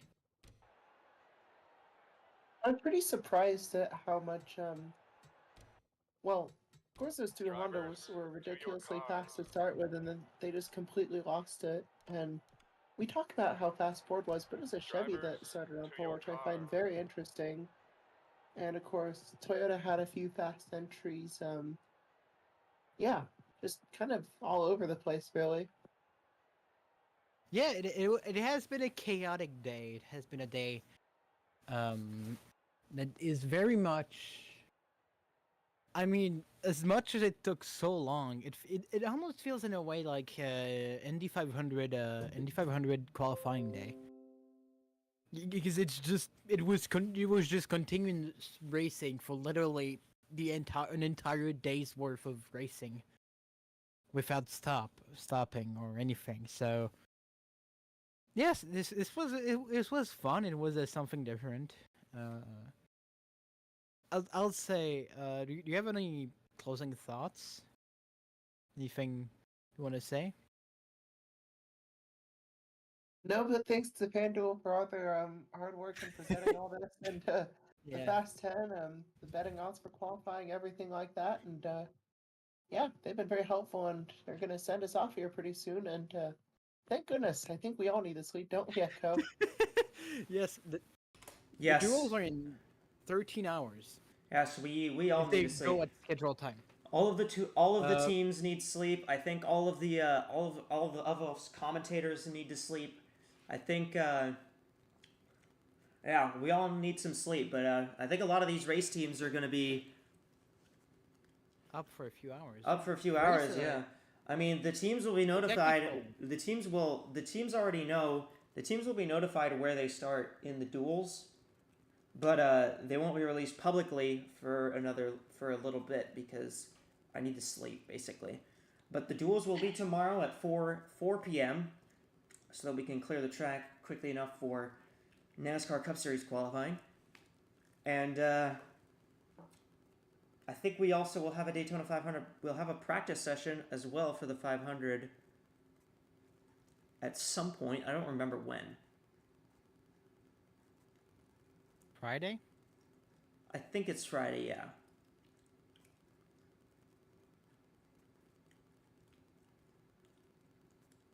I will Yeah, I will say yeah, it is before I will say before we go to sleep, thank you to the people who like commentated today, because I don't think if it was just Echo and Madison for 8 hours that could have ever worked. Yeah. So Not easily. like genuine, like thank you everyone. That was very cool. That was a very cool thing. We did. Yeah, no. I appreciate that everyone who joined us, and yeah, I will see everyone for the Daytona 500 for the duels for both Continental and Cup tomorrow evening, I guess, at 4 o'clock, and after that it will be Daytona 500 practice will be on AWSCO Plus on Friday. On Saturday, it will be the Echo Energy 300 from Daytona, Saturday at 8 o'clock. And on Monday at 6 o'clock local, 6 o'clock Eastern, it will be the Daytona 500 from Daytona International Speedway. It's going to be a very fun speed weeks for AWSCO. I'm super excited to share this with everyone. All right, I hope y'all had a great night. On behalf of everyone who joined, on behalf of Lou, Madison, Brennan, Emmy, and Caleb. Caleb and Asher, yes. Yeah. And thank you so much to NASCARman as well for running the qualifying board for this. This is Echo. We're signing out. See ya. Have a good night, everyone.